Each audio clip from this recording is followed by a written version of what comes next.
Well, good evening, good evening, good evening, ladies and gentlemen. It's been a little while, hasn't it? Since Crusader Kings 3 dropped, which was getting pretty darn close to a year ago almost now. Then some Valkyria Chronicles 4 before that.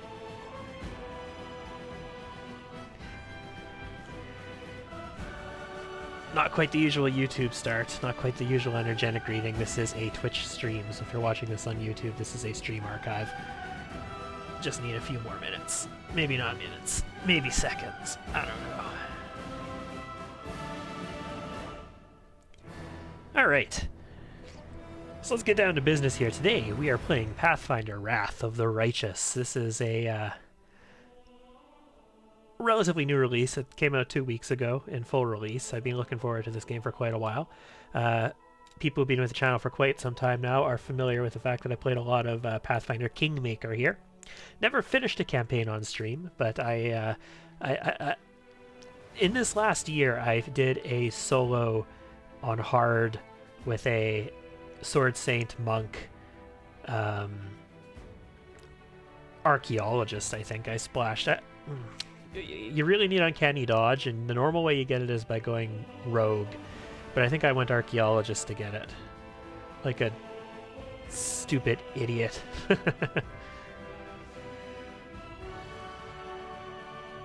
Alright, stream seems stable, so we're gonna get going here.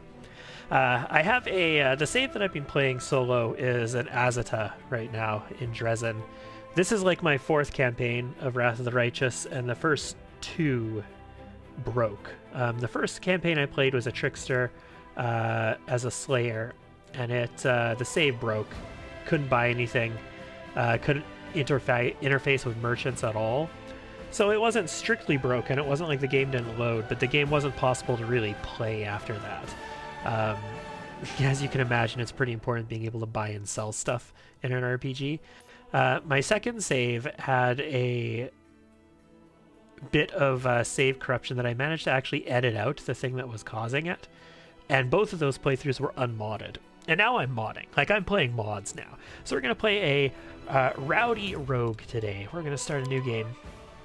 Sorry for the slow start, guys. Like I say, this is a Twitch stream, so we're going to take our time a little bit here. I think we're going to play on normal difficulty.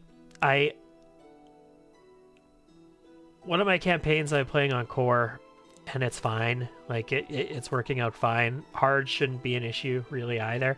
But I think most people's experience with Pathfinder is going to be associated with the normal difficulty. So we're going to go with that. On normal difficulty, enemies are a little bit easier than they would be in tabletop. But it is the normal difficulty. It's the intended difficulty. The only thing we're going to change here, I don't want any auto level ups. And I think we're just going to go with that. We're going to make ourselves a custom character right here. We'll take a custom portrait, and I think the portrait I'm going to use, this is the Heroes of the Stolen Lands portrait pack, which was a Pathfinder Kingmaker portrait pack that you can, you can use any portraits for Wrath of the Righteous as you could for Kingmaker. The interface is better here. The thing about this portrait pack that I don't like is that a lot of this art is not exactly supposed to be used in a distributed product.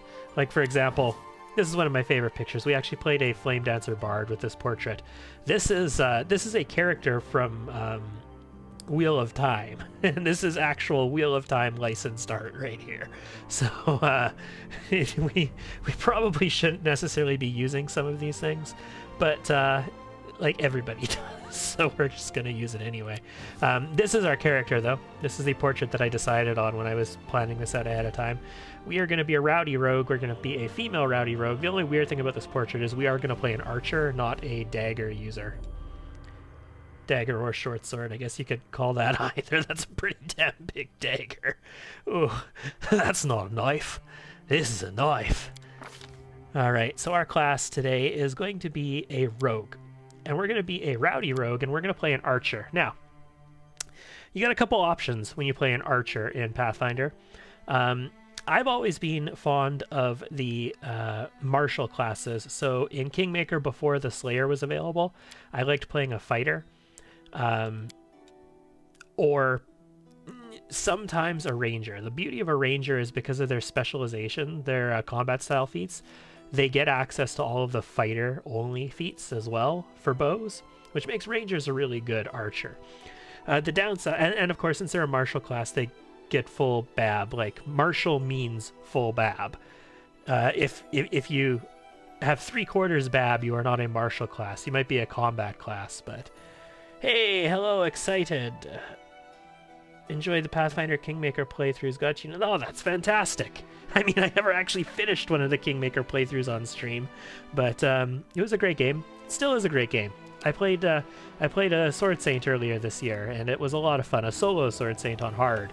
It was a lot of fun, like dropping grease on people throughout an entire campaign in turn-based mode. Actually, turn-based mode is the reason I got back into Kingmaker earlier in the year. Anyway, yes, I like martial class archers. However, when Slayer came out, I was like, yes, I am playing a Slayer, either the standard Slayer or a Deliverer.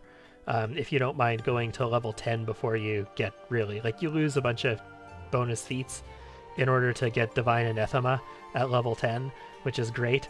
But today we're going to try something a little different. The beauty about martial class archers is you get a ton of shots because your BAB goes up so fast, and then you add in rapid shot and multi-shot and many shot, and clustered shots so that you can, take advantage of the damage reduction mechanic with all of your shots. Like, martial classes are really cool, and they pile on the shots, which is what archers are great at, because archers are likely to get a full round attack because they have so much range. They don't have to move around, so they don't need to use their move actions, so they can use their full round to attack.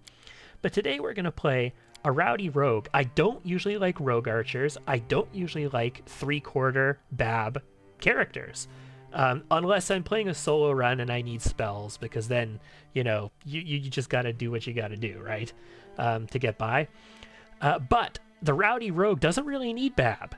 Like, base attack bonus adds to your attack roll and your damage roll, and after 5 base attack bonus, when you get your 6th, you get an extra attack. Then you get another attack at 11 BAB, and so on and so forth, right? So we are not going to get our second attack until level 8, whereas a martial class would get it at level 6. But we don't need it, because the Rowdy rogue with martial weapon proficiency means we're going to be able to take a longbow at level 1, no problem. They start with Vital Strike. On archers, Vital Strike is like, it's the sacrilege. You usually take rapid shot, multi-shot, all the things that make your full attack amazing, where you can just drop tons of arrows down the field. Vital Strike, you can't do a full attack action with Vital Strike. You have to use a standard action, which means you only get one shot. You can't take advantage of rapid shot. You can't take advantage of many shot. It's one shot in a turn, but it has the chance to do, not quite, but essentially double the damage. It's like taking 2 shots for 1 shot. And then you get access to Improved Vital Strike, which is like taking 3 shots for 1 shot. And then Greater Vital Strike, which I don't actually think is a feat that you can take. I think this is exclusive to the Rowdy rogue. I think you only get Improved normally. But I might be incorrect about that. It might be possible to get Greater Vital Strike just as a normal feat. I'd have to play with that a bit. But that's like taking 4 shots with a single shot, and that's really cool. But it's not great. Vital Strike on its own is not amazing, and that's why you don't take that on. You don't do Vital Strike on an archer normally, and you certainly wouldn't build an archer from scratch with Vital Strike. The thing that makes the Rowdy rogue good with Vital Strike is this right here, Vital Force. Rowdy adds 2d6 additional damage per sneak attack die to the damage of his Vital Strike. This is precision damage. So if I'm level 5 and I have 3 sneak attacks, so I have 3d6 sneak attacks, I'm actually, instead of rolling 3d6 extra damage for my sneak attacks, rolling 9d6. I roll 3 for every 1, right? It's 2 additional d6. So that's 9d6 sneak attack damage at level 5. For reference, a level 20 rogue only gets 10 d6 sneak attack damage by default. And accomplished sneak attacker doesn't give you an extra one because you can only maximize, you max out at half of your level rounded up. So 10 is the most you can get. So at level 3, or sorry, at level 5, I'm getting like almost as many sneak attack dice as a level 20 rogue would get. Actually, we're getting the same as what a level 17 rogue would get, which is pretty nutso. Unfortunately, no, you don't double those sneak attack dice, but this is what makes the Rowdy rogue potentially amazing. It's an incredible one-shot, high-risk, high-reward, like just vaporize your opponent attacker, especially if you have high initiative and you can get that first shot off and you get like the sneak attack before the enemy even knows you're there. Like, you can vaporize somebody before the battle even starts. But we're going to combine this with one of the Trickster Mythic Path abilities, which allows us to go into stealth as a move action.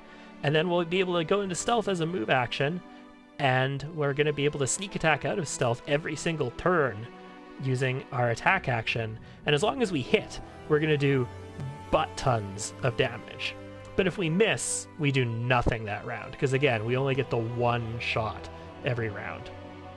But this is going to be a party build, so we're going to have some other people in our party too. And I will be full respecking all of the companions. Not just like the game respec, I'm going to be using a mod to full respec all the companions, because I can't stand playing with default companions. Thank you very much. Alright, so now that we've explained our class, let's get into this. ASMR is wonderful, I love ASMR characters, but we're not going to do that today. I think we're going to play a human today. And we're going to go...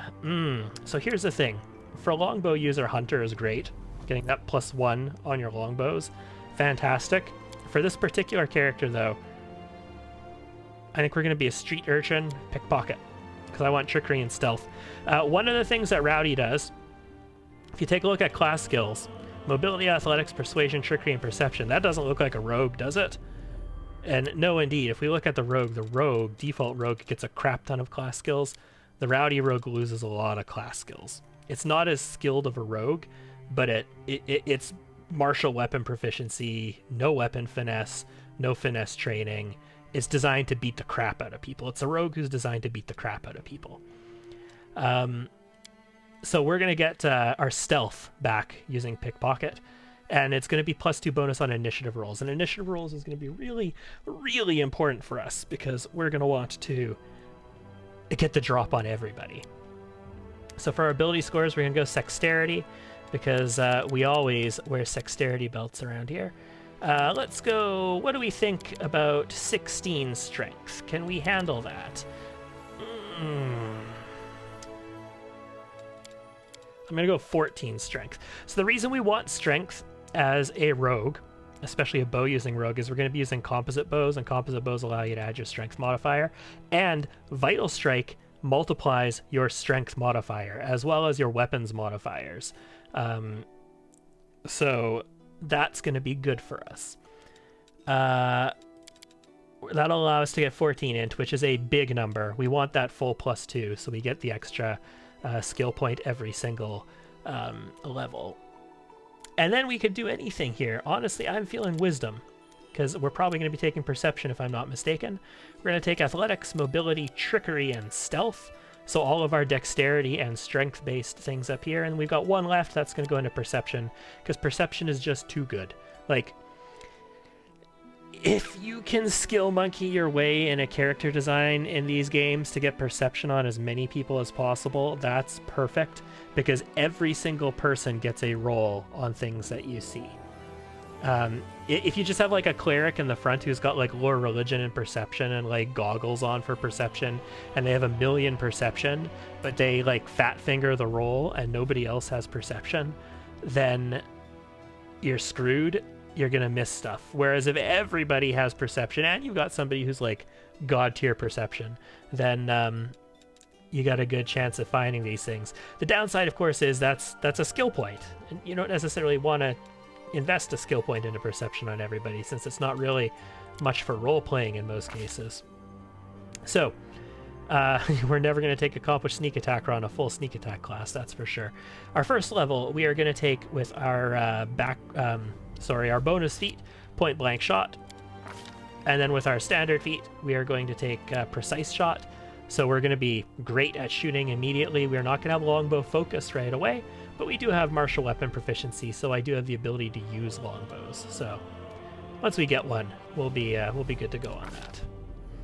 I think our deity is going to be Calistria, because we're gonna go neutral, chaotic neutral. I think we're gonna go with this character, probably leaning a little bit on the good side, if I had to say so. And Caden Killian is good. I like Caden Killian. It's a great chaotic deity for a trickster. I think the two best trickster domains or the two best trickster deities would be these two, maybe Desna as well, if you wanted to lean a little bit more on the good side. But this is like the drunken hero, the accidental god, I stumbled through the situation chaotic, whereas Calistria is like the sultry, lustful seductress who lures you in, bones you, and then stabs you in the back of the neck and lets you die as she sucks the last breath from your lips and then walks away, kind of chaotic. And that is what we're after here. We're after somebody who's going to just destroy you. This is totally flavor. This means nothing to our character. This means something to like a cleric or an inquisitor or a paladin or a war priest, or something like that.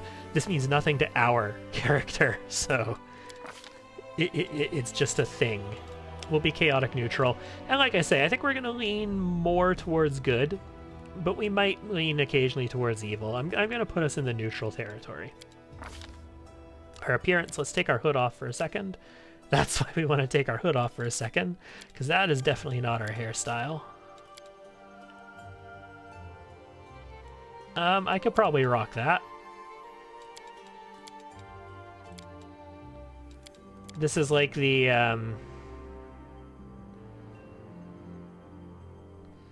Octavia hairstyle from the first game. I think we'll do that, but we're definitely going with a redder hair. That's more like chestnut. Can we get redder? Oh, we could totally get redder. Check that out, yeah. That's perfect. And our primary color is going to be a nice deep red, because again, like, look at our portrait, guys. This is our portrait.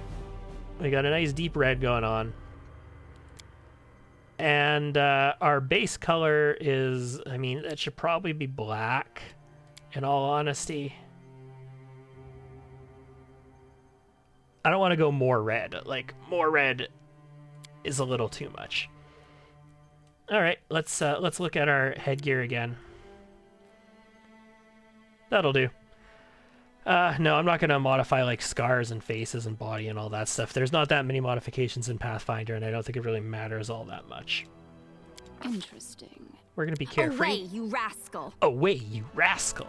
The spell's not working. Yeah. That's mean. Am I dreaming? I don't know. Are you dreaming? If you are dreaming, we're definitely going to sneak attack you. And our sneak attacks are going to do a lot of damage. Your name is going... No 3. Just plain Lissy. Let's say... Calistral 8th. After all, Calistria is our deity. Hey, have a look. There we go. Okay. There's our rogue. And I'm looking forward to this. This is a class that I would not normally play. I like my martial classes. I like my 3/4 casters. My 3/4 BAB casters for solo plays.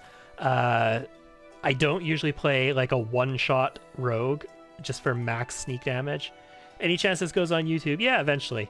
I'll probably get to uploading this to YouTube. Obviously, I can't upload it like tonight or as soon as I'm done with this, because there's that whole like you have to pass 2 days or something before you can upload something from Twitch to YouTube bullshit. So obviously I have to weigh that out, but later in the week I'm sure this will go up. But that being said, I think I still have 2 Valkyria Chronicles sessions from a year ago that never went onto YouTube on my hard drive, so I'm not exactly the best about that. In any case, the VOD will be here on Twitch for however long they hold VODs for. It's like 60 days or something, right? Let's go. Story time! My apologies for how long that's taken. I mean, if you guys watch Pathfinder, I'm pretty sure you are fully prepared to sit through character selection screens for a long time.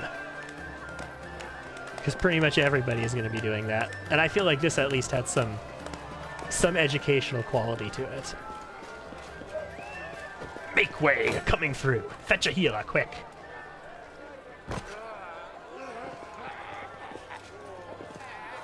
Hey, somebody! We got a wounded fighter. Can we get a healer over here? My, would you look at this? But why would you drag a wounded fighter into the middle of the festival square? Couldn't she be carted off somewhere else like, oh, I don't know, an infirmary? Or an accommodating ditch? So, telegraphing the fact that he is technically an evil character and rather chaotic, I do like Darren quite a bit. He's going to be in our party. Make room, everyone. Step back. Now, what's the matter? What happened to her? The wound looks nasty. Who did this to her? Unfortunately, the game is not fully voice acted. Prelate. We found her barely alive outside the walls of Canabris. Demons, Prelate. Lovely. The walls, you say? Enemy doesn't walls. usually stray so close to the city. Must fortify the defenses. And you, hold fast. Don't die. We'll see you right. You know, I once actually, like, told somebody not to die as just, like, a casual, like, hey, goodbye, I'll see you again in, like, a week or something like that. Don't die. And, I mean, it was probably creepy in the context of real life. In the context of being here in the Crusade with a serious wound or whatever, I guess it makes more sense. But, still, I hope we end up killing Hulrune. I might try not to kill him, but I hope we end up killing him. We'll get you patched up now. But first, you there, guard. Take her weapons. Bearing arms is not permitted during the festival. Wounded or not, everyone must abide by the rules. She can get her things back after the festival.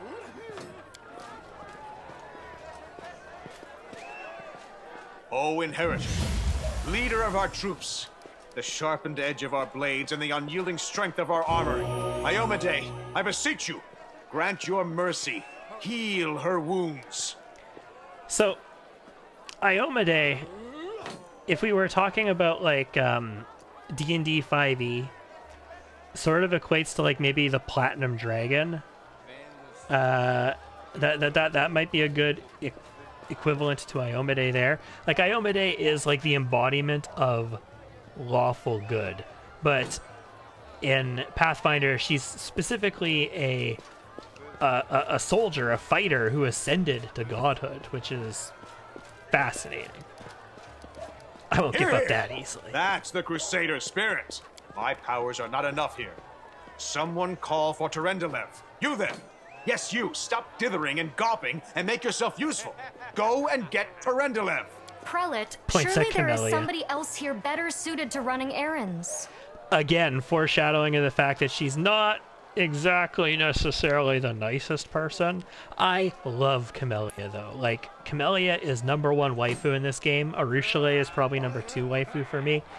I absolutely love Camellia. I've been wanting to play a 5e character, like a rogue in 5e, but very similar in concept to what Camellia is, and she's got a great storyline. I'll get her! Terendelev! Has anyone seen Terendelev? And Seela's a meathead who just, you know, I'll get her, and then just proceeds to yell. Be quick about it before it's too late. Now, who are you? I don't remember seeing you before, and I have an excellent memory for faces. He'd like it if we said that we're here to fight demons, but I'm just gonna say I'm Lizzie. That's all I am. That's the first I've heard of that name. Who are you then? What's your business in the city? Obviously crusading. That's the only business in this city.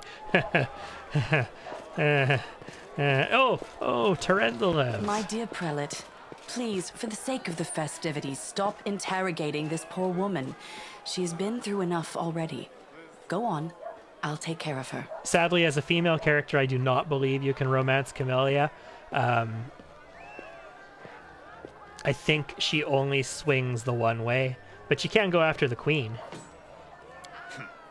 All right, as you wish. You are our protector, and a dragon at that, so I shall defer to your wisdom. But be on your guard. I've been informed she was wounded near Canabris.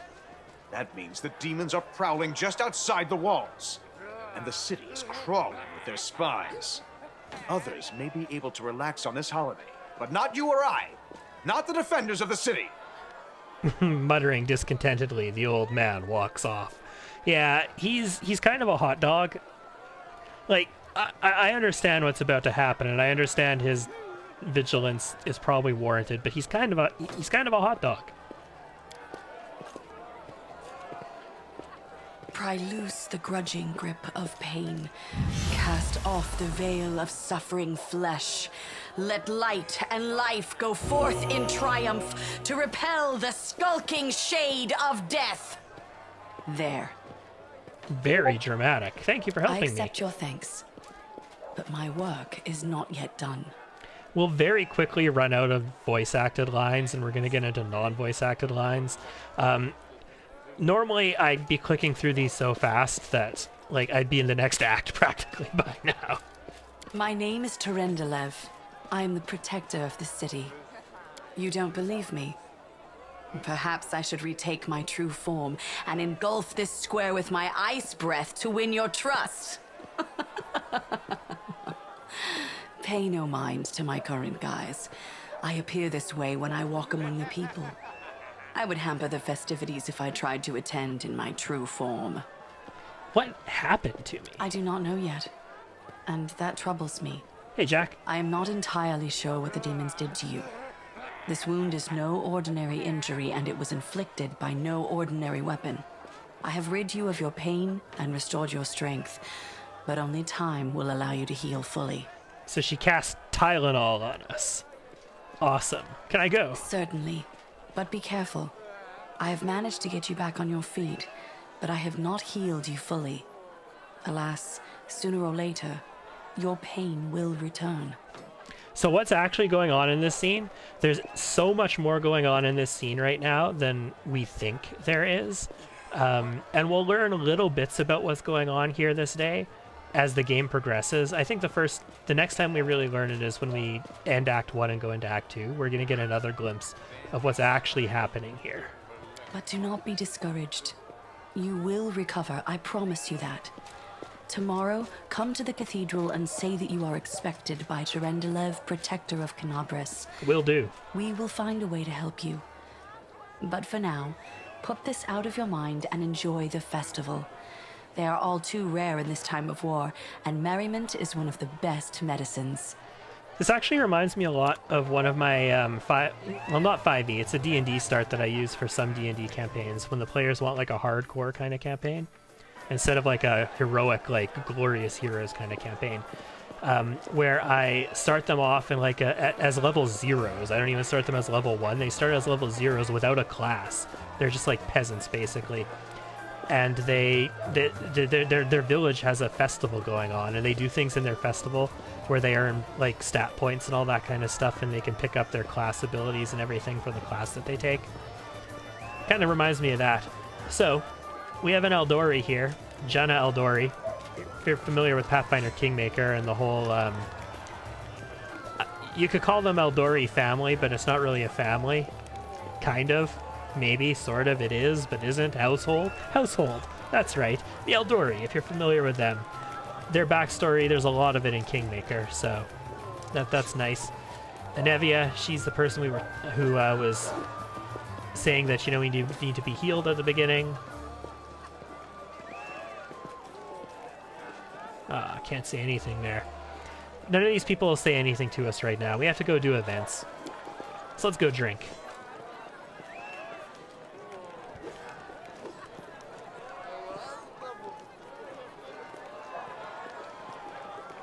love a drink, me, especially when the city is footing the bill.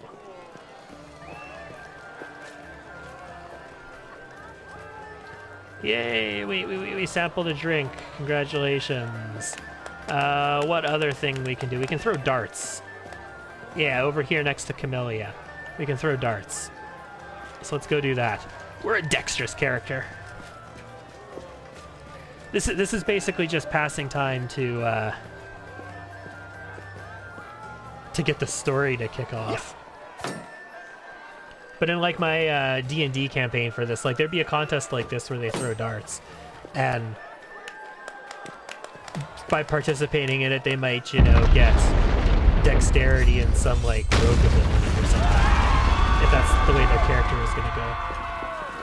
Behold, Crusader gods, behold Ionade, you poor imposter. Your city will fall to me. Your followers will feed my hunger. So, maybe we won't be going to that temple tomorrow?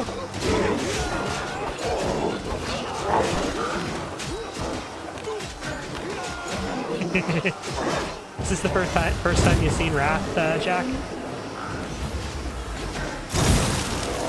If it is, check this out. Lord of Locusts, leave my city! Yeah, badass dragon gonna save the day, right?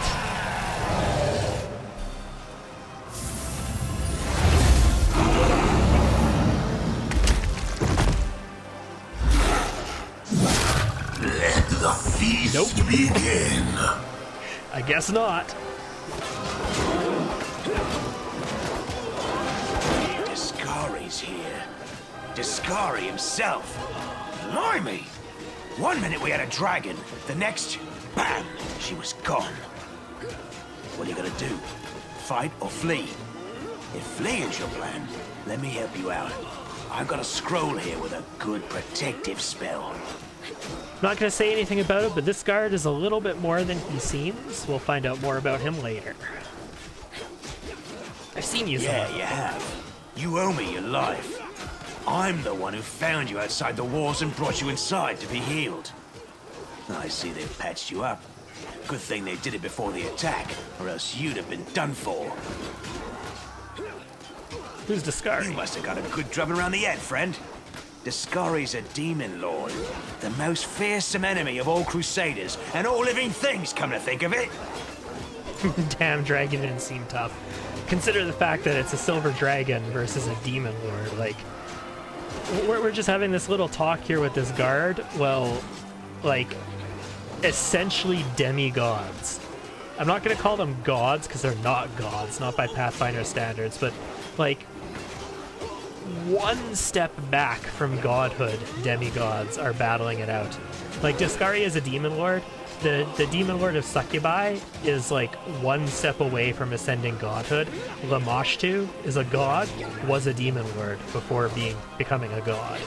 So that's how tough these people are. It's just two very tough things fighting each other, and the demon lord came out on top. Who knows? Everything's on fire, crashing down around our ears. The place is crawling with demons. Looks like a whole army attacked the city. We're sitting ducks. I don't want the weapon. Give me Right that away. spell. Stand still now. No fidgeting while I cast this on you. We're a rogue. We're not a paladin. We're a sneak sees one. Good luck. Try not to get eaten now.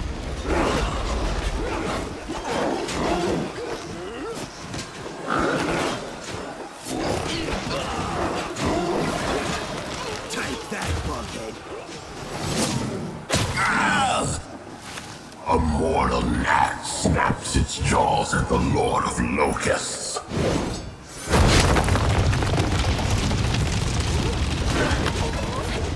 Behold, Ionade. Behold the death I saw. Yeah.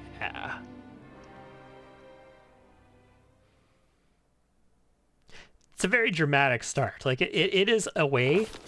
It's a way. Silver dragon To start a game. Turendelev, the defender of Canabras, fell in battle. Hardly surprising, as she had to fight the demon lord Discari himself. He willed the land to part and swallow all who dared to stand in his way. But the war was still far from over. All right. Into the game. So, usual Pathfinder stuff. So exciting! So exciting. Walk around with tab held down. Oh, holy mother of... Hey, stay with me. You actually got pretty lucky. You fell down into a black hole. But at least you're not on your own. You've got a great companion. Everything's going to be just fine. Tell me something. Can you feel your legs? What's a silver dragon as opposed to the other types? Question from Jack. So let's answer this in terms of metallic dragons versus like chromatic dragons. Metallic dragons versus colored dragons.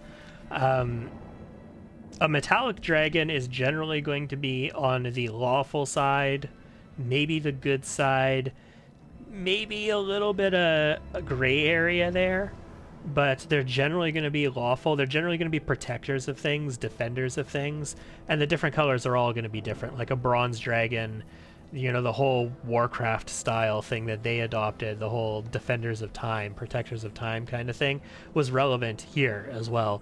Platinum dragon is literally like the embodiment of lawful good, like lawfulness.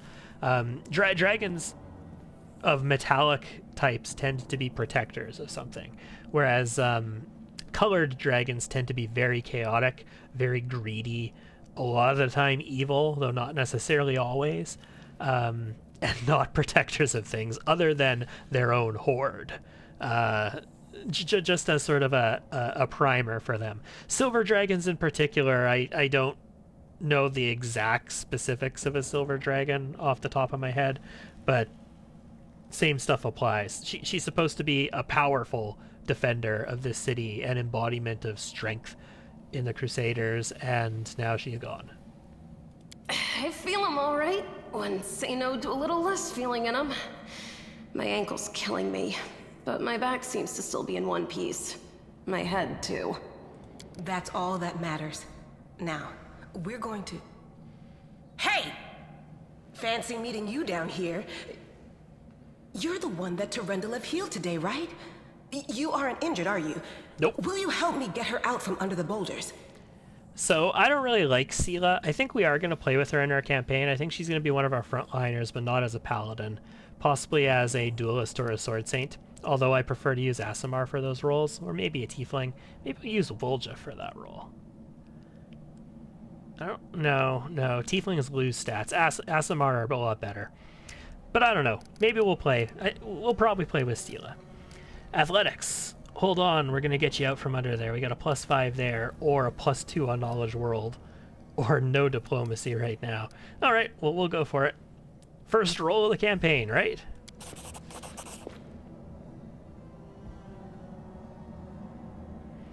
Do dragons become aligned because of their color, or do they develop a color because of their alignment? They are born with a color. They are born with... the type of dragon is born that way. We succeeded on our athletics check. Fantastic. We free her using all of our strength, and nobody gets fatigued. I think it's broken. Oh well, I've had worse. I'll just make myself a splint out of something. Thanks for the help. I wouldn't have lasted long on my own stuck under there. I'm Anevia Tirabade, of the Eagle Watch. I was overseeing security at the festival square. I thought maybe spies or demon worshippers might have something nasty planned. What actually happened, though, now that I did not see coming. I don't think anyone could have been prepared for that. Yeah, no, Anevia, it's a start. It's a beginning to a game. Anevia is not a companion, but she is a major character in your crusade who will be accompanying you for quite some time. Well, I'm Sela, paladin by the grace of Iomedae. I crossed the whole continent to come to Mendev and fight demons. And well, I've been fighting for a while now. Sela is a lot like Amiri in Kingmaker. She's incredibly loyal to you, There is one thing you can do, and I don't mind talking about it because we're not really going to be exploring this path in this campaign. If you there's mythic paths, and if you take the Lich mythic path where you become like this legendary, necromancer lich, like ruling over the undead, Sela will leave you if you do that. We're not doing that this campaign. We're going to be a trickster this campaign. So for maximum sneak attack, maximum fit in with our Rowdy rogue playstyle. I don't even want to think what might be happening up there in the city. We're gonna make a joke out of this war. Canabres has lost the protection of Terendelev, and of the Wardstone too, looks like. It's a relic without equal. It was placed here personally by Iomede's herald, with the goddess's blessing. I really wanted to go see it, to pray before it. But there's no point worrying about a stone when there are people dying in the streets. So, if you guys have seen the anime Black Bullet or read the light novels, first of all, I'm sorry. It's a vaporware kind of light novel. The author basically disappeared off the face of the earth. Very, very private recluse of an author who disappeared off the face of the earth and left the series unfinished. But they have this similar kind of concept in that, where there's these monoliths, these stones that repel the bad things. And that's sort of like what the Wardstones are. Yeah, things are looking grim enough, but don't lose heart. Wardstone or no, dragon or no, Canabres will never give in. Simple as. Well, we've introduced ourselves. What about you? I came here to fight the Abyss. No, I didn't. I'm a scholar. Nope. One person's war is another person's opportunity. I'm here to seek my fortune. Maybe. No, I'm led by destiny.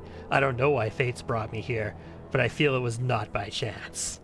Ooh, mysterious. Destiny My is name is destiny. Lissy. We can be as So big a it's either meathead one as Sela. or the other. Either fate is having a right old laugh at your expense, or Lady Luck sent you to us for a reason. Damn right. Fate To make a isn't what mockery of brought us this here, war. and fate won't get us out either. This is a paladin saying this, by the way. Fate isn't what brought us here, and fate won't get us out either. Now then, I'll hobble my way out of here somehow. The city ain't far, only 30 paces or so.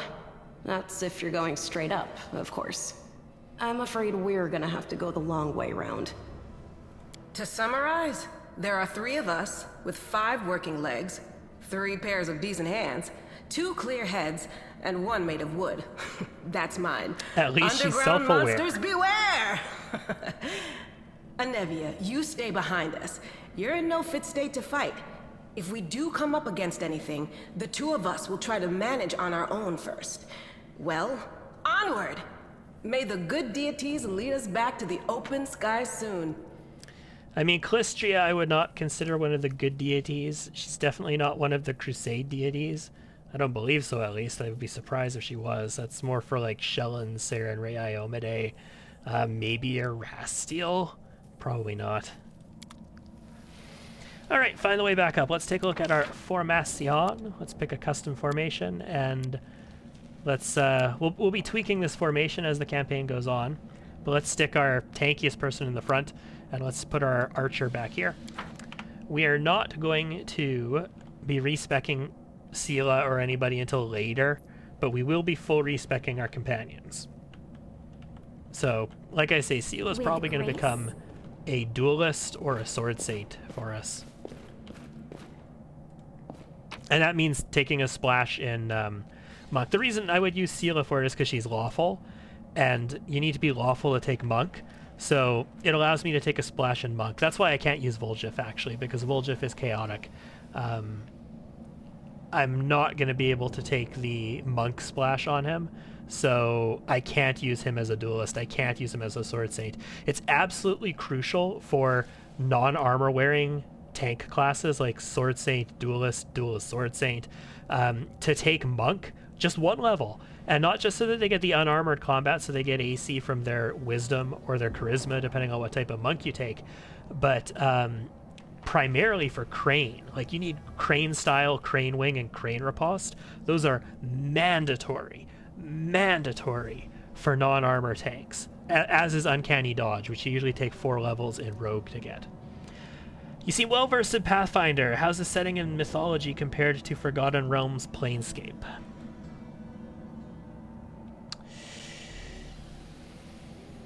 very similar to old Forgotten Realms. In fact, some of the gods are literally the exact same gods with the same names, and some of them are the same gods with new names. Like Forgotten Realms has new names from these gods. These are like the gods before Forgotten Realms became what it is today in Galarian here. Like Sarenrae was a D&D god before they were a Pathfinder god, and they're not in D&D anymore. Now it's like I don't know. But Sarenrae is a Pathfinder god now, if we were to talk about it. Like an alternate timeline, not quite. Like alternate worlds that sprouted out of the same seed. Because Pathfinder basically sprouted out of 3rd edition D&D and became its own thing, very much its own thing. It's not just a fork of 3rd edition D&D anymore.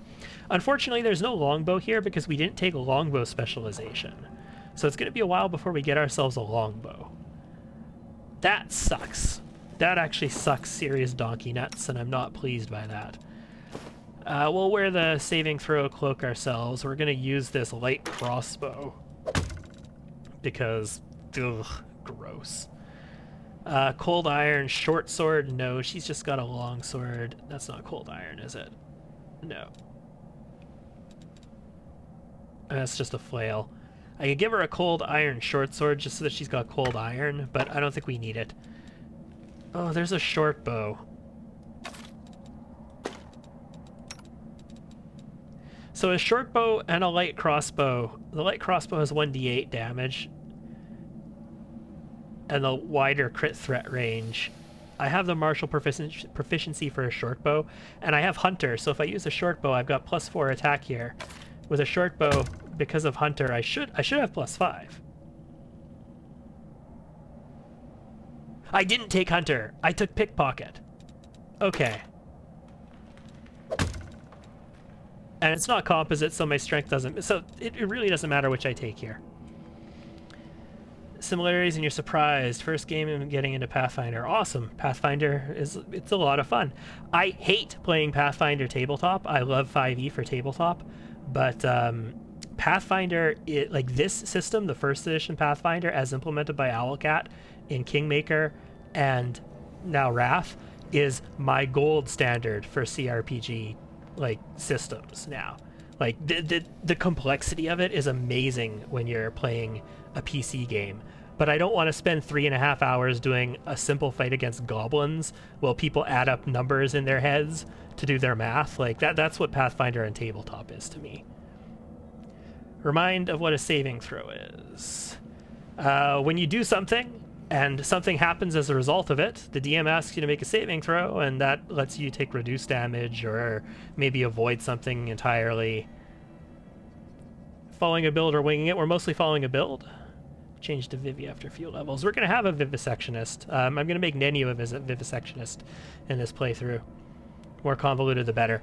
Yeah, so our duelist will be a little convoluted. I think we're going to splash at least 3 different classes on that.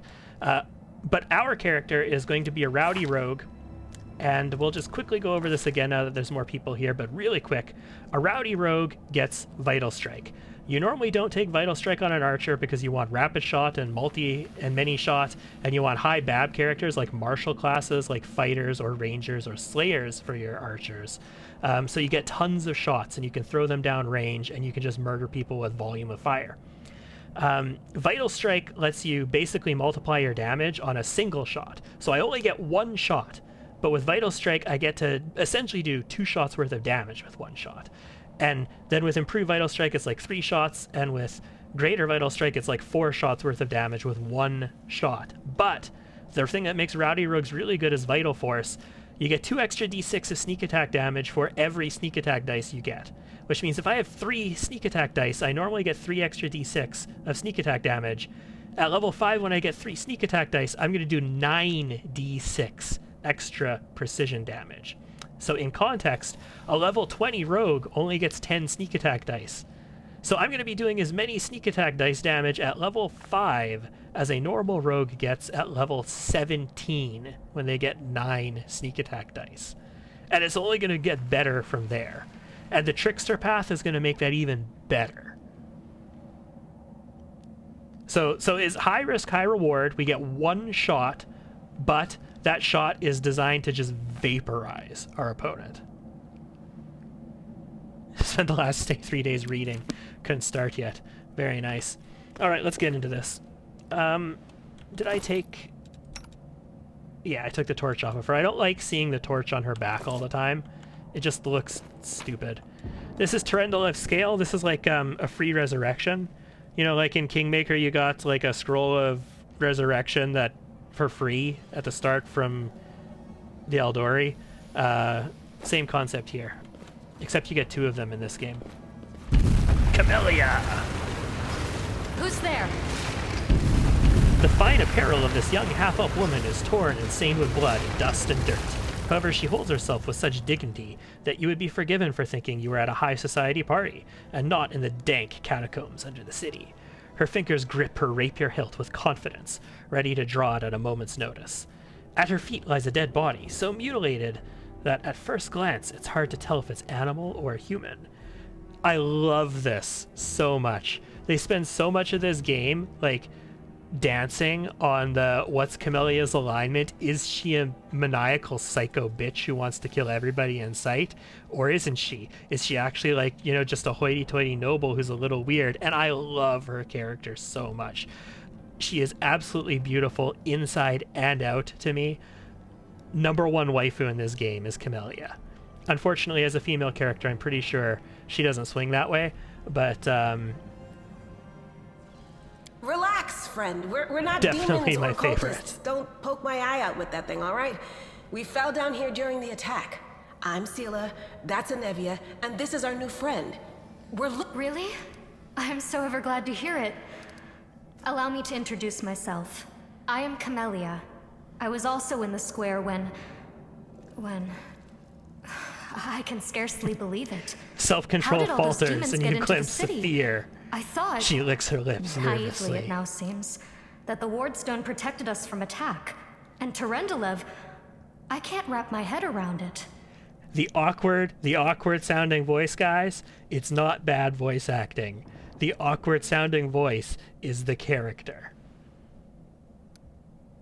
Not many could withstand a strike from a demon lord. I can't argue with that. We're fortunate to be alive, albeit underground. There are romantic interests in this game. Potentially, yes.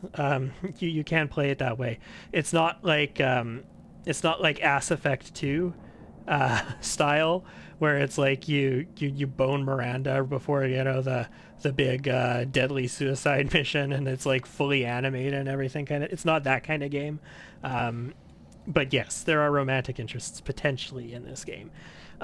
The thing about this game, though, is that unlike Pathfinder Kingmaker, where everything was just and lawful and good, and you could play evil and you can play chaotic, but really the game kind of like steamrolled the path of the story into this lawful good whatever sort of thing, or at least lawful neutral, lawful in any case. Wrath is all over the place. There are all levels of morality. Everybody is fucked up in their own way. Everybody has their own personal agenda that they're pursuing behind the scenes.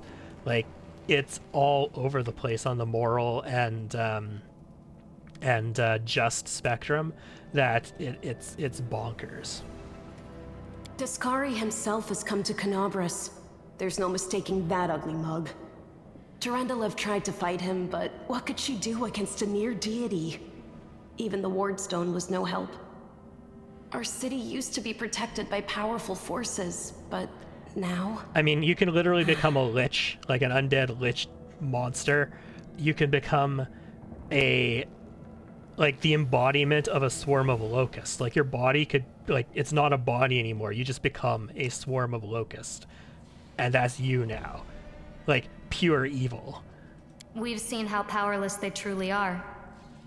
Henceforth, we shall have no one but ourselves to rely on, I suppose. I feel with Camellia's dialogue, it's really important to read the descriptors. Like, she finishes Anivia's thought with ruthless precision. There's a lot of times where you'll be in this terrible, gross, disgusting situation where somebody's being murdered and just butchered to pieces, and Camellia will be there saying how barbaric, but the descriptors will be like, the look in her eye is one of awe, and she licks her lips, and you can hear her sucking a breath and stuff like that. Like, oh, I love this character so much.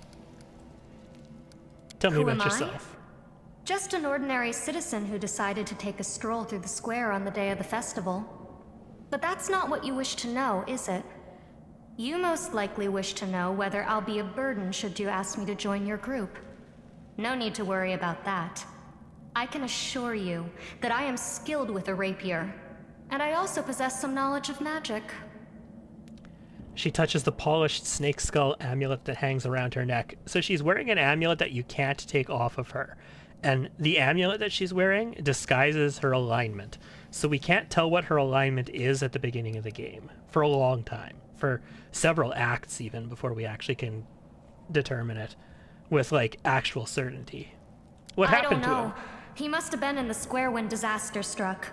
I tried to revive him, but he was already dead, sadly. Oh, I'm sure you don't know. He didn't get these wounds from the fall. Be on your guard. Whatever killed him likely hasn't gone far. Hang on. I think I know him. His name's Aravashniel, the egghead from the library. He was a good lad, even if he was kind of stuck up. May his soul rest in peace. So this is the guy that up in the square I tried talking to when I was like, I wonder if we could talk to this person. And I was like, okay, no, you can't really say anything. It's just whatever. It was this dude. Do you want to join us? Certainly. Survivors should stick together. It's only sensible. Who knows what else could be prowling about in these caves? All right, let's go. That's right. It would be the height of foolishness to survive a demon attack only to perish under a pile of rubble. Let's see if this poor bloke has anything useful on him. Not to sound like a heartless brigand or nothing, but we kinda need all the supplies we can get right now. Nice. Let's check our formation. We're gonna put Camellia on the flank. Camellia she begins the game the voice of the spirits. as a spirit hunter, which is a shaman subclass. It's kind of like a shaman that has a similar mechanic like the magus, where you can enhance your weapon from a pool.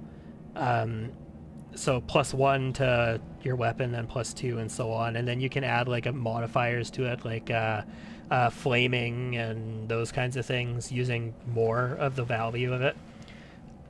She does get armor proficiency. She's proficient with medium armor.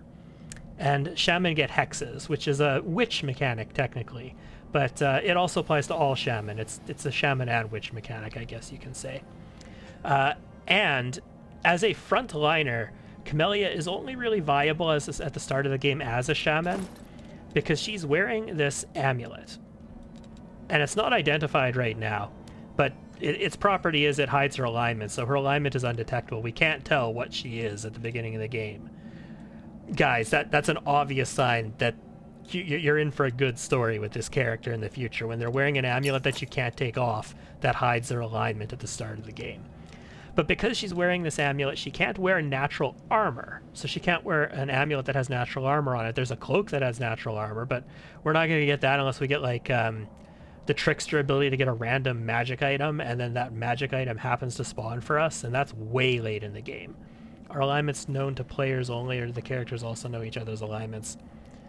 I mean, the characters don't know anything about game mechanics. The characters just, they read what they know about each other, kind of thing, about the personality that's scripted for them to interact with. So, not really. This is a game mechanics thing. It's not like a thing in there. Although, like, paladins can, thematically sense evil, right? And can potentially, like, clerics can detect evil. So they should be able to tell if somebody is evil. They should be able to tell if somebody's undead, if somebody's all these different kinds of things. And if you're like a Hell Knight, you have the ability to smite chaotic things. So if they're chaotic, You need to know that they're chaotic so you can smite them, kind of thing, right? And if your magic takes effect on them, you kind of realize that they're chaotic.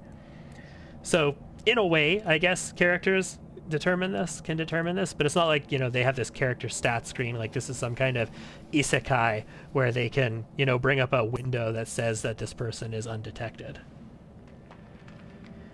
Yes, this amulet is to throw off a player or to throw off something like Sela the Paladin from just instinctually knowing from her connection to a god that this character is evil. Or a Hell Knight from instinctually knowing from their connection to justice and law that this character is chaotic. So there is some character interaction there too. But yes, like, a large portion of it is throwing off the player. But she is a shaman, and she's only viable as a shaman because of this. The amulet prevents you from wearing a natural armor amulet, which means she's not a viable frontliner in any other role than as a shaman. And the reason for that is because of the shaman hex. Our first hex is going to be Ice Plant, and Ice Plant gives you a +2 natural armor bonus to AC. So it replaces your natural armor amulet, like, at a +2, which is good enough for quite a while. But Camellia, I don't think, is going to be one of our main party members in this playthrough. Maybe I'll decide on that, but I'm not going to commit to that yet. Uh-huh. So there's an enemy up ahead, and I don't have a longbow. So let's see how this works with a crossbow. A simple smile goes a long way. So I don't want to activate that, because that's just point blank shot. I do want to activate Vital Strike, and I want to do it by default. I also want to go into turn-based mode. Let's see if this works. Let's see if just my initial sneak attack, the game will allow me to do it as a Vital Strike by doing this. Or if I'm going to have to click on Vital Strike to initiate it. Away, you rascal! Save the last one for me. Don't show this tutorial again, please. I really dislike... So we missed, because they didn't take any damage at all. So, yay us, I guess. So we'll just charge it and vaporize it. And then there's 2 more coming. Can't... That's not charge. That's heal. Get your heal out of there. This is why archers normally are great, because the archers can stand there and take a full round attack against things on the first turn, whereas the only way that a melee character can attack on turn 1 is to charge. Or, you know, just start the battle adjacent to the enemy, I suppose. That works too.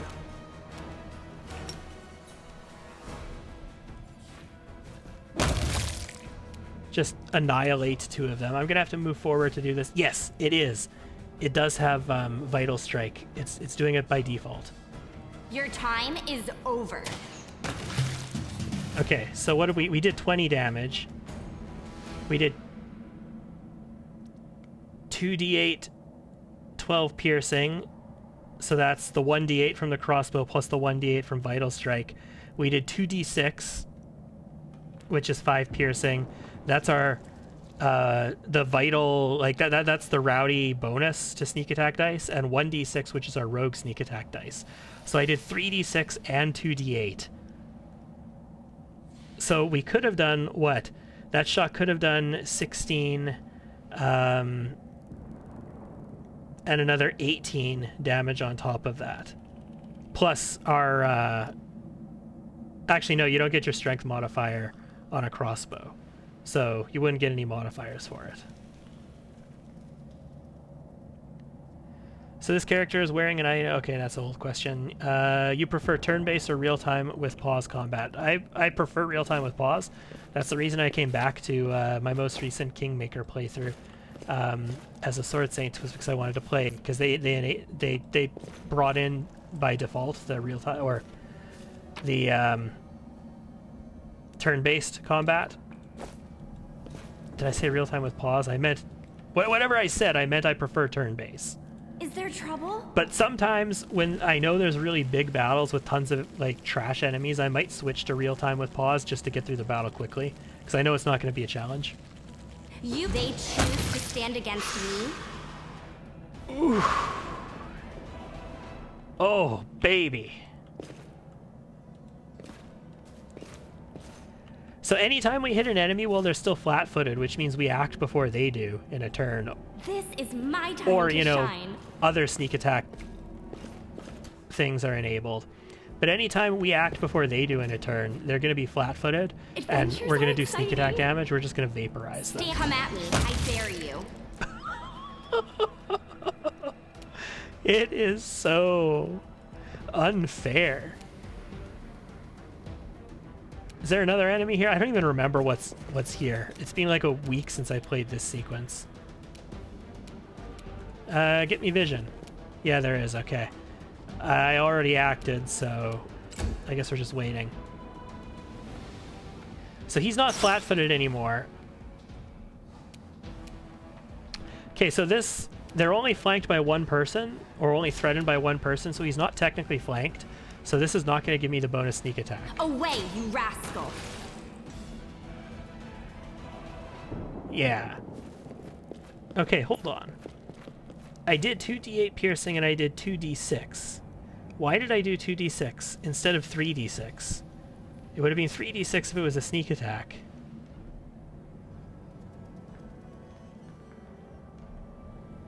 Why is it only 2d6?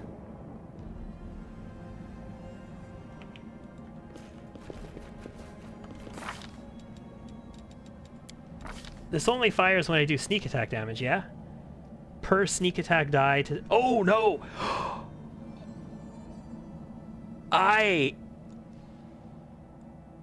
So, guys, like I said, Vital Strike nobody ever uses because it's just worse than Rapid Shot and Many Shot. And because of that, I didn't know the mechanics of it perfectly, like the back of my hand. I actually do my Vital Force damage without having to do a sneak attack. I do 2 per sneak attack die that I would normally have. So even if I fail to sneak attack, like my example before where if I sneak attack, I do 9d6 damage is true. But if I fail to sneak attack, I'm still going to do 6d6 of sneak attack damage on my Vital Strike if I hit it, even if I fail the sneak attack. So that mechanic... Just because nobody ever uses Vital Strike because it's just worse. I didn't have in the back of my head, but that's good to know. Good to know going forward. So that's bracers of armor +1. The thing about that is we start with these bracers, sort of like Tartuccio's gift in the first game, that just give us a +1 luck bonus to AC and on saving throws. So we don't really need that. And we're technically wearing armor anyway. And our other allies are wearing armor, so nobody can actually use this yet. Speaking of using things, let's get those off of our hotbars. Yeah, so just walking around slow with tab held down, that is my game. Ooh, we missed.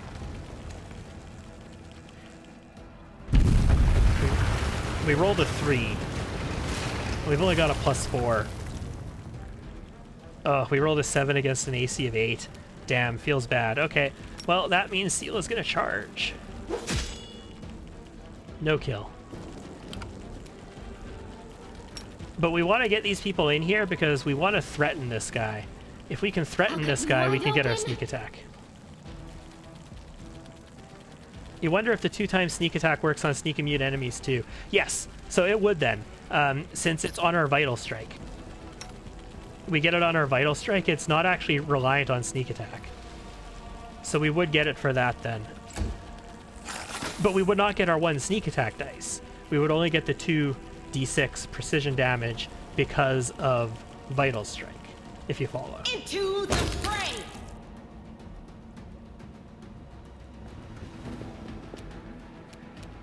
This guy hasn't acted yet. Yeah, he hasn't acted yet, so he's still flat-footed, yeah? Your time is over. Oh, yeah. He's still flat-footed. Yeah, 3d6. We got a 1 on our sneak attack one, though. And we only rolled 7 on those other 2. So exciting! I haven't missed anything yet, have I? Loot-wise? No. Okay. Let's keep going. Yeah, no, the Rowdy Rogue, I time for wanted to give it a idling. try because You offend me. it has potential for some absolutely insane one-shot, like massive bonkers damage. Now, you cannot use Vital Strike with Spell Strike, so don't get the idea you can use this on a like Arcane Archer or Eldritch Archer, whatever the Magus is. You can't use it on that. You can only use it when you use the standard action to make a Vital Strike. So if you either have to take the attack action, which is what the Magus, like Archer, the Arcane Archer has to do, or if you have to do a full round attack, which is what you need for Rapid Shot and Many Shot, you cannot use Vital Strike. You can only do it as a standard action. Do not fear! Do not waver! Did I get that shot off? No, I didn't get the shot off.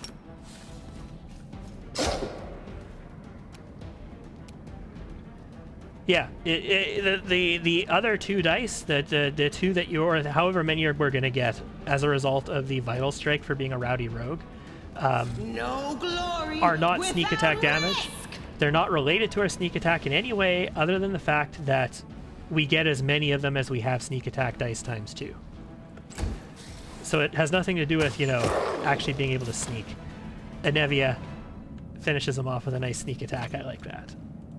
Ah, we failed the skin. What was the DC on that? 11. Cool. Quick save. I'm not going to reload for something like that. Lan!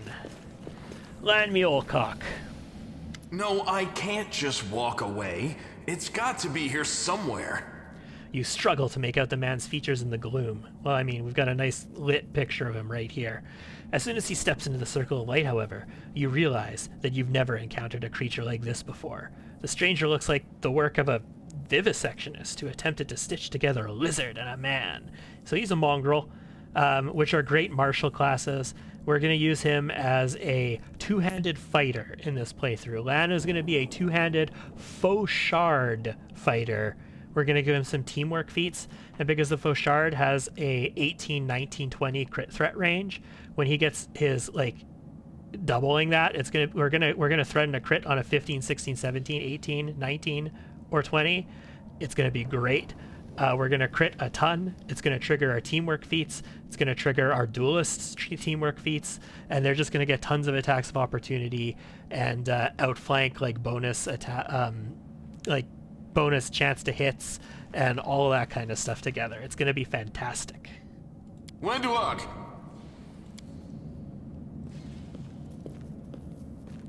Lan, did you find it? Who is that? I really do like Wenduog though. Like for evil playthroughs, I love Wenduog's aesthetic. I don't like the whole she's a yes man who serves power until that power no longer serves her kind of character aesthetic. But I do love the Kerrigan, Queen of the Swarm aesthetic that Wenduog has. The do-gooders here to save our mongrel souls, no doubt. Wait. They might know what's going on up there. Demons are laying waste to Canabras. If things are as bad as you say, then we all have to hurry. You didn't come from the direction of the shield maze. Damn it. I couldn't care less about what's happening on the surface, but the maze... I realize that you guys have your own troubles, but we need to be in Canabras. People are dying up there. Please, show us the way out. I mean, Canabras is technically being overrun by a demon lord right now, Sela. We're probably only alive because we fell down here. I'm just saying. Who are you, tieflings? Tieflings are the descendants of people who sullied themselves by mating with demons. Yeah! Our ancestors would never sink that low. We are the underground crusaders, the children of the Crusades' finest. Not necessarily demons, by the way. Also potentially devils, and usually much more often devils than demons, because demons are very chaotic and are most likely just going to gut you. And the only ones who want to mate with you are succubi and incubi, and a succubus or an incubus, well, I guess no, Minago is probably. Okay, there are demons that would. But a succubus or incubus is going to kill you by mating with you. So you're not going to get a tiefling from that union. Sadly, Underground Crusaders is a bit of a mouthful, so people usually just call us mongrels. So the idea here is that the world wound is full of corruption and taint, and when the Crusades started, people didn't know about that, and the first Crusaders who were here were exposed to this corruption and taint, and it turned them into these like half-human, half-monster beings. And the ones who are descended from them are now living underground, sort of like Futurama, where the mutants live underground. You just love repeating that, don't you, Lan? Mongrels. That's what the Uplanders call us. But we call ourselves Neathers. No matter what you call us, it's not gonna stop our horns, hooves, or tails from growing. I've never heard of Underground Crusaders before. In Canabras, they're called mongrels. People say that they come up to the surface at night and eat anyone foolish enough to wander alone after midnight. To tell you the truth, I thought you guys were just a tale to tell kids at night. Sounds like some Creedence Clearwater Revival to me. Don't go around tonight. It's bound to take your life. That's human gratitude for you. Our forefathers suffered the consequences of demonic corruption, all to protect Mendev and Golarion. And for what? So we could become monsters used to frighten children. So Mendev is sort of like our nation, this Crusader nation, under a queen who's been alive for hundreds of years, with the express purpose of leading the crusade against the demons. And Golarion is like the Forgotten Realms, essentially. It's the Pathfinder world that we're in. Every mongrel has their own take on it. Our chief, for example, thinks of us as something like a reserve military force. He thinks we're standing by until the moment we're needed, and when we emerge on the surface and save the day, all the people will see how good we are, and they'll love us for it. Yeah, he leaves that last part out when he talks about it, of course, but it's easy enough to read between the lines. Where are we? This is the hall where we remember the glory of our forebears. Sorry about the mess. It doesn't usually look like this, trust me. Sometimes we even wipe the dust off the exhibits. This is where the relics of the first Crusaders are displayed. Our lives are short. Our glories are quickly forgotten. But this place helps us to remember that we are just as worthy as anyone else. And that our lives are not lived in vain. Wenduog, you sound like you're trying to intimidate me. Do you see my portrait? Like, you look like a bad spider bitch. I'm not gonna fault you for that, but like, you're wearing browns and greens, and you're blue. Like, check me out. This is a badass bitch right here. Did you see me one-shot vaporize all those enemies on the way here? The first Crusaders? You've been down here that long? That's crazy. What are you doing That's here? none of your bit. We're looking for a holy sword. It was here, in the center, sticking out of a rock. The sooner we find it, the better. Some kids from our tribe took off for the shield maze. They figured it had collapsed, and now it's their time to go up to the surface, like all the legends foretold. Except they don't have a clue what's waiting for them up there. They're not fighters. And Saul, the chief of our tribe, is dead set against it. He says that now isn't the time for the Underground Crusaders to take up arms. If we get the Holy Sword, we might be able to change the chief's mind. It's a fool's errand. None of us will be able to hold the sword, let alone use it to save anyone. It's not an ordinary weapon. It's made from righteous heavenly flame, and will burn anyone who touches it. Do you think you're special, Lan? Very curious to see how this build works. Yeah, me too. I'm interested. These kinds of builds tend to, have their strengths and have their weaknesses. So if we're in like a long, protracted fight against multiple enemies where I can't flank all of them and I can't get sneak attacks set up, we might have an issue there. But once I get Trickster and I get the ability to stealth in plain sight, as a movement action, then I think I should be able to use my movement action to do that and use my standard action to do a vital strike and probably just murder across the entire battlefield, like even in those long protracted fights. I'll pick it up with my teeth and tie it to my hand if I have to. It doesn't matter. An angel's sword and a troop of stalwart mongrels will be able to work a minor miracle. Speaking of which, you're still here, Wendu, which means that deep down, you know it's possible. Like, the Trickster mythic path is absolutely broken, and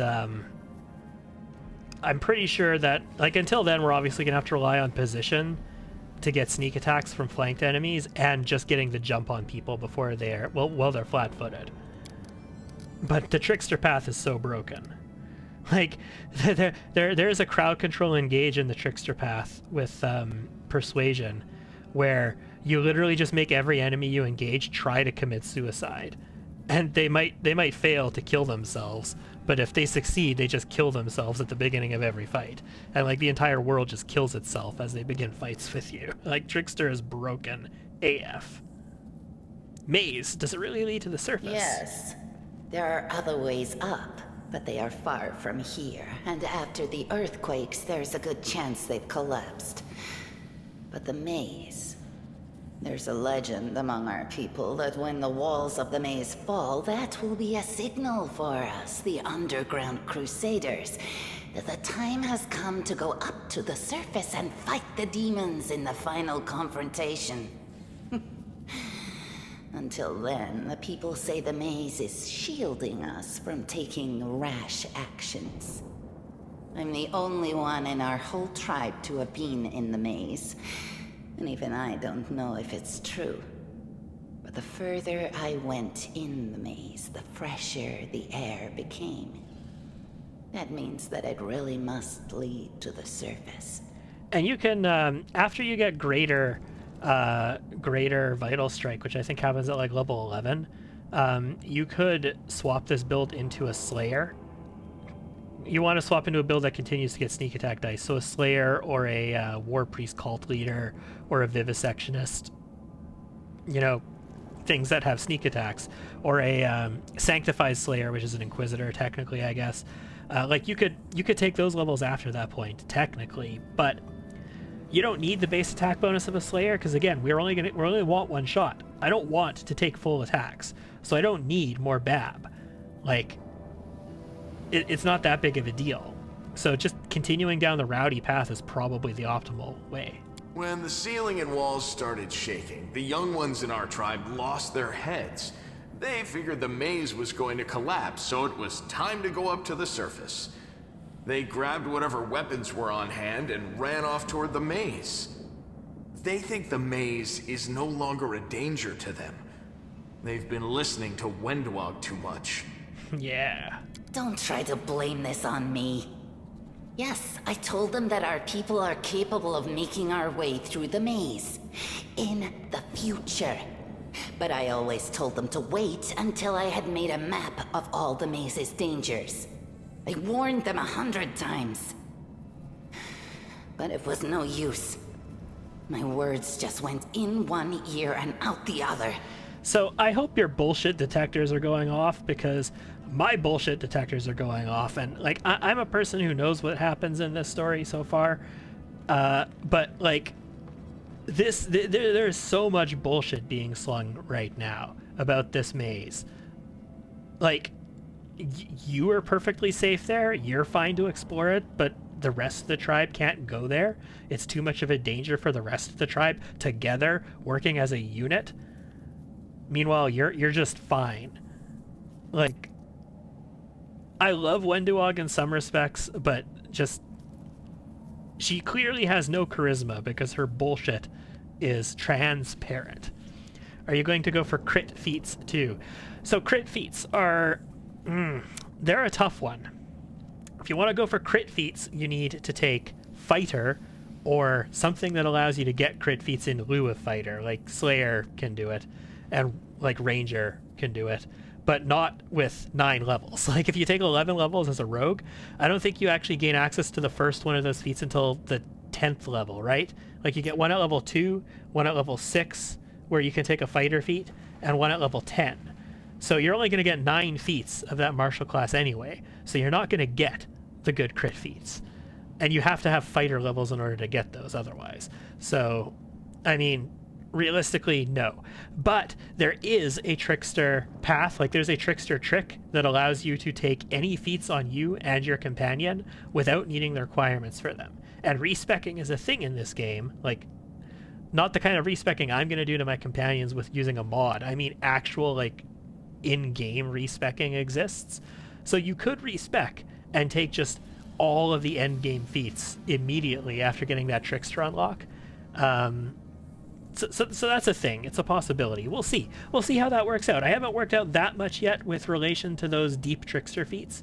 We'll see if we go that way. But otherwise, no. We would not normally have access to crit feats because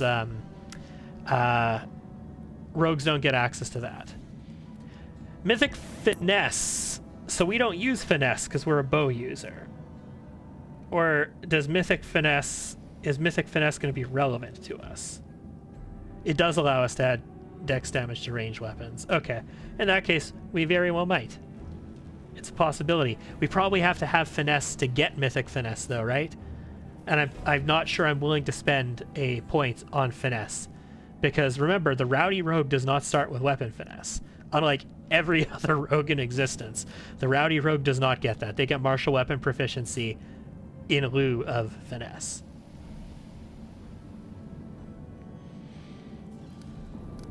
A sword of holy flame. How did it wind up down here? It came here with its owner a long time ago. 50,000 gongs to be precise. Gong. 70 years ago, in Uplander time. 50,000 gongs ago, our forebears found a dead angel here, along with the bodies of his comrades. The tribe gave them a dignified burial, and they were laid to rest with their weapons. But the flaming angelic sword was stuck in a rock, and no one was able to pull it out.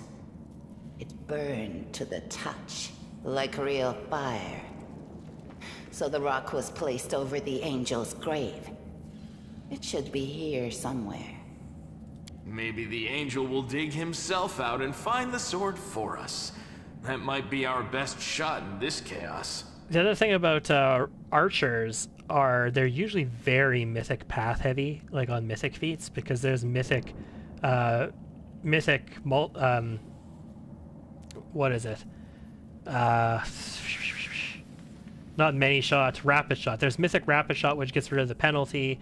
There's mythic deadly aim. Like, there's mythic everything for archers, where all we really care about is deadly aim. Like, we're going to want deadly aim eventually for the extra damage, because it multiplies on our multipliers, even if it has a -2 to it.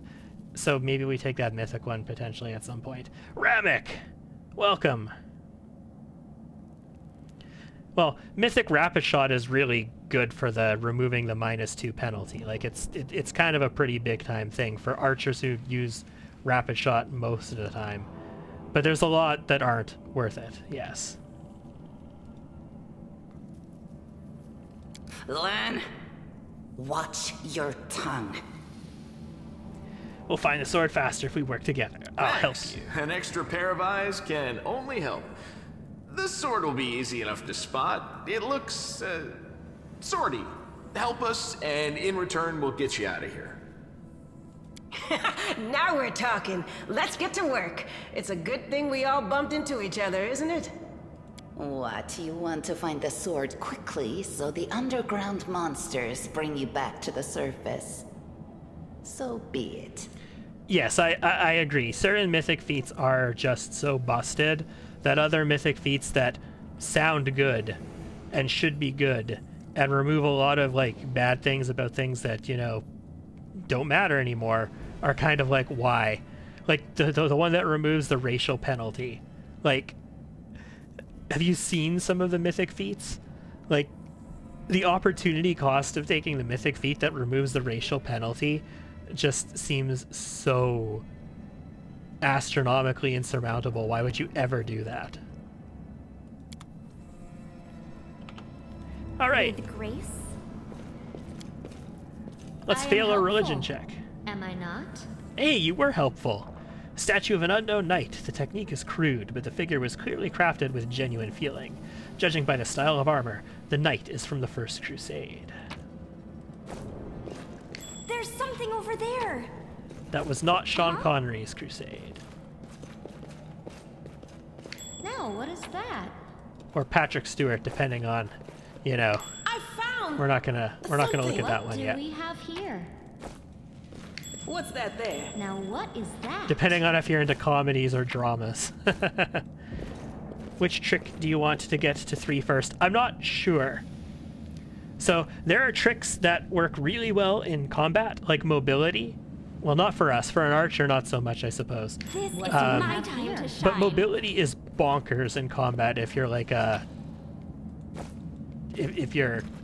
I found. I mean, you could use it as an archer technically too if you have the right feats that allow you to do opportunity attacks with a bow. But generally speaking, no, you don't want it as an archer. But it is bonkers in combat. Mobility 3 basically allows you to run through enemies, and when they get attacks of opportunity on you, you get an attack of opportunity on them instead. Because you're going to have such high AC because of previous feats that they miss you, and you just get attacks on them. It's insane. It's game-breaking. But, like, there's one that lets you detect things that you shouldn't be able to detect. There's one that lets you, like, that makes your items that you find just better. Like magic items, it makes them better, and then even better again, and then even better again, and then you can find them when you just go hunting and stuff like that.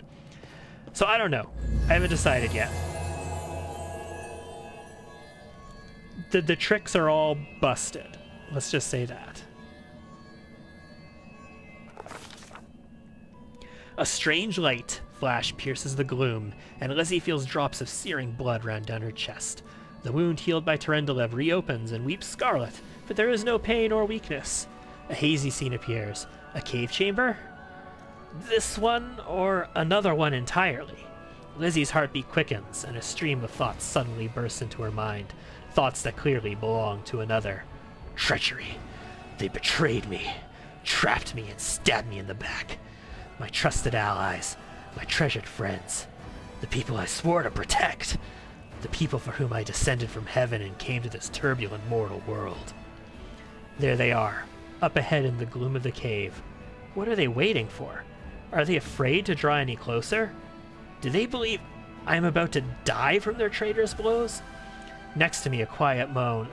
A girl with golden braids lies on the rocks, clutching her slashed side. She refused to join with the traitors and paid dearly for it. I could have tried to run, but I will not. Whilst I still have strength, I must. While recognizing the foreign origin of these thoughts, Lizzie intuits that she can control them somehow. Let's try to furiously call out to the traitors. The voice, trembling with pain and rage, carries to the furthest reaches of the cave ceiling, into the strange vision. Why? Why do you betray me and your comrades? What did the servants of the Abyss tempt you with? Blurred shapes, the faces of several mortals, bleed into existence. One of them, a young half-elf with his hair twisted into a knot, responds to the accusations. You and your goddess have given us nothing, Lariel. Nothing. But Lord Discari will give us everything, and there is no power in the world that will stop his advance.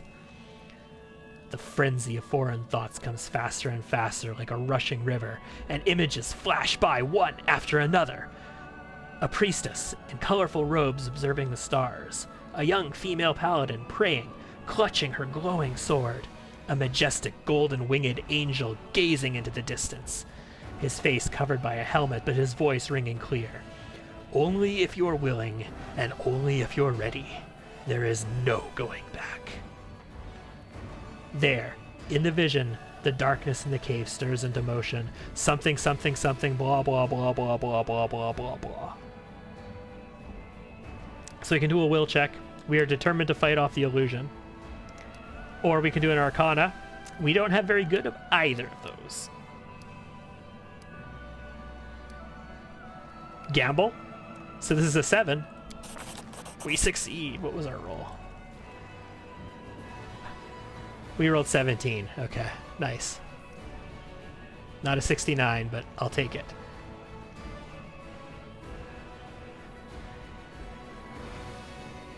Resembling those of Discari. The foolish angel struggles on the rocks, like a fly with his wings torn off, intones the shadow. Its voice changes as it moves, shifting from a quiet whispering to sonorous shout, becoming young, then old and quavering. Where is your goddess, angel? Where is her half-assured herald? How is it that you are dying here alone, so far from the light of your heaven? Very nice. You will kill me, monster. This I know. But one day, someone will come here and raise up my sword. They will raise it up and punish evildoers and traitors. And the vision disappears. And as it disappears, I absorb the holy light. God, I want to get... Hey! Are you alright? You were kinda glowing just now. I want to get the D&D group back together, man. I want to get the D&D group back together so bad. This pandemic just shutting everything down. Like, going into our second year of that campaign, shutting everything down, and now it's been like another year and a half since then. Like, I would have been getting close to like the final arc of this campaign by now had we been playing this whole time. Seal of praise to Iomade. That was it. The light of heaven. But how? I'm just better than you, obviously. What did you do with it? Where did it go? You saw it too? The traitors? It's the only us girl? here. Your group, you, me, Wendu, and the light of heaven that sort of got, sucked into you. Any chance you can whip it out again? We do kinda need it. Before I say this, I'm going to preface this by saying we are a worshiper of Callistria, so this makes perfect sense. I am very good at sucking, and I would love to whip it out for you, Lan. Sorry, I crack jokes when I get nervous, and when I'm upset, and when I'm happy. Anyway, what I said, it came out wrong. We need to bring you to Chief Sull. You can show everyone the light of heaven, we'll rally the tribe and go into the maze, and we'll get back our kin. And what if she can't make it happen a second time? What then? The tribe will just say we're crazy and turn its back on us.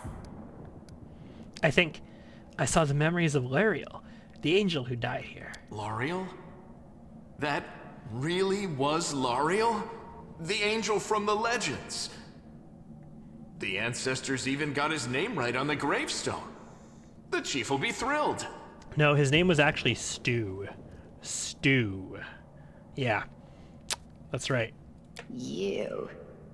Thousands of gongs and no one's been able to touch it. And now you, an ordinary creature of flesh and blood, no different to us, get the sword and start talking about visions. I am very different from you. Check out this wound on my chest that won't heal, but doesn't kill me. Yeah. Now, Wenduog, don't be a sore loser. She is clearly different from us. The sword appeared before her, along with the angel's name and all that other stuff, because she doesn't carry our mongrel taint. Heaven doesn't give a damn how special we are. We're born with evil inside us. Heaven doesn't need to know any more than that. Hey, Consuelo, what do you call the thing between the dick and the asshole? The coffee table. Ba-dum. I know you're willing to tear anyone apart to uphold our people's honor, but you and Sull, you just refuse to face the truth. We are the way we are because our ancestors' bodies were corrupted by the Abyss. It does the same thing to plants and animals. There's nothing heroic or special about it. It doesn't make us better. and it doesn't make us worthier. Reveal the light of heaven. It seems I can control it. So you're basically steamrolled into the angel and demon mythic paths. You're guaranteed to have access to the angel and demon mythic paths. Pretty much all of the other ones you have to do something in order to get access to. The Eon, you will automatically find access to it. You just have to click the right dialogue thing. The Trickster you will automatically find access to as well. You have to just take the right dialogue choice, otherwise you don't get it. The Azata, you can fail to get the Azata. You can miss it entirely. And we definitely want the Azata because I want a Ruchelet at level 8.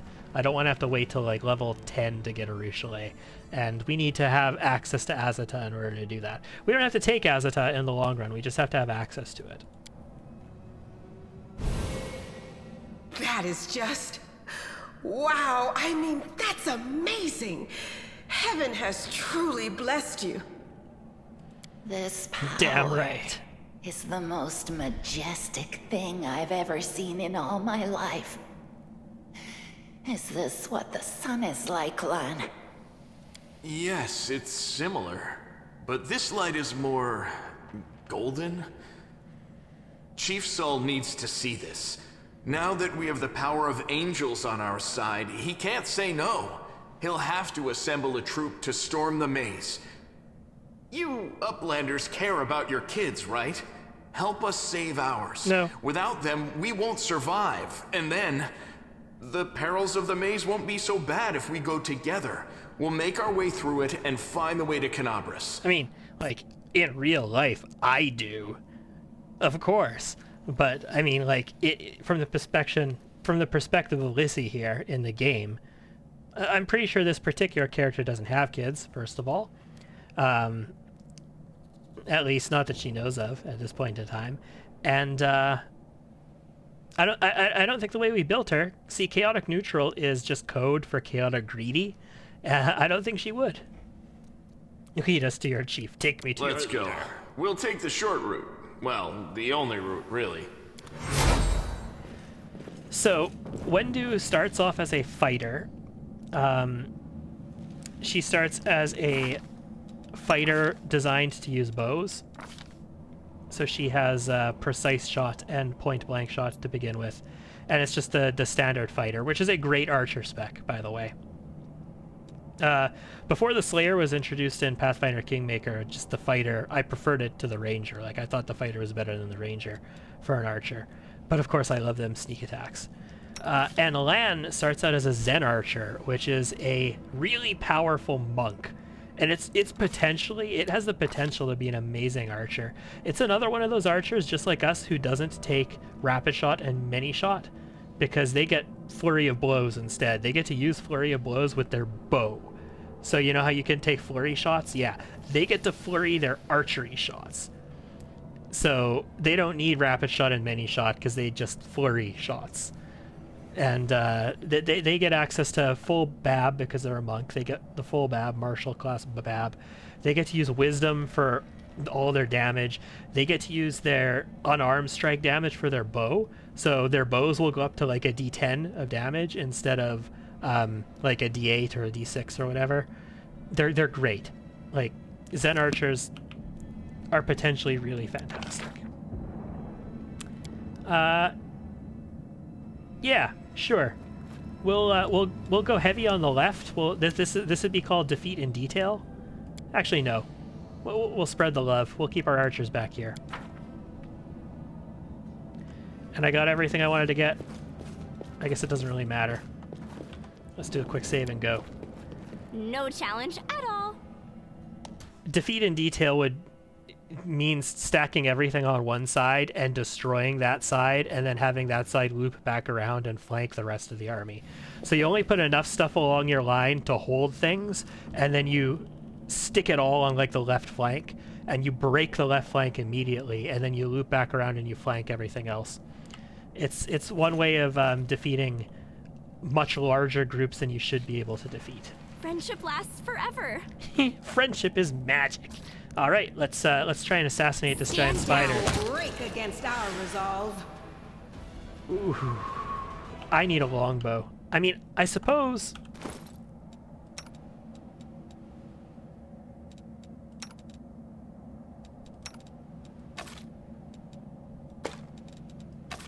Wendu, have yourself a short bow. I just got me an upgrade.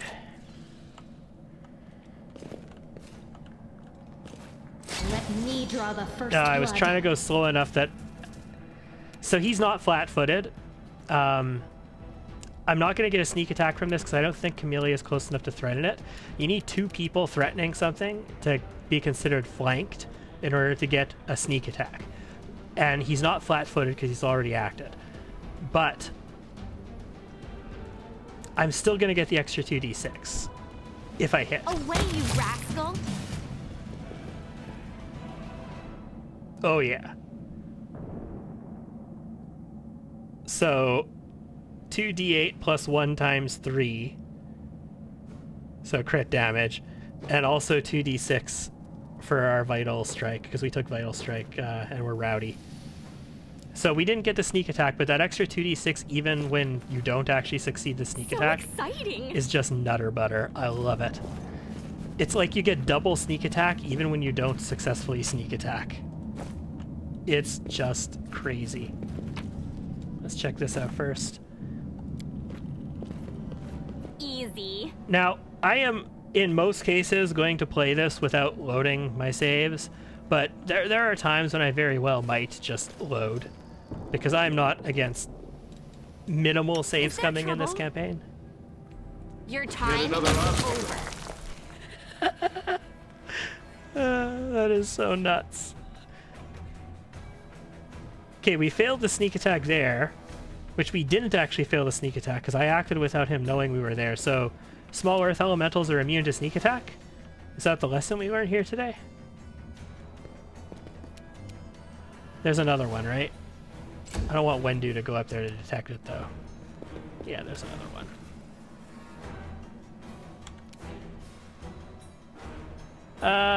Immune to poison, stun, critical hits, precision damage. Oh. It's not immune to sneak attacks, it's immune to precision damage. But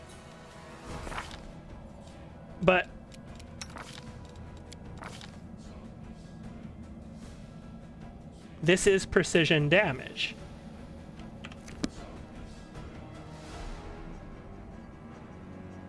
And that is piercing damage. Like, this very clearly says this is precision damage. The 2d6 from Vital Force is precision damage. This 2d6 right here was precision damage. Elementals are immune to precision damage. Well, small earth elementals at least are. So either that's wrong, like its immunity must actually be sneak attack damage, not precision damage. Because I clearly did precision damage to that. Even although the combat log said piercing. I can't charge that, so let's just move to a position where maybe they'll get themselves flanked. Also, Lan might just be able to delete him. Yeah, Lan's gonna get a full round attack here. You've crossed the wrong mongrel. Sorry. Not a full round attack. Because he's, yeah, okay, never mind. I'll rip you apart!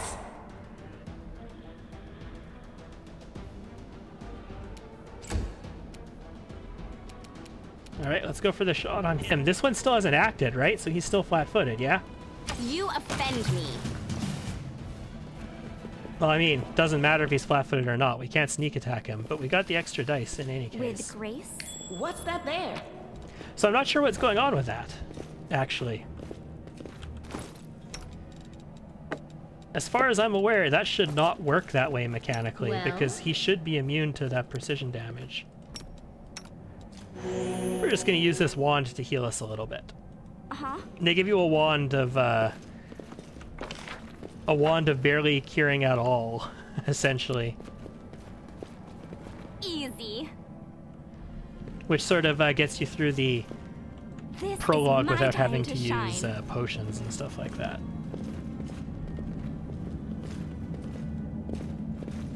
We're gonna creep though because we do want to get the drop on things. We are the light. That's why we want to get the drop on them. 24 damage. And we did get our... Okay, so it does say piercing there, but it says sneak specifically.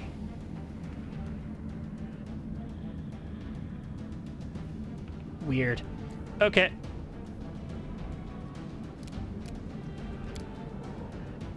I guess delaying you actually isn't going to help, is it? Yeah, we'll delay you anyway. Let's have Sela move up. Sela didn't spot whatever I needed to spot. Alright, Lan, go ahead.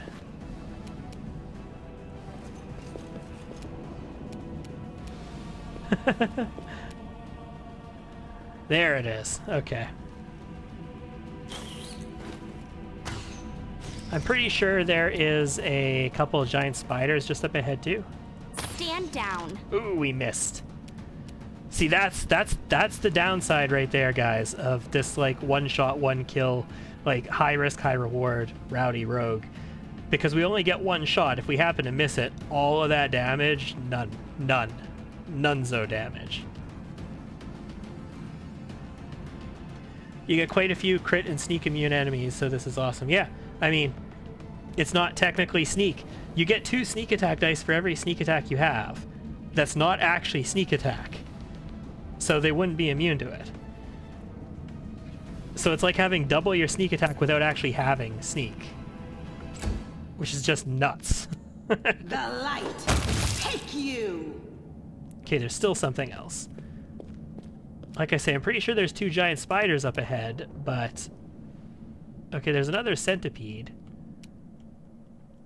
Lan, can you take 1 movement and find this thing? Is it that right there? Yeah, it is. You won't survive me. Sweet.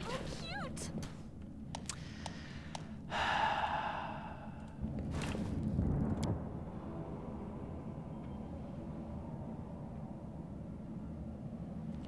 All tutorials are turned off. This is one of my gripes about this game. You can have all tutorials turned off. You can tell it not to show you the tutorials every time they pop up, and it will still just keep popping up tutorials in your face. Like, it never stops with the tutorials. And then you reload the game, and the same tutorial that you got in your previous load, like, I don't mean like you reload... I don't tolerate threats. I mean, you like save it for the night, and you load it again the next day, and things that you skipped yesterday in the tutorial come back.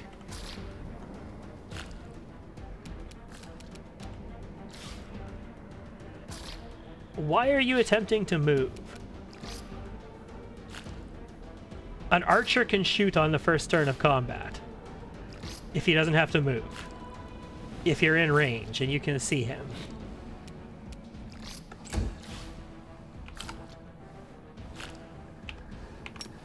Slow interface there. Found something. Away, you rascal. Since you attack once as a standard action, it may be good to find something useful to do in your move action. Yeah, actually, we do have something useful to do in our move action. As the Trickster, we're going to get the ability to stealth as a move action while in combat and in plain sight. And then, so that's going to be our first trick, is going to be stealth. Because it allows us to stealth in plain sight while in combat as a move action. And then at level 2, it allows you, your stealth takes the effect of greater invisibility. So you can attack while you are still stealthed. So for our first round of action, we're going to need to use it. And then after that, we might not need to do stealth again after that. So I might need something in that move action, yes. There might be something good to use there. No match for me. But until we get the ability to greater invisibility, where we continue our invisibility from stealth, Endure. I'm going to have to use stealth every move action. And until we get the ability to do that, I'm going to have to rely on flanks and initiative and that kind of stuff to get me my sneak attacks. But that is the plan for our movement action for a while. But yes, now that you mention it, when we get the ability to greater invisibility when we stealth, yeah, I'm going to need something new for my movement action, because that's going to carry through turn after turn, because it's not going to go away, right? Because greater invisibility doesn't go away when you shoot. Listen here, you. Some voice acting gone. I don't know who you are or where you come from, but you and I are the only two people here who see things clearly. That's why I'm asking you. Don't show the light of heaven to Sol. Lan. He wants to play the hero. His first idea, if you remember, was to grab the sword and run headlong into the maze. Does that sound like a plan to you? To me it sounds like suicide. The worst part is that the tribe might actually take his words to heart and follow where he leads. What difficulty is this, by the way? This is normal. I toyed with the idea of playing on core. One of my other campaigns is playing on core. I'm eventually going to play a solo run on hard. But I figured since I'm streaming this, normal is what most people are going to experience when they play the game. So it's probably the most realistic representation of what people are going to see. Thought you consider the mongrels to be great warriors, the descendants of great warriors. I believe that my people are worthy of greatness, that we are strong and could do many things. That's why we were chased down here. We scared people. But it's one thing to go hunting in the caves and another to fight in the shield maze. I've been there. I've spent my whole life training so I can make it through all the way to the end. There were more of us trackers at the start. We were young and stupid. Yeah, no. It's all like Kingmaker. In Kingmaker, like, everything is fine and dandy until the wild hunt hits. And then if you didn't take blind fight, because why the hell would you take blind fight, right? Like, what the fuck is the point? If you're a martial class and you didn't take blind fight, and you're now 3/4 into the game and the wild hunt shows up, and you're getting your ass handed to you because you don't have blind fight, and you're regretting it, right? Like, yeah, there are certain contingencies that you got to prepare for. What you do in Evil Run is, yes, I don't know if I'm going to stream it or not. This playthrough, I was originally, so my first playthrough was a Trickster, and it was a Slayer, and it got broken shortly into Act 3, game-breaking bug, ended that playthrough. Second playthrough was a lawful evil to sort of get the romance on with Camellia. Game-breaking bug, deep into Act 3, close to Act 4. I did manage to recover that save, though, but by the time I recovered the save, I started a third playthrough where I was playing as a chaotic good, going Azata, which is my current campaign, which is like in Act 4 somewhere right now. Like, this campaign was intended to be a Lich campaign, but then I thought, I really want to get deeper into Trickster, because that first Trickster campaign, it ended abruptly shortly into Act 3, and I really wanted to experience Trickster, so I wanted to play it again. And then I thought to myself, hey, I always play like martial classes with this kind of build. Let's try this rogue. I kind of want to try this rogue out. So that's the reason I'm doing this. I don't know if I'll stream it, but I'm definitely going to do a Lich playthrough. Lich playthrough will probably kill the Queen and resurrect her. Spoiler alert. Yes. And Terendelev. What's a couple of monsters when there's a whole world out there waiting for us? That's what we thought. But we weren't prepared. Apparently Illidan is down here with them. The maze isn't just a physical challenge. It's cunning and full of traps. Of course it is. Don't you want to save the kids lost in the maze? Not going to risk the future of the tribes for the sake of a few stupid kids. Oh, yeah. Alright. I'll think about it. I'm totally going to show the light. I like Wenduog. I like her as a character. I like using her in certain playthroughs. We will not be using her in this playthrough. Ooh, excuse me. And we will indeed be full respecking our companions, and not just the built-in respec in the game. I mean, full respecking from the ground up. Because I can't stand playing with pre-built companions. But I do want to play with story characters, so I don't want to hire mercenaries.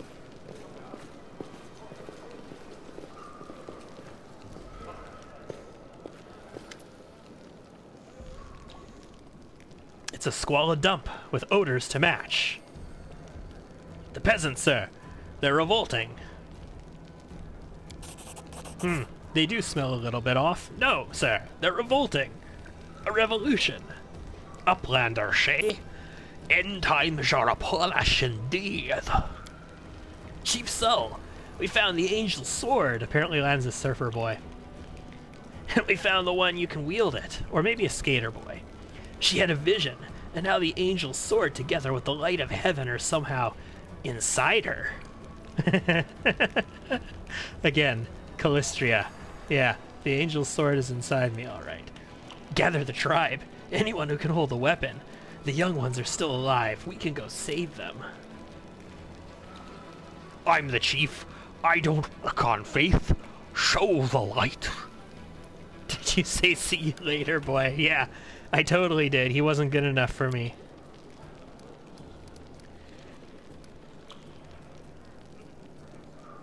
Is there someone else on the surface here? There he is. Hale and hearty and prim as a peacock. Just like me. Yeah, nice. We'll meet this guy in a second. Another person from the surface. Who's actually a really interesting character and related to Chameleon's story in many ways. We're going to show the light. We're going to show the light. Wendu can go F herself for this moment. We're going to show the light. She's not a part of our playthrough this time. Wendu makes a really good Cavalier as well. Like, not because anything about her is good for being a Cavalier or better than Lan or better than anybody else. Just because, like, seeing a person with, like, Kerrigan spider arms on the back, like, riding into battle on the back of a bear is insane. But unfortunately, since she is medium class, you need the bear at level 4 or 7 or 8 or whenever the bear becomes large in order to ride it. Otherwise, you know, you really want to... You have to ride a horse, or you have to be like a gnome or something in order to ride a bear at the start of the game.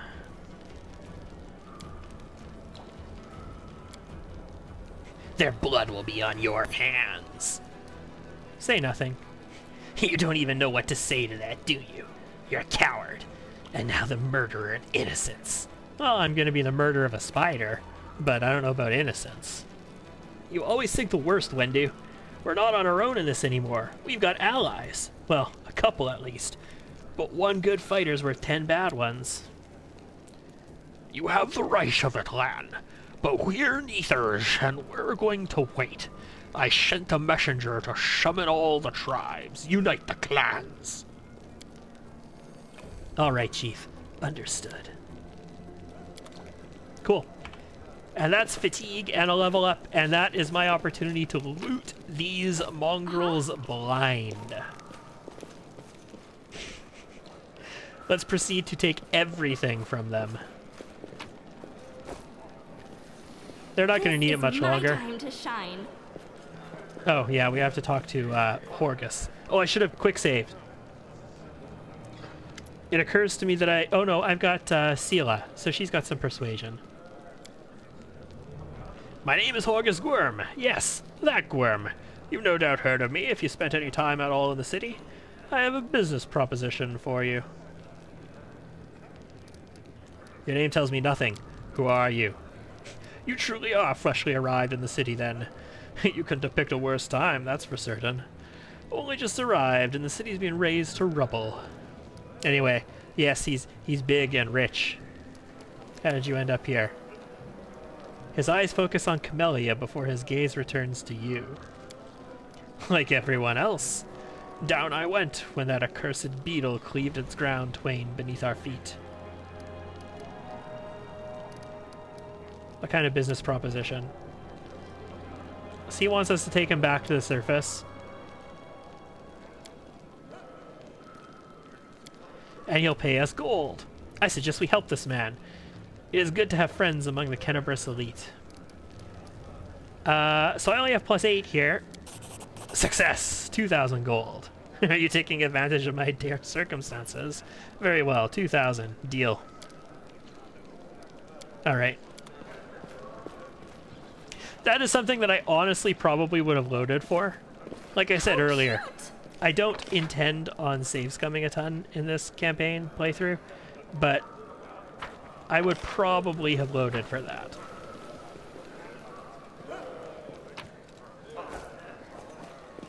So exciting! Getting extra 1,000 gold from Horus is kind of nice.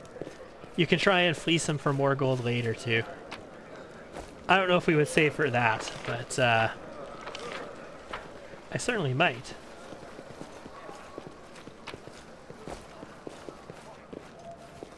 With grace? I'm stealing all your fishes, which I'm going to proceed to sell. Like, I have no intention of keeping cooking goods, and I have no intention of cooking anything other than a hearty meal. Let's just start with that, guys. I'm not going to get that deep into the camp management roleplay. Uh-huh.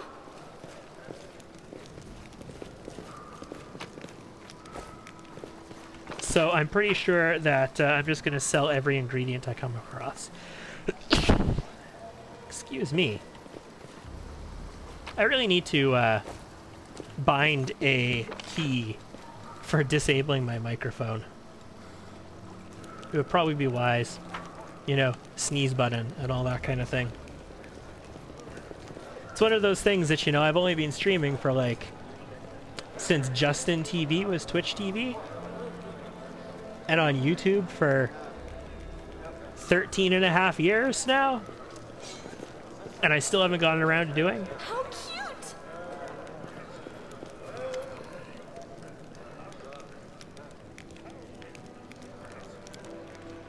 Brilliant idea. How come I didn't think of it? What's the bad blood? It's an old matter. She was spying on me, rummaging through my goods. Because she thought he was a cultist. Lovely.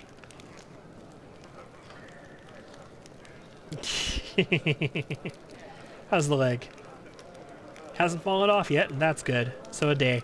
Another day and she'll be right as rain. Awesome. She won't just be, you know, crawling along behind us. Although she got a couple good sneak attacks in there. So Anevia pulled her weight. Perhaps the city's no more. If only we were that lucky. This game would be over pretty quick. I thought they were just a story. It's a miracle they're even alive. Yeah, I'm surprised Anevia doesn't know about them. Like, Anevia is in charge of the city scouts and intelligence division, like, and she doesn't know anything about what goes on underneath the city. Sweet. So there's a merchant down here. You don't need a button, just program a neural AI to detect a sneeze and mute your mic. Yeah, totally. I mean, I could use a compressor. I could use a compressor, assuming the sneeze is the loudest thing I ever do, right? I can use a compressor that just picks up, it's gated at a high enough volume, and if I hit that, it just immediately cuts everything. Like, it just squelches the entire signal down with no extra gain on top of it. Like, just brick wall limiter it and just flatten it all the way out. Doesn't even need an AI to detect when I sneeze. But then, like, if I yelled or something like that, it would mute me as well in that case. You from the surface. You must be tough to make it all the way here. Let's trade. So Dyer's got some stuff. I mostly just want to get rid of stuff, and by stuff I mean like effing everything. I'm going to hold on for... I'm not going to use that. I want to hold on for like cold iron stuff, maybe. But it's worth so much, so no. The bracers of armor, you know what? Lan can wear that right now, so... I don't want Shield of Faith, I don't want Reduce Person, I don't want Enlarge Person. We're going to dump all the fishes.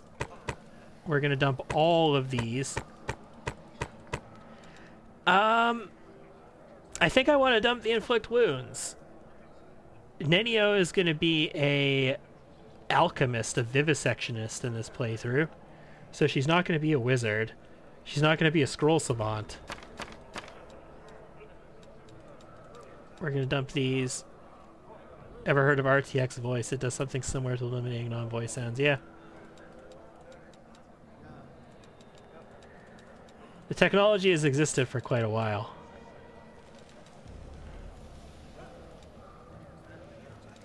And I'm actually gonna get rid of the potion and scroll ingredients, the reagents as well. I don't want any of them either. I gotta be careful I don't get rid of stuff like magic essence and stuff like that, but yeah, I'm just gonna dump all this. I just want the cash. I don't want these bracers of armor. I don't want a cold iron masterwork great axe. I don't want this thick pad, which I can't afford anyway. We do get another chance to talk to this merchant before we leave. Mutated fish. Nice. But I honestly don't think I want anything from this merchant.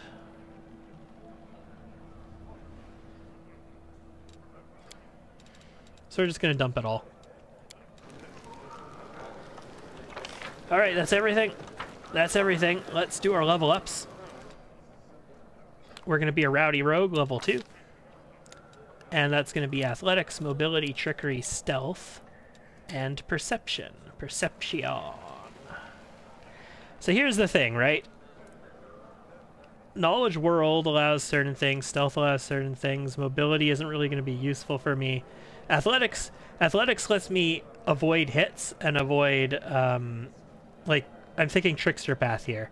Athletics is going to allow me to avoid getting hit, and it's going to allow me to pass all my saving throws, because I get to basically use my athletics for every saving throw. And I get to use my athletics to see if an enemy who hits me actually misses me. Trickery gets you like dispel magic stuff. Stealth. Perception lets you see things. I think it's lore nature that gives you access to like the magic items galore, and I don't really have lore nature. So, I don't know. I don't know what we're going to do with our tricks yet. Alright, so we've got point blank and precise shot. We do not want... Oh, this is a rogue talent. So we do not want rapid shot. We are like the only archer other than like a Zen archer who does not want rapid shot. Deadly aim is useful to us. But, I mean, this is a weapon focus, this level, yeah? Like, I'm pretty clear this is a weapon focus. Since we're a human and we got both point blank and precise on level 1, this is a weapon focus. Dunzo. Sela doesn't really matter. We're going to be respecking her anyway, but we will level her up as a paladin for not a monk. We will level her up as a paladin for the time being. And that's going to be a knowledge world, persuasion, lore religion paladin, not a mobility paladin in heavy armor. Thank you very much. There is a reason why you would take this. You need mobility ranks to take certain feats, and she is a rather dexterous paladin, actually. So she has access to the dodge feat, which needs 13 dex, and you need mobility to take certain feats. But no, we're not going to be taking that on her as a paladin. Camellia is going to be a spirit hunter. Trickery and stealth for the time being. And her hex is going to be, and I highly recommend taking Ice Plant on any shaman spirit hunters who are going to be in melee with people and are going to be like pseudo tanks on the front line. But especially Camellia, who we can't take her amulet off of her, so we can't give her natural armor on her amulet. Highly recommend Ice Plant for that. Lan is going to continue as Zen Archer for now. Again, he's going to become a two-handed fighter for us, and he's going to be a Fauchard fighter when we respec him. But that'll be Perception, Athletics, Mobility for the time being. So he has combat reflexes, improved unarmed strike, perfect strike, point blank shot. So he doesn't actually have precise shot yet. Again, we don't want rapid shot on him either because he gets to use flurry of blows. and Way of the Bow Longbow for the time being. And we don't need to level up Wendu, so I'm not going to bother leveling up Wendu. It behooves me not to at the moment, in fact. Behooves me to take those potions off, though. Wish I would have sold that one. Okay. So exciting! Rest time!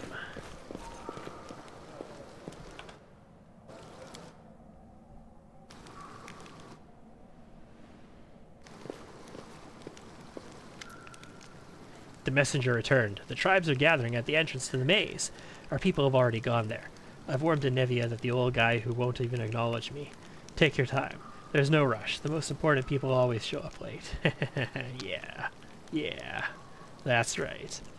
So Nevia is not going to be coming with us for this, nor is Horus. We're going to get them after we're done clearing the shield maze. This is like the first... You could call the, like, dungeon we just went through the first dungeon of this game, but really this shield maze is the first proper dungeon in the game. So a whole army is marching on the maze then, by mongrel standards, yes. What happened to Wendu? She's always been stubborn. Maybe she decided to do it all on her own. And yeah, we're gonna leave Nevia and Horgus here until we're done with the maze.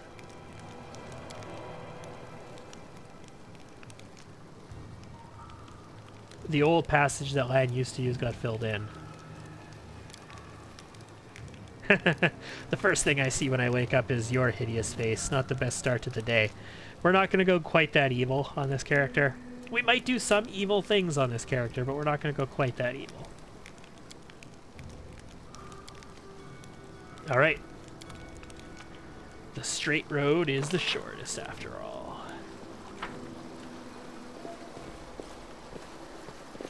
Doesn't matter, we're going to clear out both paths anyway. Oh, wait, no. That's the way that Wendu wants to go. This is the way that Lan wants to go. I love how everybody is gone now. Lan just stayed behind with us, but everybody else is gone.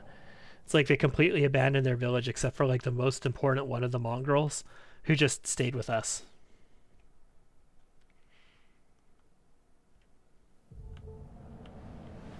With grace? So we're going to clear this whole cave. We're going to clear Wendu's side of it as well. Because there's like 1 or 2 enemies over there, and experience is experience. Uh-huh.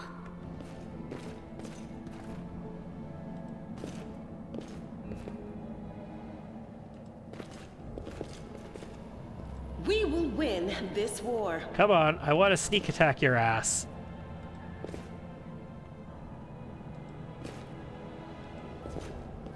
He's gonna patrol into me here, right? No reason to pause. There he is. The world is full of wonder. Yet another obstacle. Oh my god. Okay. Sweet. Is there a second one? No, I guess just the one. Otherwise we would have stayed in turn-based mode if there's a second one. This is my time to shine.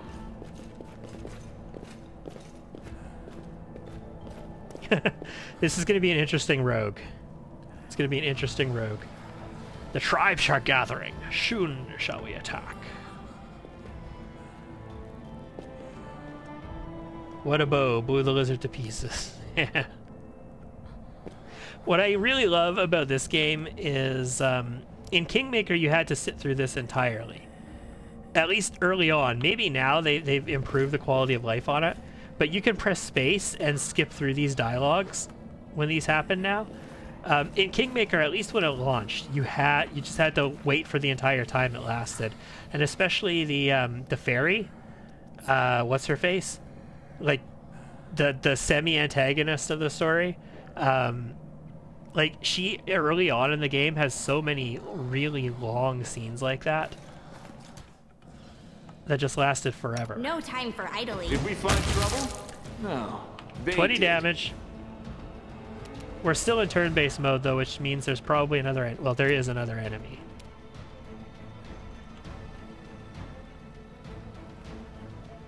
But I don't see it. Camellia, how far can you get? Not far enough. There it is. And we're gonna catch him flat-footed.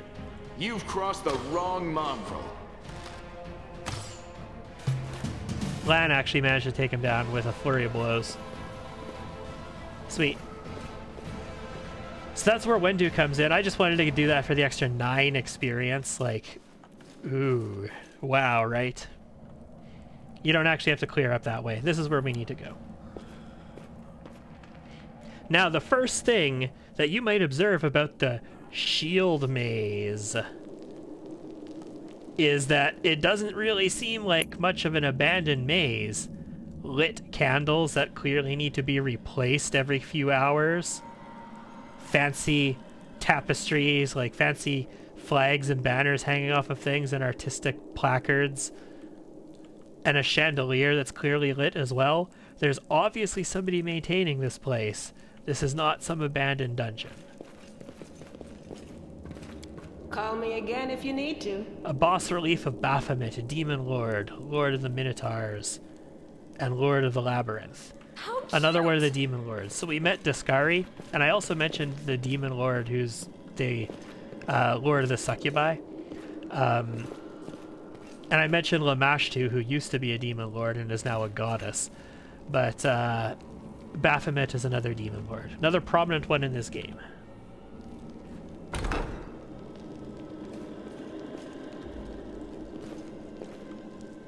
So exciting! Yeah, it is. Friendship lasts forever. Did we step on their toes as well? I mean, friendship lasts until a rogue obliterates you, I suppose. There's a couple more baddies in here. Let's see if I can catch them flat-footed as well. I mean, I can charge them. Yeah. Yeah. Lizzie's gonna catch them flat-footed as well. You won't survive me. I mean, if he survives. Yeah, no, he didn't. With grace?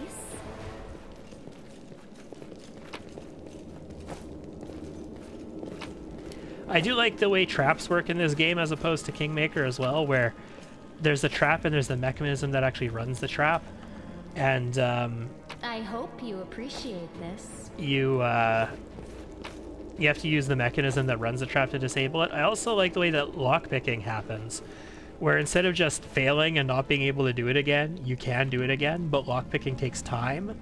So when you like fail to lockpick, it spends like 10 minutes of time, basically, and your fatigue builds up, and you have to rest after a while and all that kind of stuff, but you can keep trying to lockpick. Rely on me. Which is great.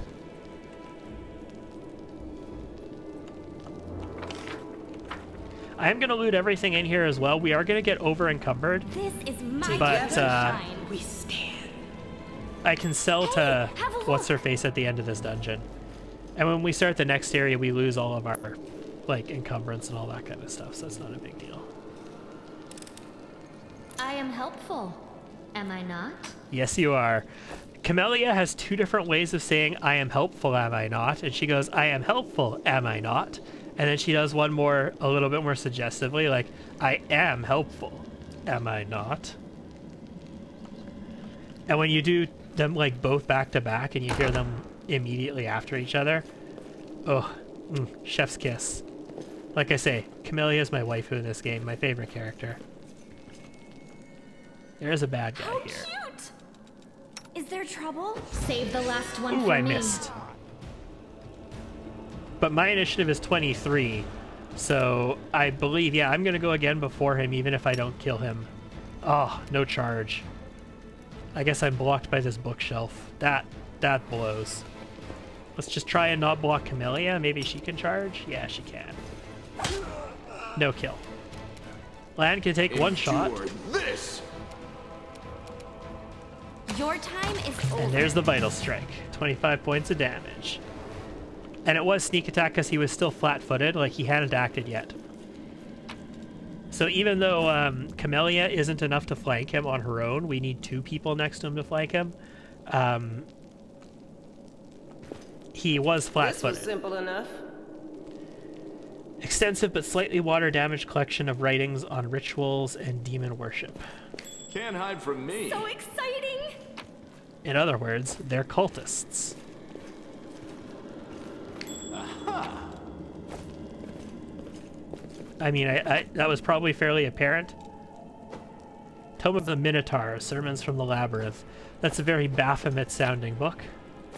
Remember Baphomet, Lord of Minotaurs?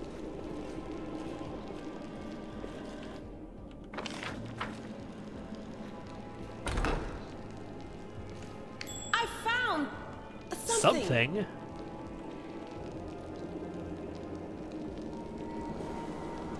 Is this... Yeah, okay. This is this room. Enemies over this way.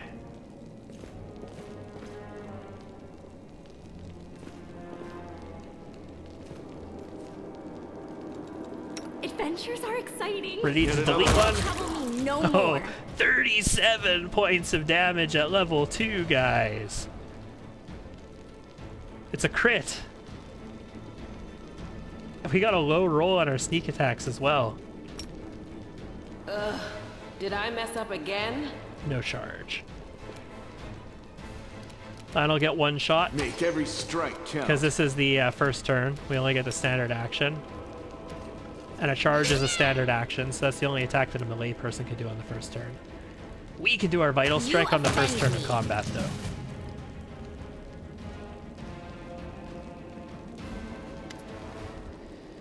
Hoven. His name was Hovlin. He's not from our tribe, but we're both hunters, so we cross paths, so he knows these mongrels. These, like, enraged, crazy mongrels. So, remember, the mongrels were coming in here, and they were all under the impression, from Wenduog, that this is some sort of abandoned maze with a whole bunch of dangers in it. Like a whole bunch of traps and dangerous creatures and stuff like that. But instead of an abandoned maze, it seems to be a cultist fortress that is well kept and very artsy and fancy and polished, and clearly they have a janitor because it's in nice shape. And they've got like awesome cooked food and stuff at their nice cushy table with couch chairs behind it. So, Wenduog's bullshit ain't exactly adding up right now, is it? Aren't we on the same side? Something's wrong with them. Yeah, they were glowing red. Or particle effects just part of the game? Seems like it's crawling with cultists. How did they get there? I don't know. Wendu goes here all the time. Of course she does. Sweet. Uh-huh. Alright, let's loot the room. Because we're playing Munchkin now, guys. And, looting the room is a very important part of Munchkin. I am helpful, am I not? Oh. This is my time to shine. Yes, you are. Yes, you are, Camellia. There's so many people who probably despise Camellia, who are probably like, she is so fucked up. I can't possibly get along with her. I can't possibly play with her in my party, that kind of stuff. But, I just love Camellia.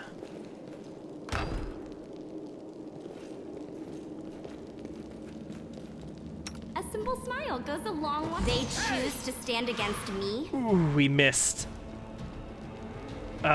Initiative 9.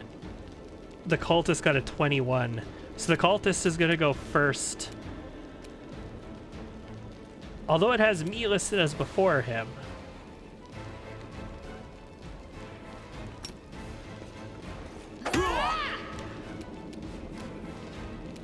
You've crossed the wrong mongrel. We are still gonna get a round before him because we surprised him. But, yeah, that makes sense. He goes first at the top of the next round. I'm not gonna... This guy is actually pretty tough compared to what we've seen so far. But I've got that Wand of Healing, and I'm not gonna waste a Spirit Weapon enchantment against him. You wide open? We're just gonna rely on our bows. You won't survive me.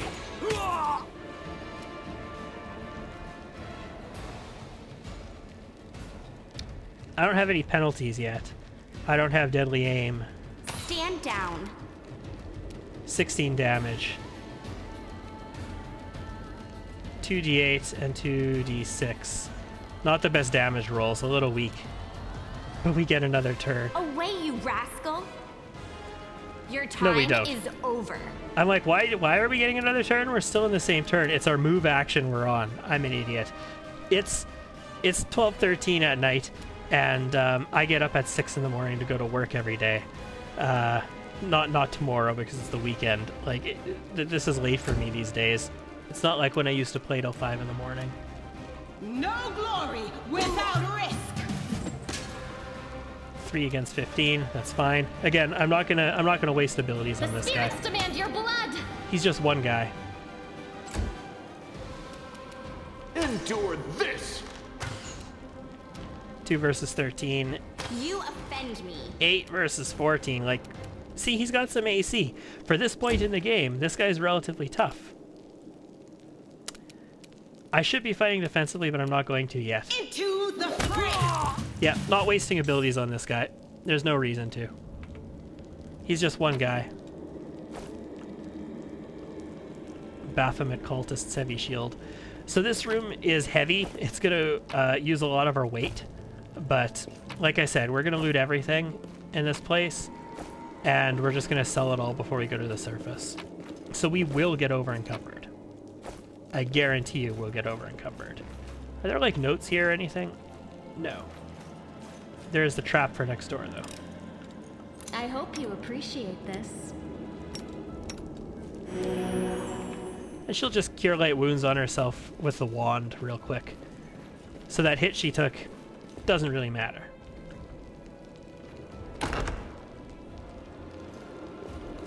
And I would encourage again you to use fighting defensively on Sela. But this early in the game, it's not that big of a deal to us. I am helpful, am I not?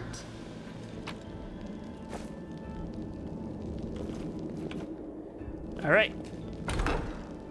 This is the basement? Yeah, this is the basement. Okay. So this is not the way we need to go to sort of finish this area. Something over there. Yet. But this is like the farming part of this this map. No time for idling. Mongrel. Stand down. Did we find trouble? No. Ooh. They did.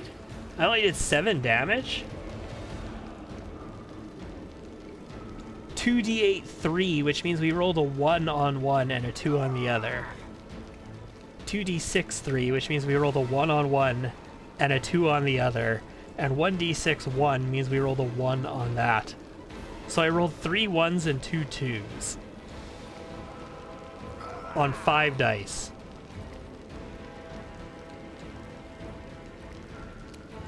Life's a piece of shit when you look at it.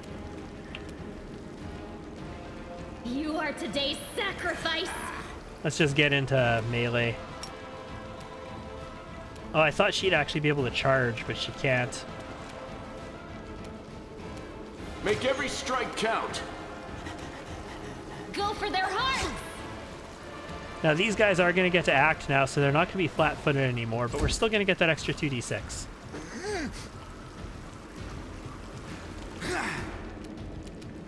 So that's good. Away, you rascal. I wanted to attack that one because, I mean, he has more HP, and we're likely to vaporize him as long as we don't roll super low. There is actually a Trickster ability that allows you to replace 1s that you roll with 20s, but that's only for d20s. It doesn't work on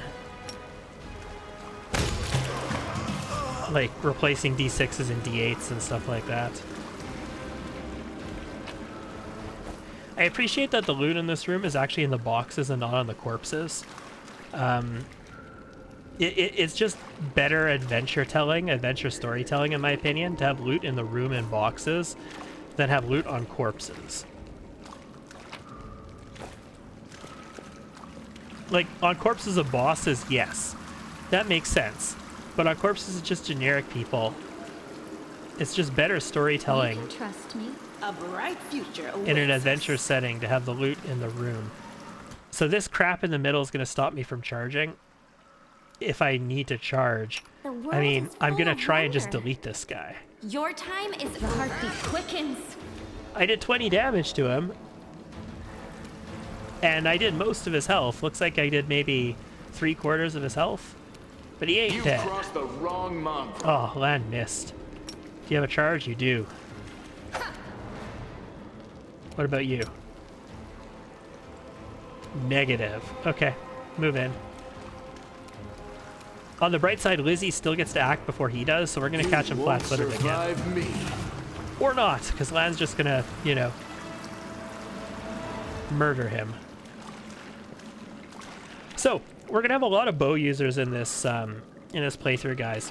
Nenio is gonna be a vivisectionist for us, but she's gonna be a dexterity vivisectionist who actually is pumping dexterity. We're not gonna pump her intelligence, which means we're not really gonna have a hardcore arcane caster. We're just gonna have an arcane buffer, and most of our damage is gonna come from bows, but it's gonna come from us. This one-shot crazy bow is gonna come from a Ruchelet with a Marshall like rapid fire style bow. And it's going to come from Nenio, who's going to have alchemist stuff supporting it. And then, obviously, our two-handed Fauchard, Lan, is going to do a lot of damage as well. The cleric I'm planning on using will not do very much damage. So exciting! And the duelist or sword saint will. They'll be a pretty good damage dealer. Is there trouble? You command me. I dare you. Is that a 6 or a 16? 16. Okay. And it looks like we're probably... What was his initiative? 8. And ours was 21. So we're going to get to act again before him, so we're going to get another hit on him flat-footed. I mean, if he's alive. Endure this! No charge, right? I'll no cut charge. you wide open! Stand down. Oh, we missed. 3 against 5. Oh well. The Inheritor, guide my blade. I kind of thought Sela was going to finish him there. He must have like 1 HP or something. He is extremely bloody. Make every strike count. So the reason Lan has 2 shots, even though he does not have 6 bab yet, is because he has... He's a Zen archer, and he has Flurry of Blows. So he gets a second attack from Flurry of Blows. Doubt is the heart's greatest challenge. I can't even turn it on. It happens automatically.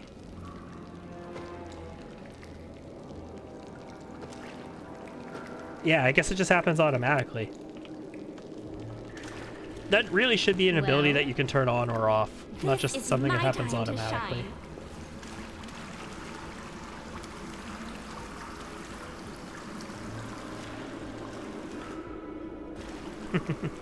Lan Al Mandragoran. Nice. Can't hide from me. Couple coins in the larder because, you know, why not? I am helpful, am I not?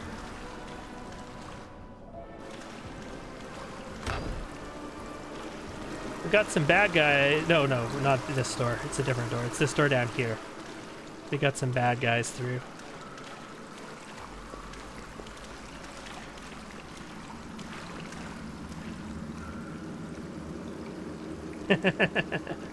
Yeah. I will help where I can. I am looking forward to Wheel of Time, actually. I wasn't looking forward to it at first because I was like, this is going to be produced like shit. Like it's gonna turn out like garbage. And The Witcher kind of got me on board with it because I'm like, you know, they actually did. I know competing production, right, from a competing platform, but they actually treated The Witcher decently. And I'm kind of excited for Wheel of Time now. And I would be totally stoked if we got a Stormlight Archives or like a Mistborn. Or even just like a movie of Warbreaker or something, or a mini-series of Warbreaker. Like, I would be so crazy excited. Like a mini-series of Warbreaker before a Stormlight Archives, because Warbreaker is kind of like a prequel to Stormlight Archives, with Nightblood and all that kind of thing. Away, you Let rascal! me draw the first blood. Like, I would be crazy on board with that. You've crossed the wrong mongrel. For a long time, I was like, they're never going to do a fantasy series properly. It's always going to be garbage. Whatever they do is going to be garbage. They're going to treat it terribly. And then The Witcher kind of brought me off of that. It's kind of like, you know what? They actually did this not bad. The light. I can respect this. You won't survive me. All right, let's get this shot. Your time is Oh, over. 3 versus 6. You're kidding me. Again, high risk, high reward. We're not always going to succeed that. We still have 2 people acting before him, though. Sacrifice. Unfortunately, we're low level, so we only get 1 attack. Yeah, Sela, bring him down. Hey, have a look. What did she spot? How cute.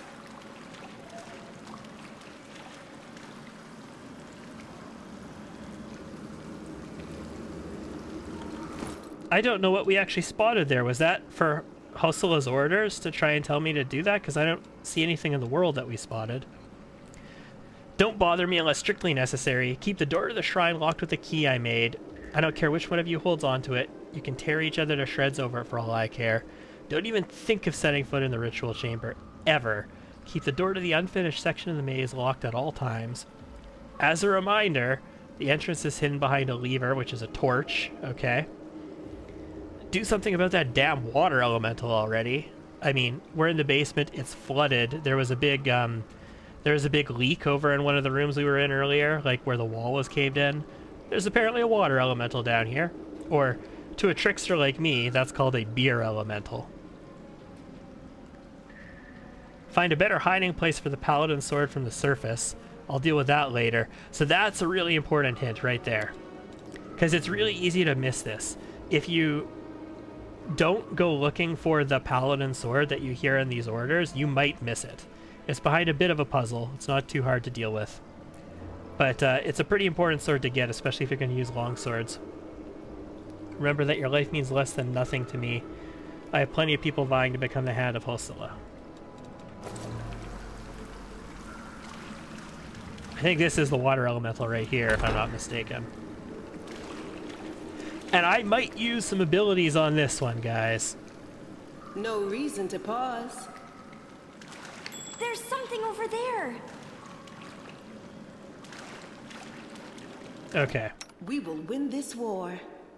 Sela's going to fight defensively for this battle. Large water elemental, immune to poison, stunned, critical hits, and precision damage, but apparently the precision damage on my vital whatchamabugger does work on him, even though it's precision damage. But our sneak attack won't.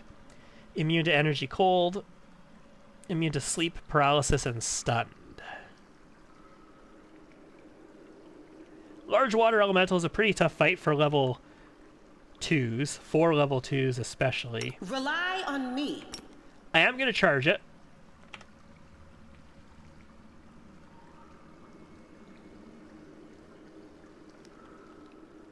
I heed the voice of the spirits. I'll watch your back. It's pretty big. Together we stand. So I think if I spread out like this, they can both charge it. But I am going to open up with an attack from Lizzie. You offend me. Did we step on their toes as well? 13 is still really good for a first shot against this guy. It's those extra 2d6, 4 extra damage on that. And 2d8, I doubled the d8. So that's mighty nice. He's not going to act this turn, so Camellia will charge. And Celia will... Oh. I was hoping Camellia wouldn't block us, but apparently she's blocking us. Okay. Too bad. Problem is, he's going to act before Celia goes, which is annoying, because now he's going to attack Camellia. Endure this! I mean, we're not going to kill it, so... Stand down. This turn, at least. Well, Camellia is going to Spirit Weapon, and hopefully not just die this turn. Go for their hearts! She has Ice Plant. God, that damage, man. That damage would have been 1 if I didn't Spirit Weapon. See, this is the problem about not having finesse training and not being able to add your dexterity to your damage yet.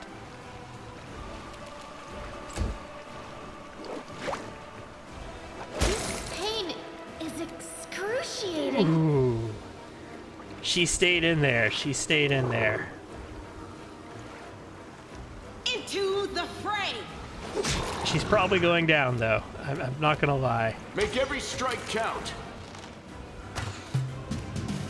This is the kind of enemy where archers are not usually the best. But, I mean, I can move, but it's not gonna do anything, so... I didn't want to use Lay on Hands. I'm not gonna use a Cure here, obviously. I could take 5 and try and retreat Camellia. Or, I mean, you could use Acrobatics and try and get out and have a better AC against the attack, but... I could take 5 and try and retreat her. But, honestly, I think we just keep her here and we just go for the attack. Wide open. Yeah, 2 damage.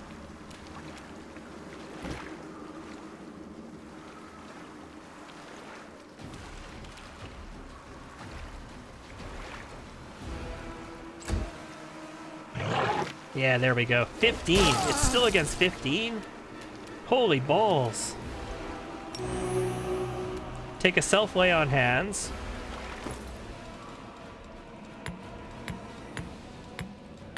I love how you can just do that for free.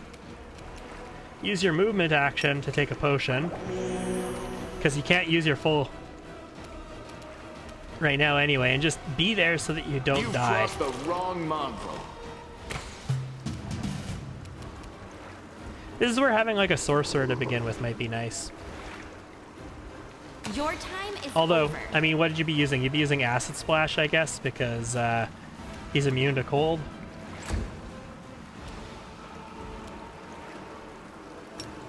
What are the odds that he stays on Celia? The spirits demand your blood. In any case, 4 damage is worth it, but by retreating her last turn, she survived another turn to do that 4 damage. Okay, that was against 13 though, like... This is a fighting defensive paladin in heavy armor, guys. Speaking of which, I thought there was a half plate I could get at this point. I've got a Ring of Protection I should probably be wearing. I can't put it on right now, I'm in battle, but I should probably put that on at some point. Not worth smiting because he is not evil. You won't survive me.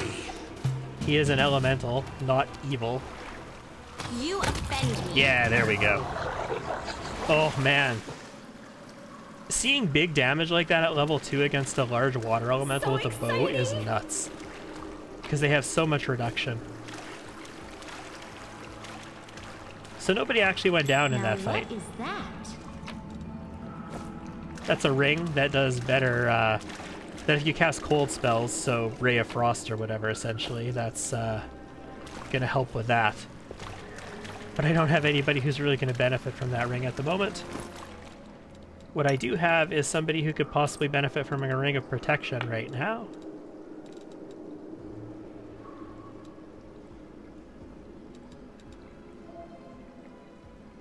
And nothing else that's really gonna help defensively. I guess Lan can wear this. Technically, since he doesn't wear armor. And I mean, I am allowed to wear a chain shirt, but I have a dex bonus of +4. And I guess a regular chain shirt is +4, or is 4 dex. So I guess technically, this is better for me at the moment.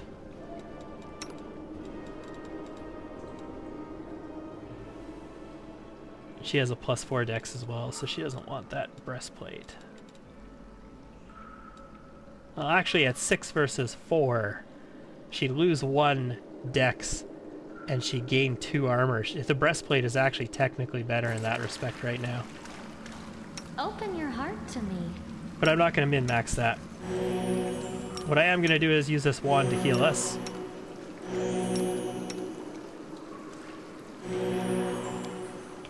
Man, half-elves make such good tricksters. Like, either arcane trickster, the way Octavia was, or just like a shaman who has trickery and stealth. Half-elves are so good at that because you're forced to take a skill focus at level 1, right? I guess you're not. There are actually 2 other halfling, like, sub-races, I guess, whatever you can take, heritages, where you don't have to take a skill focus. With grace? One of them is actually really good, the one that lets you take +2 in charisma, because most of the time, most of the classes that give you plus mental stat are a plus mental stat plus physical stat. So it's usually like dex and wisdom, dex and charisma, strength and wisdom. But because the half-elf lets you take charisma plus whatever stat you choose, you can take wisdom and charisma together and make a really badass cleric with wisdom and charisma. Like that's one good thing for that half-elf. No time for idling. So we've got a ranger and a guard. I don't tolerate threats. I missed. What are our initiative checks? The ranger rolled 13, the guard rolled 11. I rolled a 10, so they're both next turn, not this turn. Next turn, they're both ahead of us. Endure this! And that sucks.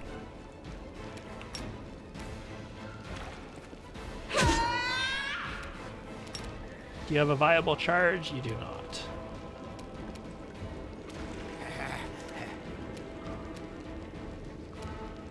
Make every strike count. Lan still gets to go first, though. So Lan managed to take out the ranger. Disable one of them. Now let's get the kickboxer. Let's just away, you rat. Obliterate him. 2d8s, 5 damage.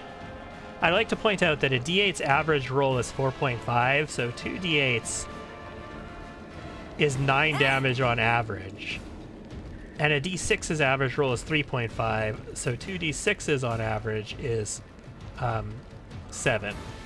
So you got an average roll on the d6s and a below average roll on the d8s. Your time is over. The Inheritor, guide my blade! You are today's sacrifice! Ooh, that could have been the kill. On the bright side, we still have Lan. You've crossed the wrong mongrel.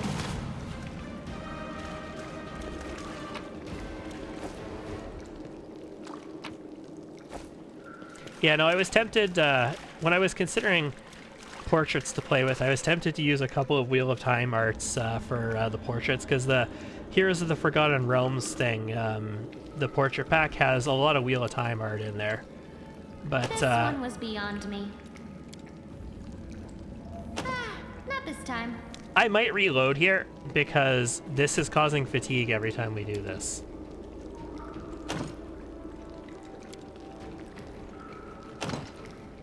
I'm willing to reload on this, guys, because I do want to get into this room. And I just saved right before it. So this is our first save scum reload of the campaign. And like I said earlier on in it, we very likely will take a few of them. I'm not going to save scum everything. Like, I'm not literally going to try and min-max every single roll. But, you know what? I'll use a lockpick for this. I am helpful, am I not? I found, something. But I will take some. I hope you appreciate this. And yeah, as opposed to Kingmaker, where you only got one roll on things that are locked, you can take multiple rolls on this, and it can work. But you do get fatigued doing it. So if you take like 5 rolls on something, you're very likely going to get fatigued. So exciting! I heed the voice of the spirits. So this is scale mail. It's medium armor, 6 armor with 3 max dex. So that's the same as this breastplate would have been, 6 armor with 3 max dex. With a -3 penalty, which, I mean, doesn't matter to her because she's a stealth and trickery user. But it's magic and it's unidentified. Okay, so we're not going to wear it. I know what this does, and it would still work without knowing what it does, but we're not going to wear it because, like, the party doesn't know what it does. Actually, I probably shouldn't be using this Ring of Protection either. You know what? I'm going to say a Ring of Protection is pretty standard. Pretty much everybody in Golarion would know what a Ring of Protection looks like, especially Crusaders who use divine powers. Like, it's a fucking shield on a ring. So I'm going to say that's okay. But I'm going to say this party doesn't know what this armor does. They're not willing to put it on yet.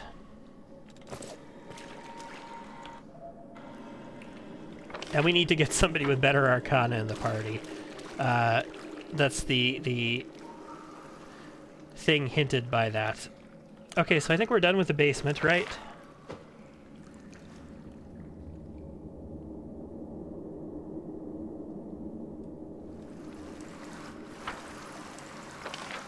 Broken section, yeah. That's it for the basement. Let's head upstairs.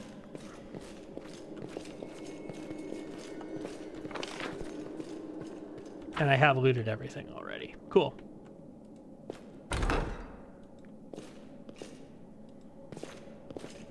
Which room? Okay, the barracks room. With grace? So there's enemies in this room. And there's actually like a mage in that room, or an evoker, or a conjurer, or something like that. And there's 3 enemies here. There's 2 here and 1 more over there. No time for idling. Away, you rat! They choose to stand Oh, against nice. me. We just deleted the sharpshooter, which is really good for us. Camellia can go farther, so I'm actually going to send her this way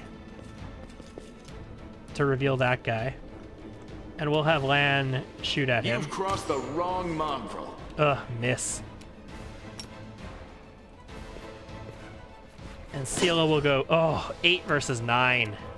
9! I'll cut you wide open. The reason we want to engage this sharpshooter really quickly, by the way, is to shoot your bow, you're going to trigger an attack of opportunity. Unless you have feats that prevent that, and I don't think this Nephite sharpshooter is going to have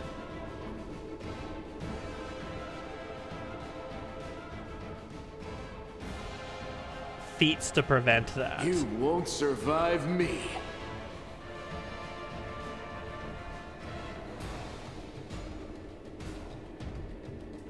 That's like what? It's improved point blank. No.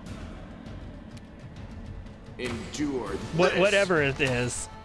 The name is not coming to my mind at the moment. It's not improved point blank shot, is it? It's snapshot, right? No, snapshot is being able to fire on a attack of opportunity. Whatever it is, he doesn't have it. So if he did want to attack with his bow, he would have taken an attack of opportunity from us. Good way to crowd control archers early in the game. Eventually, any real archers you face are going to have that feat, and they're going to just shoot you anyway. I am helpful, am I not? Okay, so this room's a bit problematic because as soon as you enter it, you trigger these guys. The world is full of wonder. So I'm wondering if I can just kind of, hey guys, it's me. I'm a Lizzie. You offended us. Oh, I missed. I'm just here killing your wizard. I'm like, could she actually charge for a second? No, she couldn't. I'm gonna go in there. Glory without risk. I'm gonna go in there. This is so stupid. I'm gonna get another shot on them. Make every strike count. Stand down. And if I can kill the wizard, it's worth it. If I can't kill the wizard can do AoE damage to us, and it's very not worth it. But if I can kill the wizard, that's totally worth it. Oh, I thought they fixed that bug. So I just wasted my turn on Sela by charging him, and she immediately stopped her charge because Camellia's too close. Like, that's supposed to tell you you're not allowed to charge there. Or it's supposed to let you charge right through her, one or the other. And they said in their most recent patch notes that they fixed that bug. The light take you. But they clearly didn't. Guide my blade. So all I can do is take 5 on Sela. The spirits demand your blood. Ooh, bad. This is another champion, if you remember that first champion. So they have pretty tough AC to crack. Crossed the wrong mongrel. Ooh, 2 in a row there is not likely, but very nice. I'll take it. Away, you rascal. And if we happen to hit on our rogue, we're going to delete him, obviously, but No glory. it is a tough without shot. risk. And I am not going to use any abilities on him, because again, I don't think it's worth it to use it on this guy. You are today's sacrifice. That elemental, yes, using abilities on him, totally worth it. But this guy, I think we can afford to just spam attack. Your time is over. 21, yeah, see? When we hit like a truck. Unfortunately, he's got just a little left. To the fray. And see, he's rolling against a 19 Go as for well. their hearts. So, I'm not that concerned. This. Oh my god, 2 damage? Really, Lan? 1d8 plus 1, so you rolled a 1. You offend me. And then I 15 him. When he's got like 2 HP left.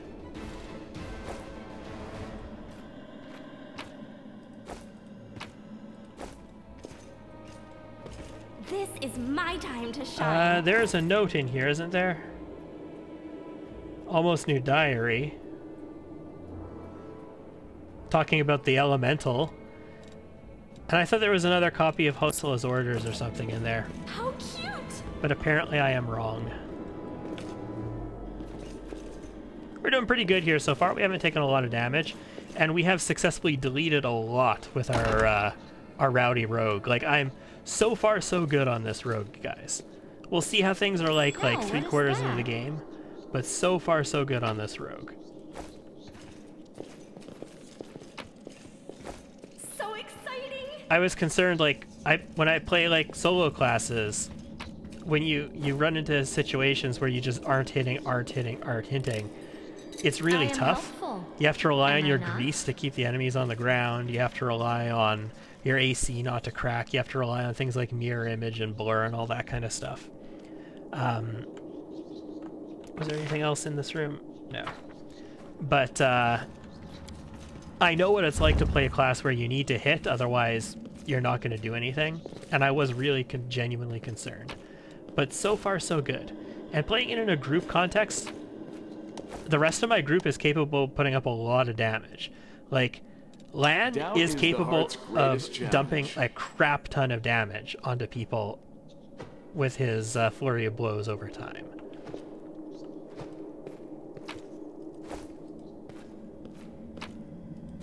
Yeah, the rogue is sort of carrying a little bit right now, but once Lan is a two-handed fighter with a Fauchard, he's gonna do like a two-handed fighter damage. Like, he's gonna demolish things in the front row. When I have my duelist, it'll be a great tank who also puts up respectable damage. Arushale is gonna do a ton of damage with her bow. Nenio will do a ton of damage with her bow, although a little bit less than Arushale and a little bit less than my rogue. But the rogue is going to do, with grace, like Lizzie is going to do, a ton of damage when she hits.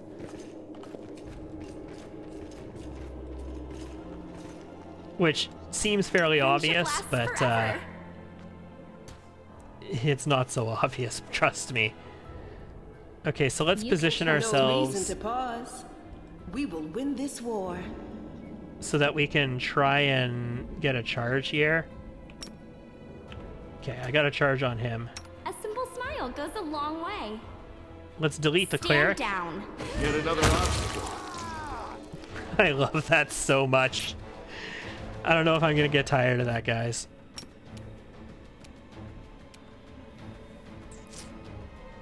I really want to engage that sharpshooter, but I know Camellia can't do it.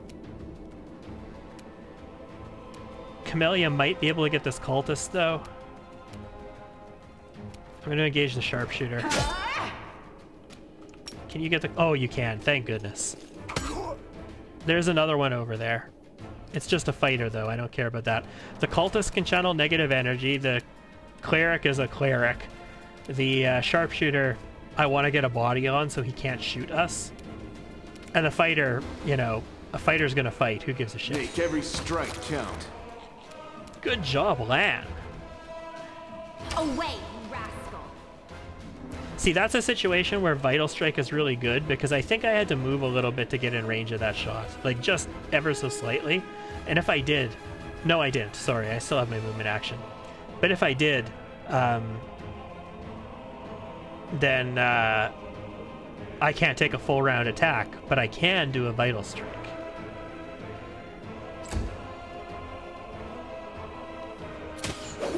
Attack of opportunity. The light. He survived it, though. He didn't survive that, though. 13 against 15. I'll cut you wide open. 1 damage. 1 on a 1d6, and she can't add her dex yet because she doesn't have finesse training. She has weapon finesse, so she can use her dex to attack, but she can't use it for her damage yet. So bad. Like, you've crossed the wrong mongrel. That is so anticlimactic feeling on a dex character before you get weapon finesse training. Your time is over. Oh, 4 versus 8 to delete. I didn't think Sela would have to go over here. Risk. I thought I was going to have that covered before Sela got there. The spirits demand your blood. 2 damage. She's pinpricking this poor guy. Survive me. I mean, she is kind of a sadistic queen, though, so it makes sense. She's pinpricking him to death. The ritual pool filled with fresh blood. Oh, I like it. This scene reminds me a lot of Diablo 2. I don't know why. So in Diablo 2, in the first act, the big bad has a pool of virgin blood that she bathes in. And this just reminds me so much of that for some reason.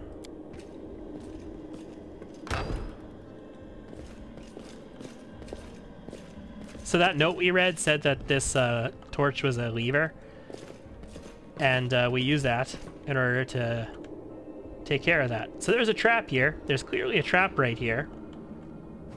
What's on your mind? I wonder. There it is. I'm like, we didn't perceive the trap, but we saw the trigger for it. The spirits guide me. I hope you appreciate this. I do. You are useful. Are you not? I will help where I can. Okay, so we've got a cleric and a hand of Hosala. Is there trouble? Not anymore. You just deleted another cleric. The world in crimson. The Inheritor, guide my blade. You can tell that Camellia just loves to kill. Endure this. You are today's sacrifice. But she can't quite do it effectively yet. Ooh. They hit our AC. You offend me. And then I fucking did 25 damage to him.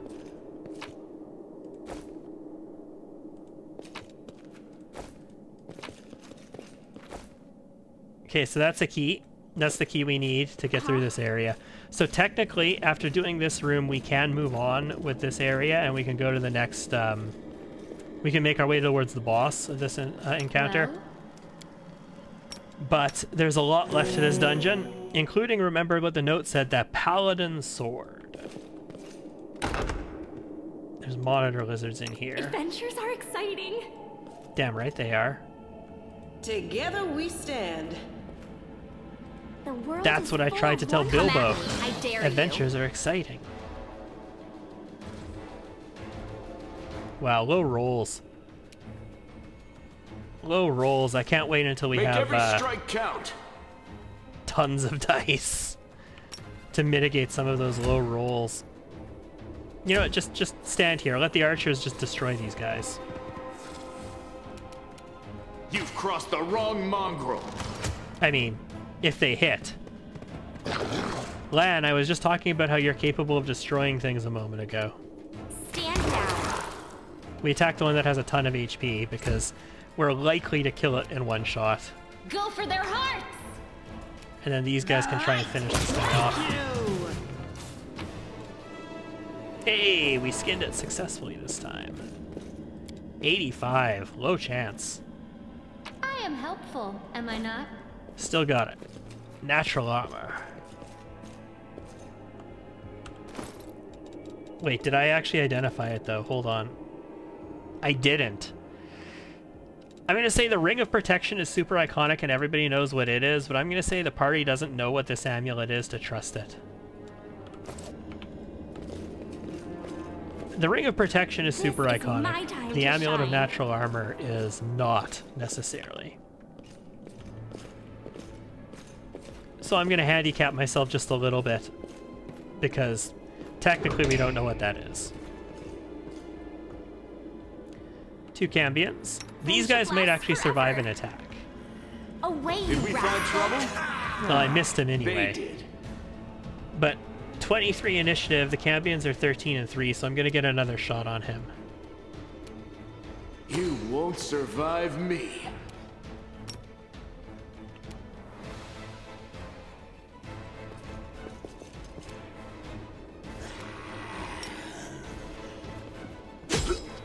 There we go. Your time is over. Vaporized him. Okay, so no, we hit him, we kill him. I thought he might have enough HP to survive that. The Cambions are pretty tough. I'll cut you wide open. They don't have as much AC as the champions do, but they're pretty tough. Into the fray! Still no need to use any special abilities here, though. What's that there? That would be a torch.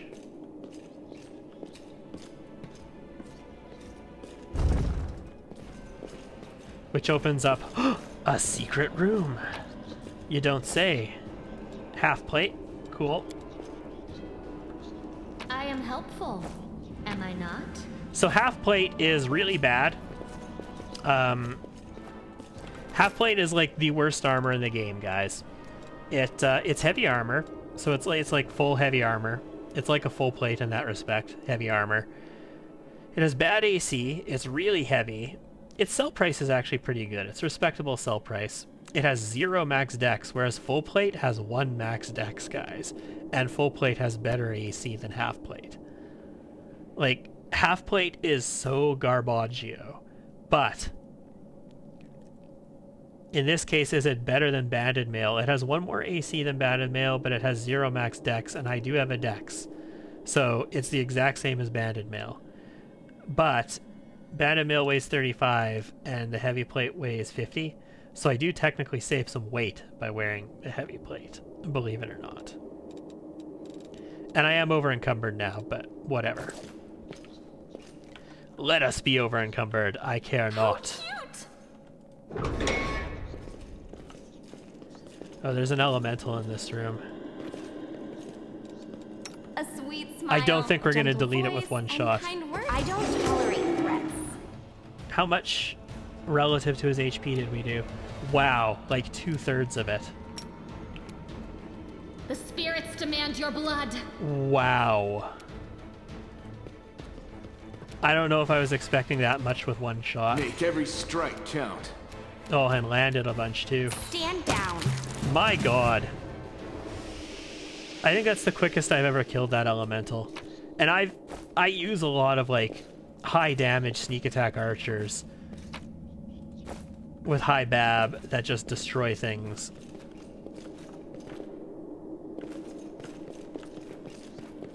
But I still think that's the quickest I killed that elemental.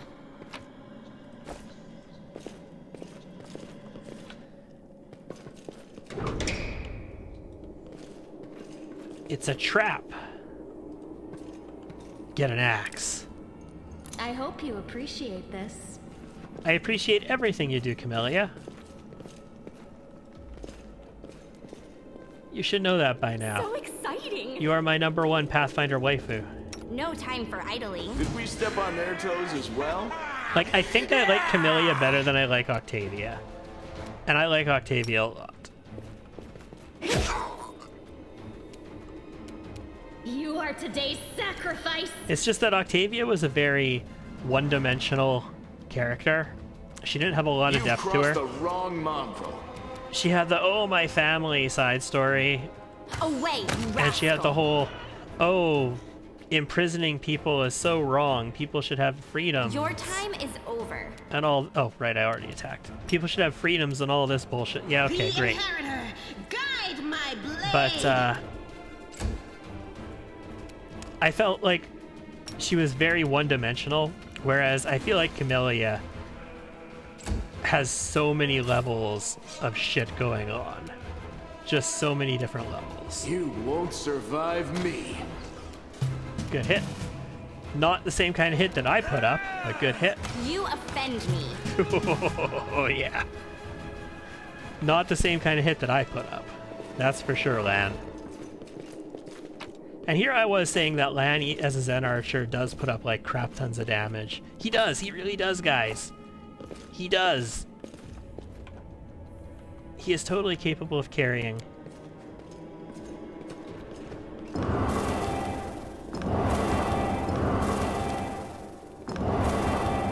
So the pattern here is yellow, blue, red, yellow. I don't know if it's actually hinted anywhere in this dungeon. I think this is just a trial and error thing. Like, obviously 4 permutations of possibilities.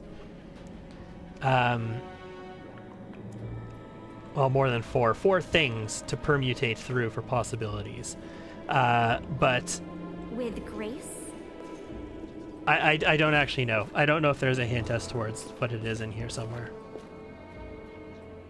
I just happen to know that it is yellow, blue, red, yellow. It can't be. I know Radiance, the sword of the great Yaniel.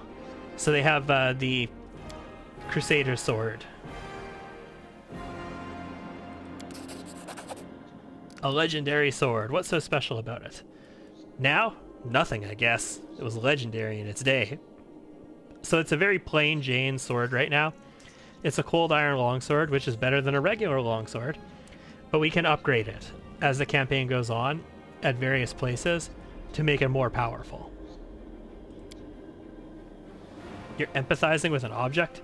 Extraordinary. Are all paladins so tender-hearted and sensitive? Sensitive in a way, yes. Who is Yaniel? You've never heard of Yaniel? She's famous all over Galarian. She was a great woman, born in Mendev when the Crusade started.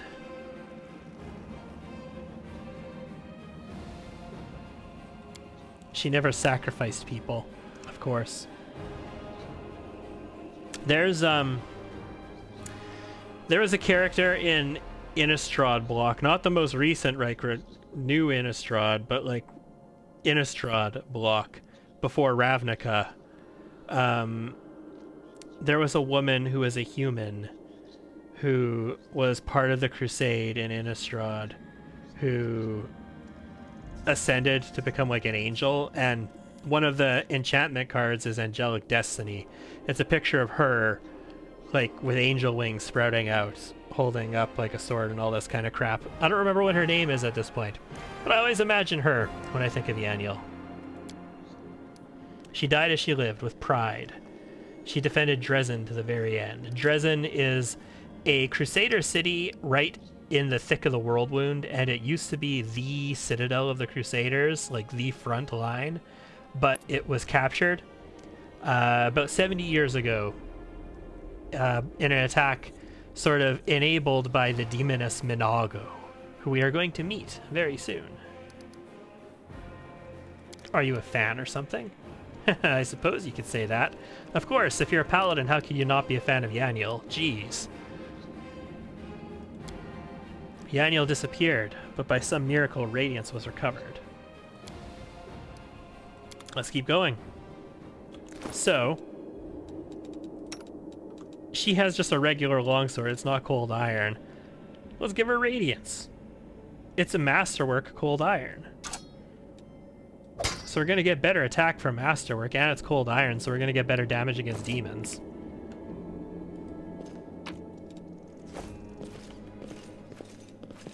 %. That's what I like to see.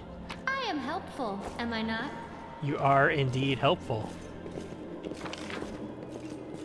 There was still loot here. Uh-huh. Was that the Campion's body, or was that loot that existed already? It must have been loot that existed already. They wouldn't put cooking ingredients on the Campion's body. So is that everything? That's Radiance, this chamber, down through here. We got the key. We got the monitor lizards. I think that's everything in the unfinished section of the maze. It's not really a maze. It's they're expanding their cultist citadel down here is what they're actually doing. God, I hate seeing this overburdened so bad. Overloaded. I'm always afraid we're going to get fatigued, but I do know that we're very close to the end of this dungeon. I found something. Open your heart to me. Oh, and any other campaign playthrough, yes. Yes, Camellia, I would open my heart to you. I am helpful, am I not? I might have to think of a way to include her. She could be a very good cleric, like I said, as she's half-elf, she's able to get both wisdom and charisma with one of the heritages that a half-elf can get.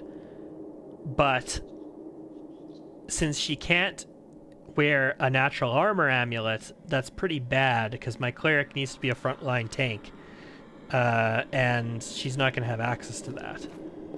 And since she won't have Ice Plant Hex anymore, I'm not sure if I want to do that.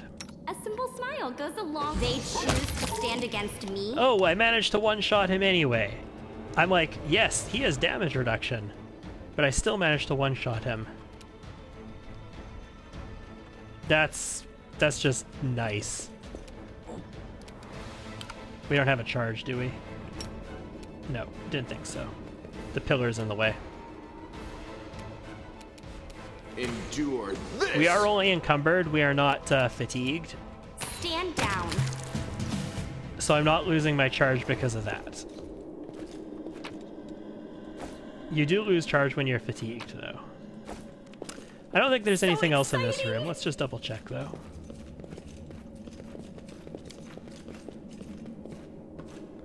Judging by the corpses littered around a summoning site, the cultists did manage to summon a demon in the end.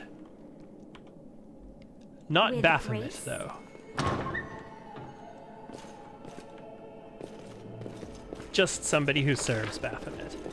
Alright, we got everything so far. And the boss fight, I believe, is the next fight. So we're about to be out of this dungeon.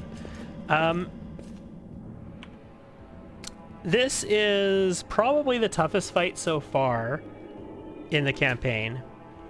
It's not astronomically tough, but let's just see. Full of wonder. I have nothing really special I can do. I mean, this is... No. A bright future awaits us. I'm probably going to smite Hosala in here, or Wendu, or the demon that we end up fighting, because we fight a little baby demon. I'm probably going to need to use Lay on Hands. I heed the voice of the spirits. I'll definitely use my enchantment. Do I want to enlarge Sela? I don't think so. Are we in trouble yet? You can trust me. I'm debating fighting defensively on Camellia. Nope. I don't think we will. This is not a incredibly hard fight, but bad luck can actually kind of screw you a little bit in it.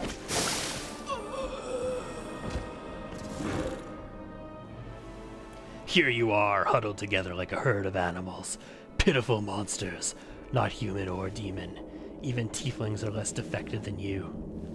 But I, your master, Savamelech, can make you better, stronger. I can satisfy your hunger.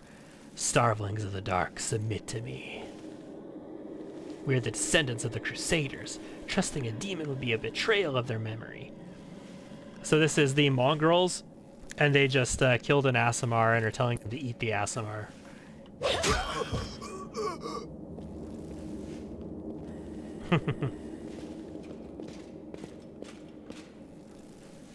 This is one of those scenes where being able to skip that dialogue with space is actually really helpful.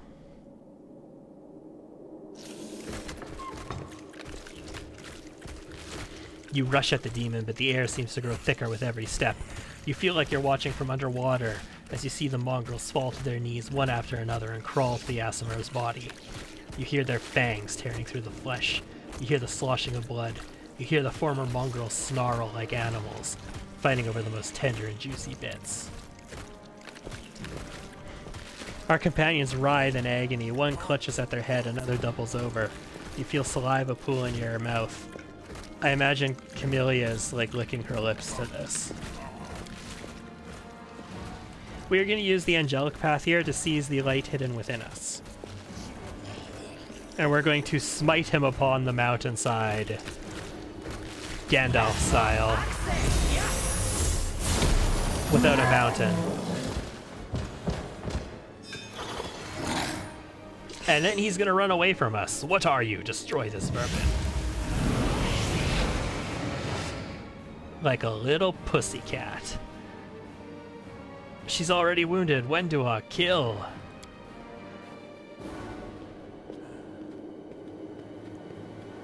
And now Wendua shows her true colors. She's been working for Hostilla this entire time. She has been luring the mongrels into this shield maze, which is actually a cultist citadel, essentially, in order to bring mongrels to her so she can sacrifice them to demons so that she can enrage them and make an army out of them. I'm no longer your slave, but I'll gladly kill anyone who pokes their nose where it doesn't belong. Do not bathe in your blood. Do not waver. So, if you bring Wendu with you, she's on your side against Hostilla, and Lan joins, and Lan fights against Hostilla. So this fight is actually easier if you bring Wendu with you. But, you know, life's a piece of shit. Make every strike count. Did you see that? We're just gonna one-shot Wendu real quick. She just gave us the slip and went after. And look at all of her fear. Like, my God. She got everybody. And Lan is threatened right now. So he can't even attack. So he's going to take 5, and then he's going to get a full attack. So you've got your move action, your standard action, and there's something called take 5. If you take 5, you can move without provoking an attack of opportunity.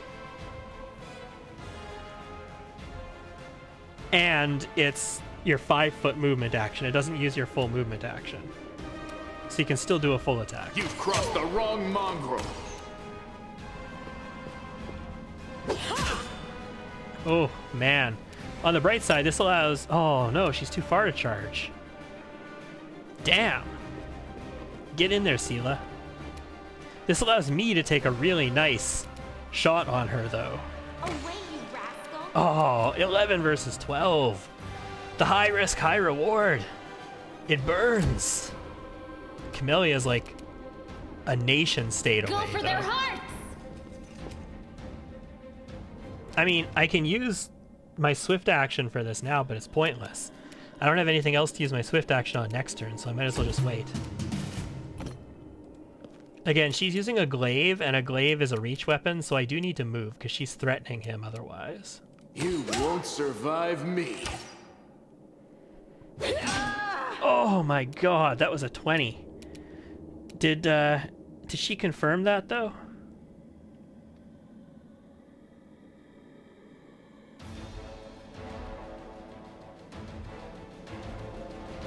Natural 20 result hit.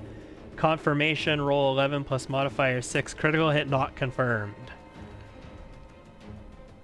So 16 on the confirmation. My AC is 23.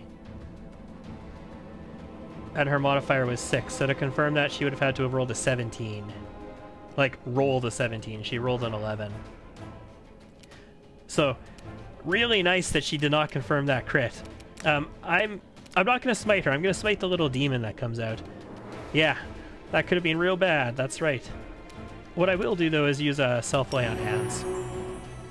Just keep topped up. Take you. Okay, cool. Can I vaporize her? Oh, 1! Natural 1! I hate that so much. Camellia is feared. Lan is feared as well. I've never experienced so much fear in this fight. I think maybe like once I've had one character get feared before. But that's like it. Into the fray!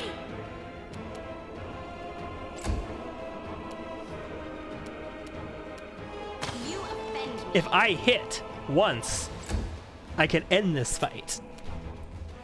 As it stands, though, all of my melee fighters are just getting feared away from I'll her. cut you wide open.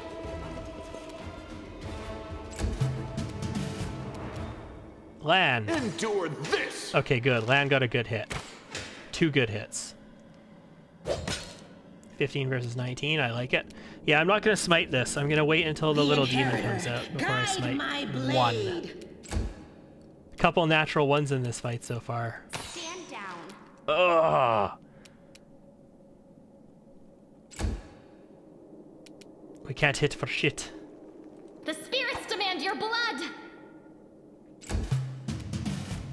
I guess I could... Make every strike count. I could spiritual weapon on Camellia. O mighty Sabamekla, your faithful servant invokes. Demons protect... Oh, there's 2 of them. I thought there was only 1 little demon. Break against our resolve. This actually could be a problem. Who's this one going to go after? Well, he hasn't acted yet, right? So he's flat-footed, yeah? Away, you rascal. Yeah! I am so disappointed when we don't hit, but I am so thrilled when we do. You are today's sacrifice.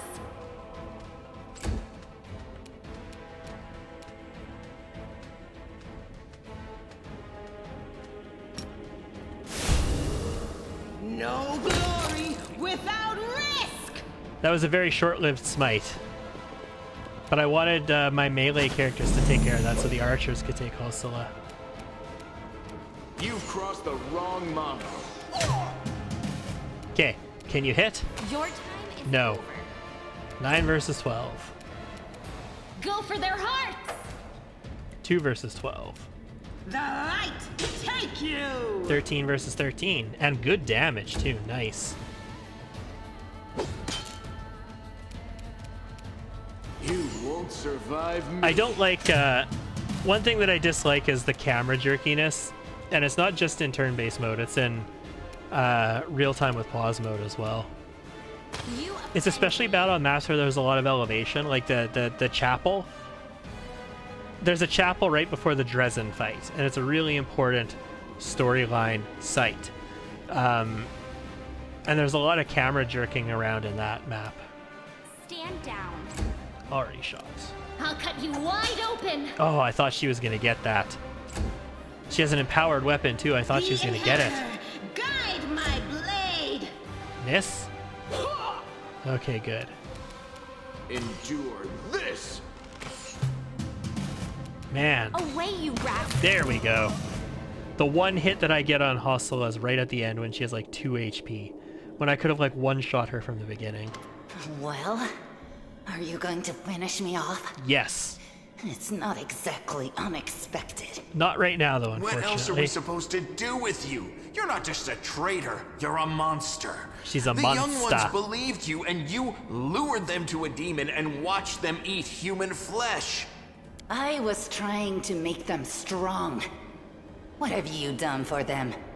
What were you doing while I was looking for ways to bring strength to our tribe? You're useless, Lan. I led by example. I trained. I tried to become stronger so I could go to the surface and maybe do something worthwhile with my stupidly short life. And I will do it. I might be the one to bring our whole tribe to the surface. But you? Why would you want any power that turns you into a monster? These young guys and girls, they trusted you. And they were turned into mindless animals, ready to eat corpses at a demon's command. I mean, is there anything really that bad about eating corpses? I went through the same ritual as them, and I didn't become an animal. I conquered my anger. The anger that has been building and building in every one of us for decades. Unlike you, I have no intention of just lying down and politely accepting death. I will rise above all this, while you'll still be stuck with your pride, chewing on rats. You won't betray anyone again. You're all bark and no bite. Farewell, Uplander. Next time I won't spare you. We do encounter Wenduog again during Lan's story quest. Just like with Wendu, you do encounter Lan again, potentially, as well. They always escape in this scene, as far as I'm aware. Because Lan's the only person who can apparently attempt to stop her. And we all know Lan's a piece of shit. No, he's not. Gone. He's actually a very decent next character. Next time, she won't get away. Both of these Damn characters it, Wendu. are. Why'd you have to go and... Anyway, there's no point crying over spilt milk. Give me a couple of minutes. I'll bring the chief and the rest. I need to clear my head. Both Lan and Wendu are actually very decent damage-dealing characters.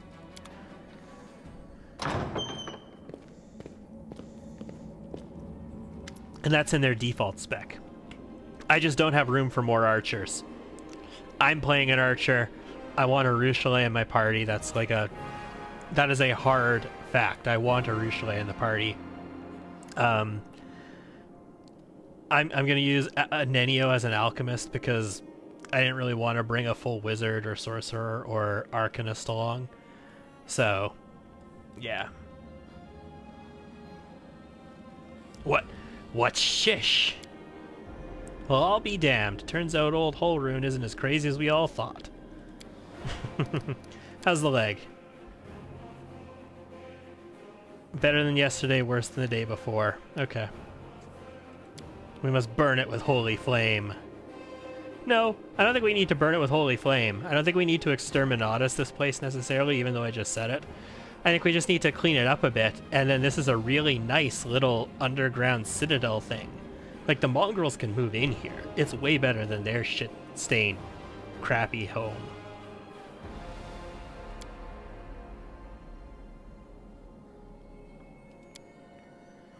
Chin up, Chief. You need to look after the young mongrels. Cool. It's time to get out of here. So we get the Cultist dispatch, which we're supposed to give to the leader of the Crusader forces on the surface. But we're just going to loot everything here real quick. Cool. And we're going to talk to Daira. Nobody is fatigued, so let's trade.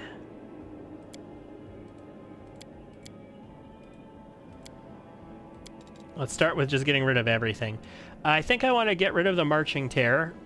It is a decent glaive, and there's actually another magical glaive I think in Market Square we get. And the glaive is a really good reach weapon. Unfortunately for the glaive, it is a critical hit on 20 with a ×3 multiplier, which means it only threatens on a 20. The Fauchard threatens on an 18, a 19, and a 20. Therefore, with teamwork feats, which all rely on your team's critting things, the Fauchard is better. because you're actually going to proc your teamwork feats constantly with it, especially if you get the improved criticals and all that kind of stuff to expand your critical threat range. And I think I just want to sell it. I don't think I want to carry it around for now. Whenever this +1 glaive lands a hit on a new enemy for the first time, they receive 1d6 negative damage, and all other enemies in a 15-foot radius must pass a will saving throw or become frightened for 1 round. I mean, that's what was happening to us. I'm aware of that. And it is pretty nice crowd control. Don't get me wrong. I just don't want to be using a glaive. So, I don't really care about it. I do, however, for people who know, like if your main character is a reach character, and no matter what reach weapon you intend to use, if you're starting the game, use this. Use Marching Terror. Because it's going to be better, even if it's not the right type of weapon and you have focus in a different weapon already, it's going to be better than what you're going to get from another weapon. So use it, but I'm not. I'm just going to start with like a Masterwork Fauchard on LAN and call it a day. Cold Iron Masterwork Longsword. We don't need this anymore because we have Radiance. Cold Iron Masterwork Dueling Sword. I'm actually going to hold on to this, because I think our Sword Saint or Duelist is going to use a Dueling Sword, because we get an extra 2 AC using a Dueling Sword. So the Estoc and Rapier both have 18 to 20 crit threat range, which are great. That means that, again, I just explained it, our teamwork feats are going to proc more often. The Estoc uses a D6, and the Rapier uses a D6, and the Estoc is 2 D4s, which is obviously better. But the Dueling Sword allows you to get Eldori Dueling Mastery, and Eldori Dueling Mastery gets you +2 AC as shield AC, and you have to use a Dueling Sword to do that. So I think that's actually worth it to keep a Dueling Sword around. I'll keep the book, get rid of the Javelin. I'm gonna get rid of almost all of these potions except for like the rejuvenations and the healing potions. Ooh, haste.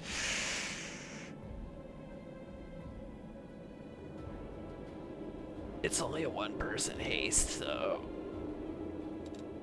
Yeah, no. Haste, like, best buff in the game. Well,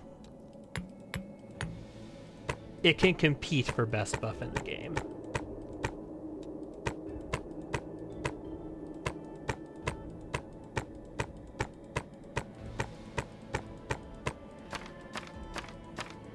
I should probably keep like the rejuvenation scrolls, but fuck it. I'm literally just gonna sell everything.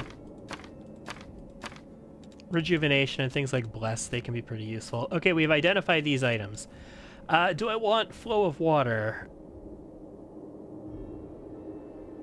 This is really meant for cantrip users who are slinging the Frostbolt spell or whatever it is. Ray of Frost. The cantrip. Until much, much later. I'm gonna sell it. I'd rather have the money.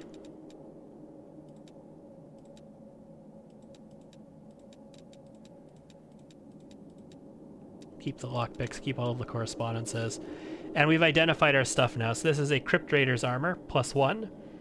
+1 scale mill grants its wearer +2 insight bonus to AC against undead. And did I want anything? I don't believe I did.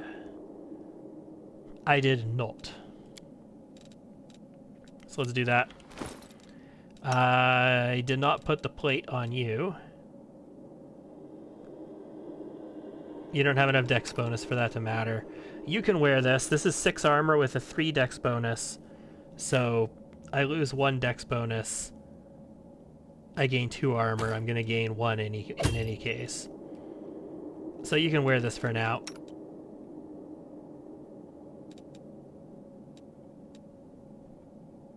And our natural armor will go on Sela. So 24 AC, not very good, but good enough for like level 2 characters at this point without respecking them into something that's actually decent. Sweet. This is a really awkward thing where you have to sort of spin around to get out here. Let's go. I don't remember if everybody gets healed here. If they don't, I'm going to use the wand. While the survivors wander the dungeons, I think they do, the though. battle on the surface rages on. The warriors of Canabris are trying to defend the wardstone, but their strength is flagging. Their resistance is valiant, yet it will all be in vain if no one rises up to turn the tide. You don't say. Yeah. Full heals. If we had fatigue, I'm pretty sure it gets recovered here as well. I'll watch your back. We also get back all of our charges of everything. Friendship lasts forever. So it's like getting a full rest on our way up. That is so nice. How cute!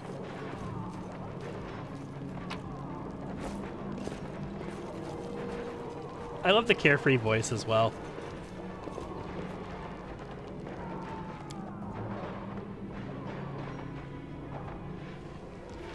Carefree voice especially, I think, fits with the Trickster. Like when we get the very first summon you get as a Trickster. No, it's not a summon that you get as a Trickster.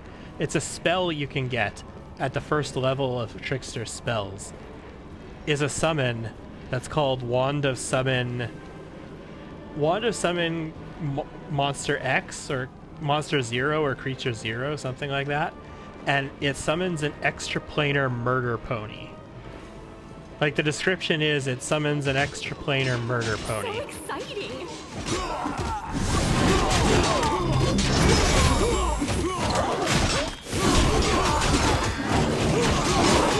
And you can summon a perpetually pissed off wizard who just fights everybody, like yourself included.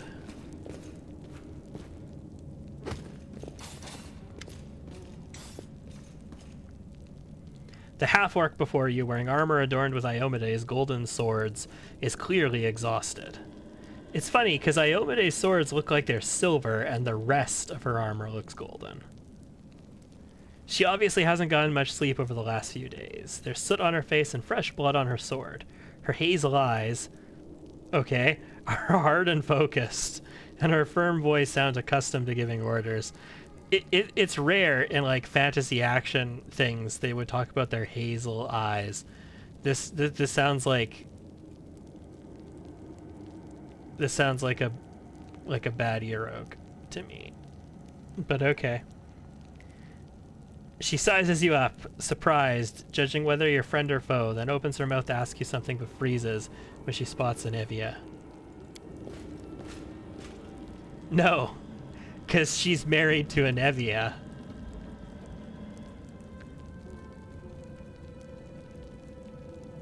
By the goddess, Nevi, I'd almost lost all hope.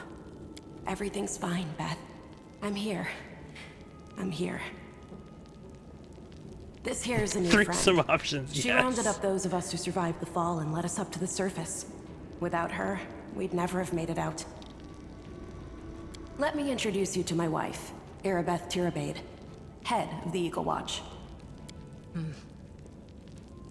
Until the army arrives, I'm the temporary warden of Canabris.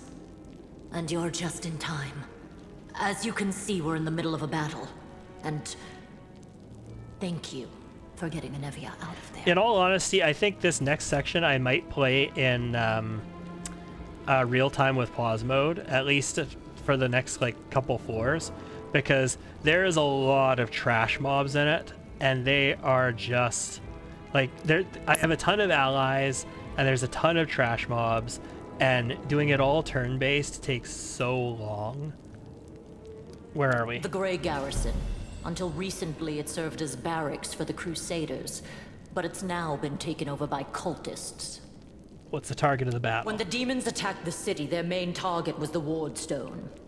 I trust I don't have to explain to you what the Wardstone is and how important it is to the Crusaders. No, I already explained that for the viewers at home. We must retake it at any cost, or the fall of Canabris will be the beginning of the end of the Crusades, and with them, the rest of the world. I even likened it to the anime / light novel series Black Bullet, because there was something very similar to the ward stones in it too. So the viewers at home who, you know, are colossal weebs and unfortunately have read that novel or watched that anime, have an even closer tie to what's going on. I see that you had a difficult journey to the surface. You need to rest. But there's a lot riding on this battle. I have no right to command you, but I'm asking you to help us. I have important information about the location of a cultist den. Black Bullet. Yes. Very good. Report to me in full you probably when we don't get want back to to add the it to your Defender's list. Heart. It's our temporary headquarters. Right now, the most dangerous cultists are here. The ones occupying the Grey Garrison. I guess the anime is not that bad. The anime is acceptable because anime never actually wrap up, right? Like, they always finish at the story's going to go on position. The light novel is the real kick in the balls, because the author dropped off the face of the world after like 7 volumes or something like that, and it's never going to get finished. Like, it's vaporware now. So the story just kind of stopped at this kind of climactic point, and I guarantee you it'll never get finished. Most people in Canabras think that the children of the First Crusaders are simply a legend. Other people say that the day you emerge on the surface heralds the start of the end of the world. I'm not superstitious, but the situation is apocalyptic, all right. Having a living legend on our side can't hurt. That's got to inflate your ego if you're land being called a living legend. You just need more anime to binge watch. I mean, yeah, I suppose. Come on, living legend? A walking folktale, maybe? I just need to make sure I don't turn into a running joke. What's the situation in city's the gone. city? Most of the defenders, including the dragon Terendelev, fell in the first few hours. The civilians either fled or died in the chaos. The place is overrun with cultists and demons. Don't talk like that. Canabras hasn't fallen. Not while it still has defenders like you and me. Sweet words don't change the grim truth. No, she's right. Thank you, Knight.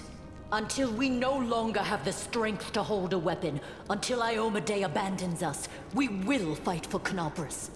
It's really funny here because Sela is like an upstart paladin who's new to power. She's been fighting for a while, but like her connection to us is what makes her more powerful and what makes her stand out amongst the army, because she's going to gain mythic powers at the same rate that we gain mythic powers. Like, our party gains power with us, essentially. So she's going to be viewed as an upstart amongst the people, and they're going to sort of resent her for that. And they already view Beth that way. Like, she's the commander of the Eagle Watch, ooh, but she is this young upstart who, like, rose to position like ahead of her time, essentially, and people already resent her for that fact. And just their interaction together right now, like, even just that one little thing is interesting. All right, let's not waste any time. That's the spirit. You, take a Navia to the rear. Lord Horgus Worm, forgive me. I did not realize we had civilians among us. My people will escort you somewhere safe. To the extent that anywhere in Canabras can be said to be safe right now. Sweet. So it's funny how these guys are going to walk out into this hallway and then disappear to the left, right? That's right. Fighting spirit is the one thing that we've got plenty of. Actual fighting power, that's not so great. Fighting know-how, even worse. But fighting spirit, at least we're rich in that. But watch what happens when we walk out this door and turn to the right. For Iomedae! For the Queen! Kill the beast! Let's just do a quick save here. And let's do a little looty scooty, because those are all masterwork bardages. With grace. Do not fear. Do not waver. Your time is over. You offend me. He's about to channel negative energy, I think. No, divine favor first. Performance is lacking. The spirits demand your blood. Stand down. Into the fray! Lan has landed a critical hit. I love... I hate those tutorials coming up, but I love when it's about me landing a critical hit and not the enemy landing a hit on us. Away, you rascal! You are today's sacrifice! Every time we shoot, we're just destroying somebody. Again, there. Every time we shoot, we are destroying somebody. Your time is over. Get in there, guys. Okay, never mind. I shot again. We're gonna loot everything here again as well. I can't go through any of these doors yet. We're gonna be back in the Grey Garrison. This is where we end the act off. I can lockpick this, though.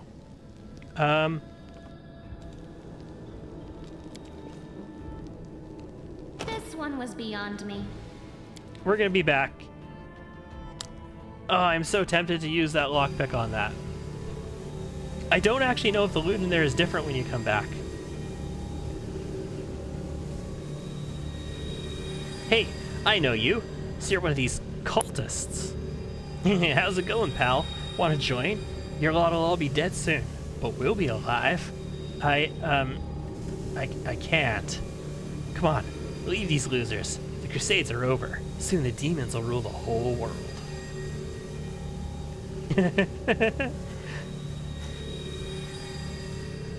Here goes nothing. All hail Baphomet, cowardly traitor. I swear on the sword of Iomade you will answer. Commander, I dare you. Nice.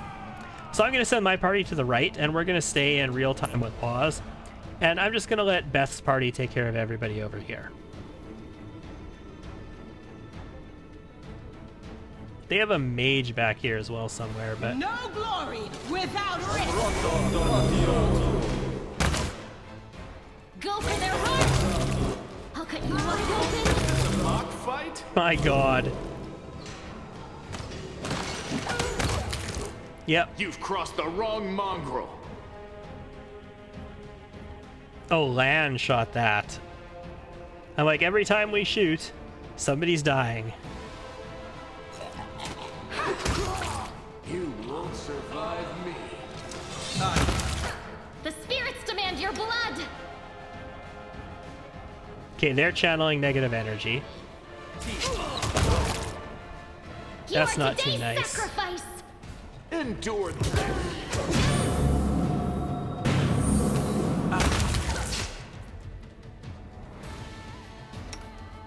Stand down. Sorry, just trying to control stuff here. Go for their heart! I'm not gonna bother healing. I'll cut you wide open! We'll take care of all that later. Make every strike. There we go. If you're not playing, like, you know, the game knowing what's happening and all that kind of stuff, yes, I encourage you to play these tactically and to actually, you know, try and manage your people and not die in these fights and to heal up and all that kind of stuff afterwards. But being as I know what's going to happen, I determine that using any resources here is just a waste of resources. This is my time to shine. Maybe some spells. Spells might be acceptable. I got everything here? Yeah, okay. And see, we're overloaded again, but that's okay. It's fine to be overloaded here. I just want, like, every single, like, every ducat we can get, essentially. So I want to loot everything we can. Even if we get overloaded, even if we get fatigued. Does not matter to me. That only matters if you have to go back onto, like, the world map and move afterwards. It does not matter for our purposes in this, this area.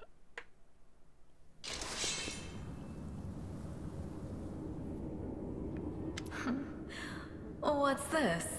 Do we have guests? Just in time. The place is a bit of a mess, and I haven't even poured the blood into the goblets yet. Why don't you... Oh! Welcome, my number 3 waifu in this game. Of course, my number 1 waifu is Camellia, my number 2 is Arushale, my number 3 is Minago. You can't get with Minago, at least not that I'm aware of in any way, shape, or form. The eyeless look a lot better in here, yeah. What an unexpected surprise! Staunton, my little sweetheart. Long time no see. I've missed you so much. Have you missed me? Admit it. You missed me terribly. So what we have going on here is a Battlestar Galactica. She is Caprica 6, and Staunton is Gaius Baltar, essentially. Except nowhere near as ingenious. Monaco. You again, you wench! You call her a wench now, but you love her.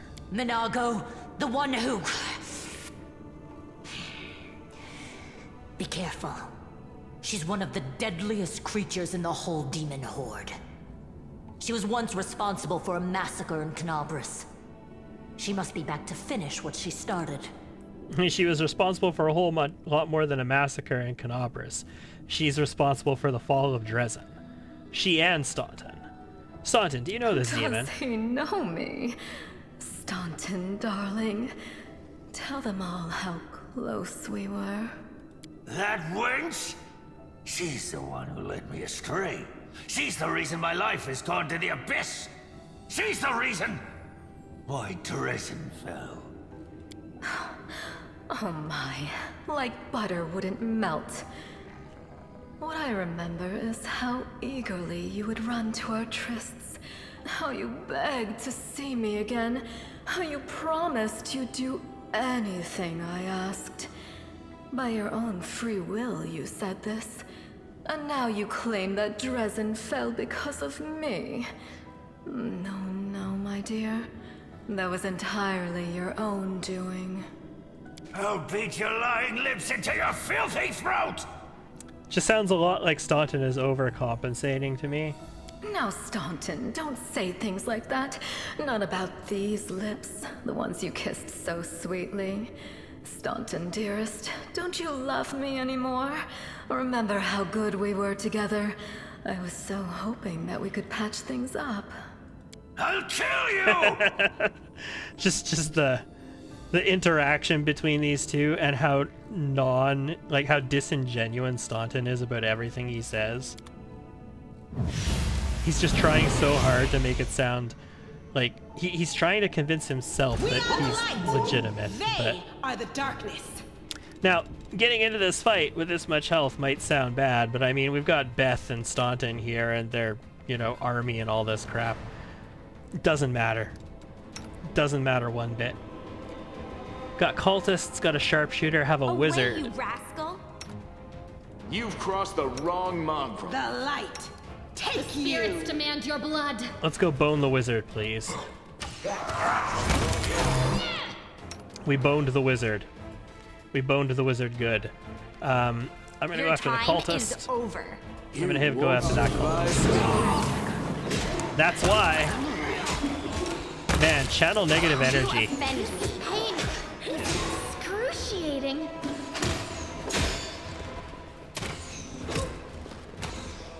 Yeah, I don't need heals. I'm intentionally not wasting resources here for a reason.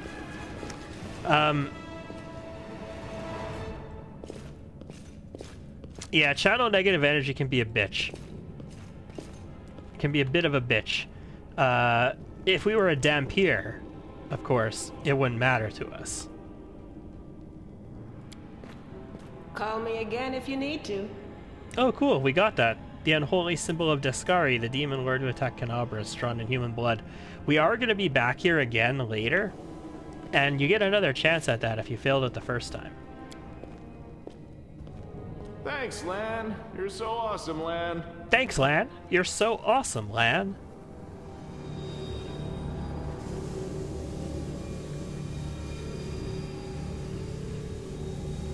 So this fight is designed to be over quickly.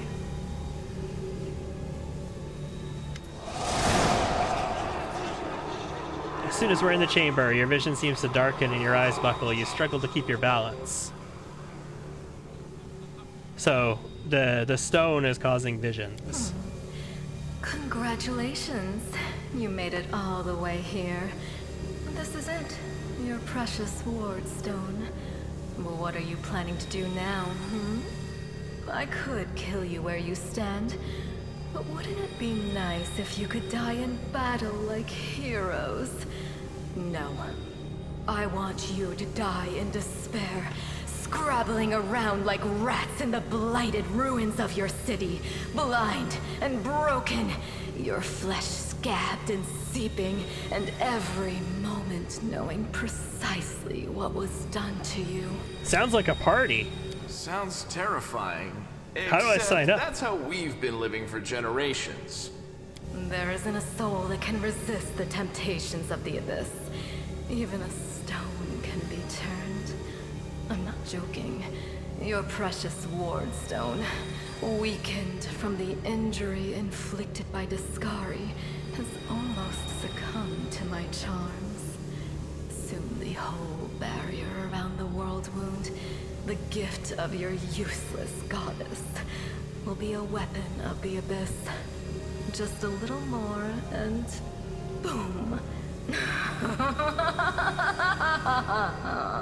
Every city with one of these eyesores stuck in the middle of it, from Canabras to Nerosian, will turn into smoking craters, and all the mortals into red sludge beneath our hooves. But I think what you're missing here, Minago, is that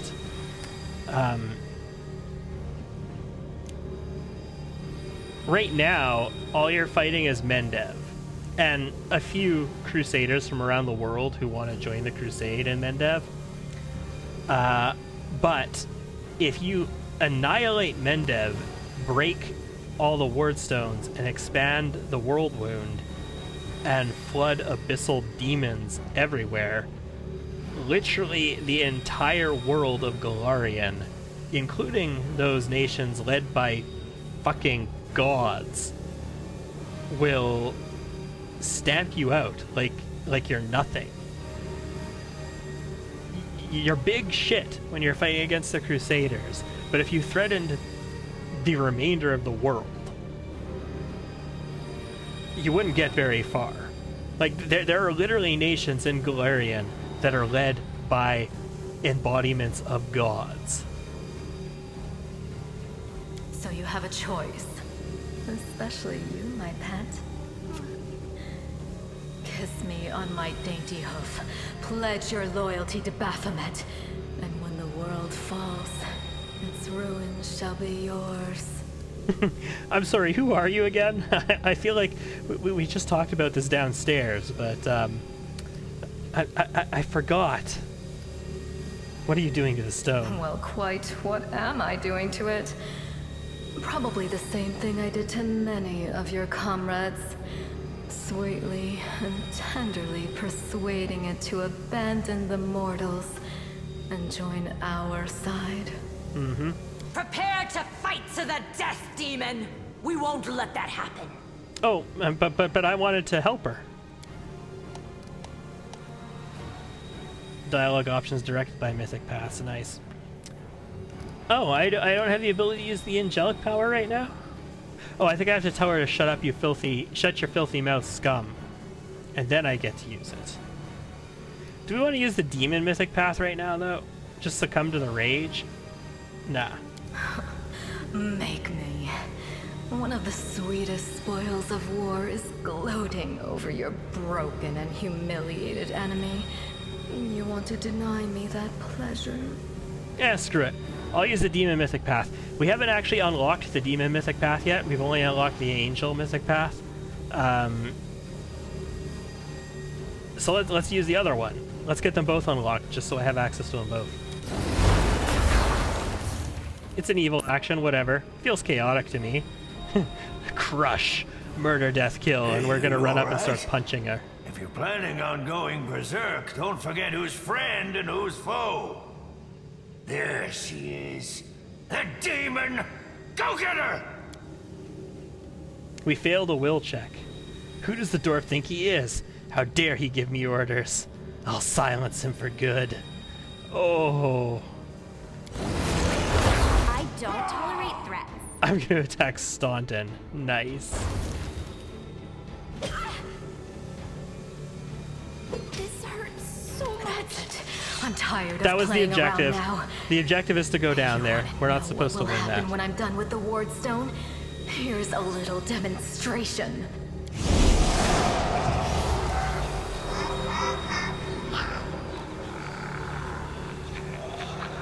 Your evil spells won't stop a righteous army. Iomedae is with us! I just did an evil thing. Let's do a good thing to counter it. Yes. Keep telling yourself that.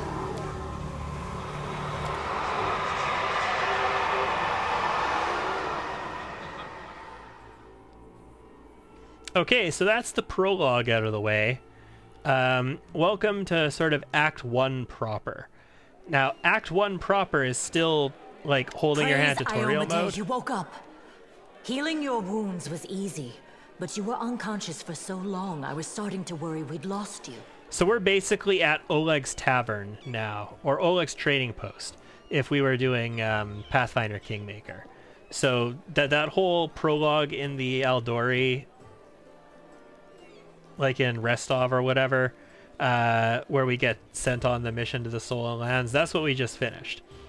And now this is going to be Act 1, where we get to move out in the world, but not really. We only get to move out around the city. Then Act 2, we're going to go out into the real world, but we're still going to have training wheels on in Act 2.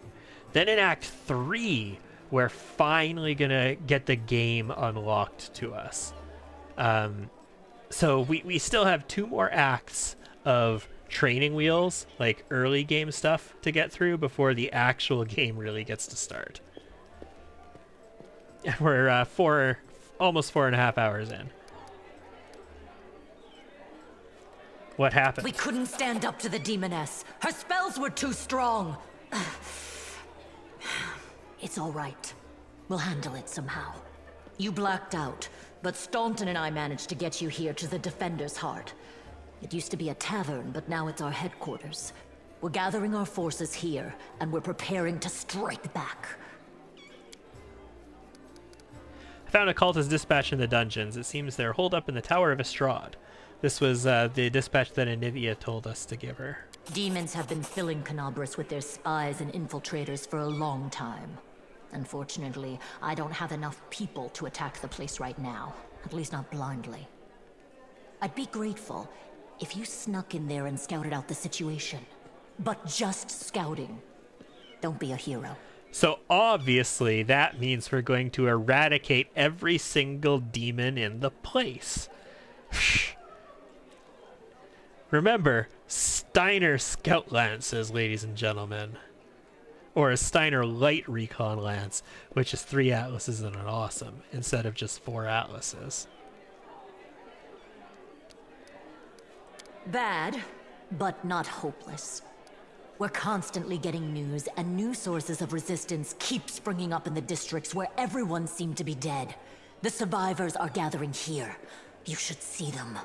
Their faces, their eyes burning with determination.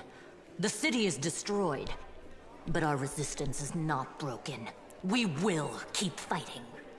So, not great, but not terrible. Like 3.6 raccoons, maybe. What do you plan to do next? You heard what the demon said. They're going to desecrate the ward stone and blow up the whole barrier around the world wound. Yeah, that's why I'm asking you what you're planning on doing next. Disaster than the world wound's expansion before the Second Crusade. I hear there's this nice kingdom in the Stolen Lands. Every city with a ward stone will be destroyed, including the capital. We can't allow that no matter what. We will retake it, even destroy it if we must. Iomedae's gift must not become a weapon of the abyss. Or we could go, like, out to that nice kingdom in the Stolen Lands and spend some time there. Like, there's no wardstone there. First of all, we need to decide what to do with the stone once we get it. What I'm about to say is classified. Oh yeah, so just a random came person. To the city recently.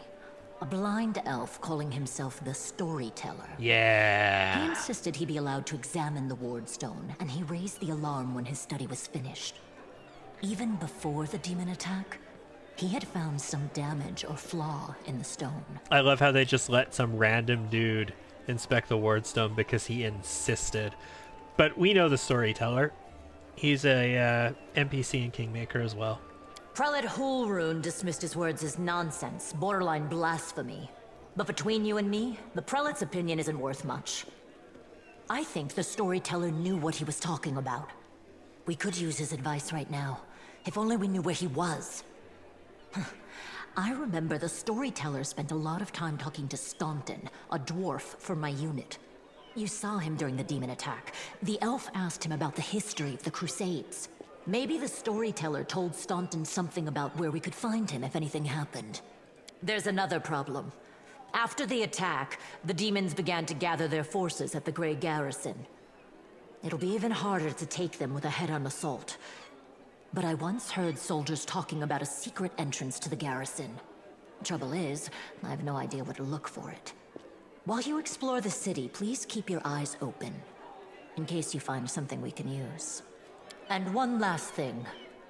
The Eagle Watch has lost a lot of soldiers recently. Some were killed, but others simply haven't been seen since the attack. In the chaos that is now Canabris, it's next to impossible to confirm anything for sure. One of the missing fighters is Janna Aldori, a new recruit in the Watch. She got along well with Sela, and she often went drinking with her. I honestly thought Sela and Janna had died together. But now Sela's returned with you, and there's no sign of Janna. If you learn anything of her whereabouts when you're out in the city, please report back. Cool. May the goddess help you. We're still fighting, which means that Canabris still hasn't fallen. If you come across any groups in the city that can fight, send them here to the Defender's Heart. We'll need every fighter we can muster for the final assault. Yes, one more thing. If you're in the area, check out this address. It's our house. Mine and Anevia's. Well, it was our house. If the building is still standing, open the hidden compartment in the kitchen. It's filled with supplies for a rainy day. You can take whatever you find. You have more need of it. So, there's a whole bunch of places we can go now, but there's two sort of main locations. We can go to that tower of Estrad, or we can go after the storyteller who's going to be at this library. I think, and I'm not sure about the mechanics on this, because, I mean, I've only played it like 6 times, and I don't know the mechanics perfectly, but I think you can only go to one or the other. Like, you go to both of them, and you accomplish the objective at both of them. But at the tower, they're planning an attack on this place, and you can weaken the attack and kill a bunch of them if you go there. And meet a character that you'll meet later in the game. And if you go to the library, you get extra fighters for the attack on the Grey Garrison, and they cast like this hour-long haste spell on you, which is ridiculously overpowered on the entire party.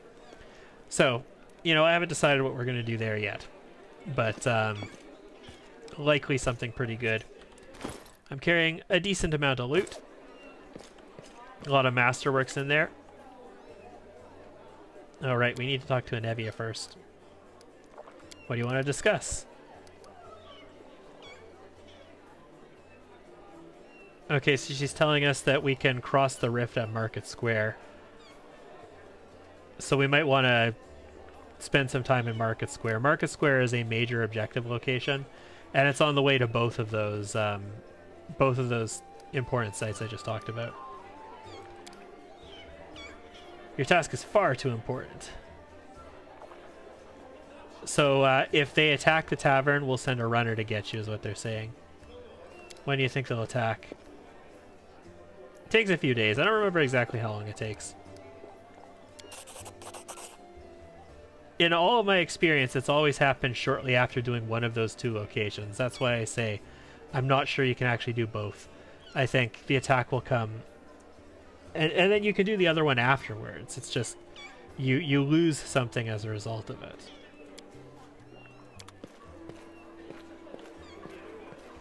All right, let's go loot some stuff, because there's some things we can loot.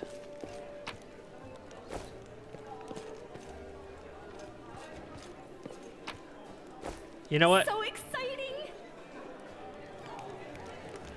There's some stuff downstairs we can loot too. And all right, so let's cover this real quick. We've got our chest, we've got our bed, so we can rest. We've got various quest givers, like Foreign Autumn Haze is going to be a quest giver at this point. We've got some merchants that we can talk to, like Viscely Rathamus is a merchant. Also, the bartender here is a merchant. Gemmel Hawks. Staunton is here. Irabeth is here. Hillor is the Pathfinder Guildmaster here, so we can either respec with the game's basic respec or recruit mercenaries through him. So that's going to be pretty good. In the basement, there's a new character that we can recruit named Woljef, which we will recruit. That'll be one of the first things we do next. But the very first thing we do while I'm here, I want to talk to this guy. Gemmel Hawks, vampire. Are you really a vampire? No. How did you end up here? Any news in the city? Demons are everywhere, and you showed up. Are the places worth visiting? He points out a Pataxian wine cellar. Very good. Ghosts, moaning ghoulishly. That's good to know. I see you're not one for talking. He says nothing. Beautiful. That is the perfect way of demonstrating that you're not one for talking. Show me what you got. Because I want to sell. And then I want to... I got that potion of haste again. Let's just dump it. Sell the fish. This bag of spices? Mix of spices, yeah. Sell this. Let's sell all the scrolls. Gotta click slow so it doesn't prop the multi-sell feature. I'll keep the diamond dust. We'll keep the scales. And we'll keep all of these things. And obviously this cold iron masterwork dueling sword. Because I do want to use a dueling sword. So that's 3,600. But the real reason why I wanted to go here first, gloves of the neophyte, very nice, fantastic. Small bag of holding, even better. Dark Omen is not that amazing. Spontaneous spellcasting, yeah, I don't really care about that right now. Deal. Yes, bag of holding. Now I can finally clear out some areas without having to worry too much. And let's take a peek at this guy too. Show me what you're selling. I think he sells some decent stuff. Natural armor +1. Ring of protection. Bracers of the wizard. Armor bonus of 2 just as though they were wearing. +3 competence on knowledge arcana checks. Okay, that's going to be useful potentially. Icy protector. Guardian of life.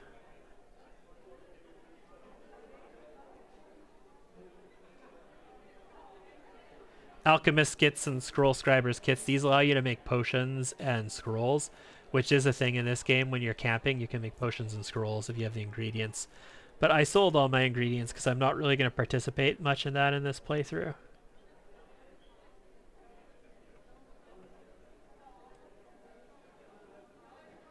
And then it's like wands, right? That's all that's left.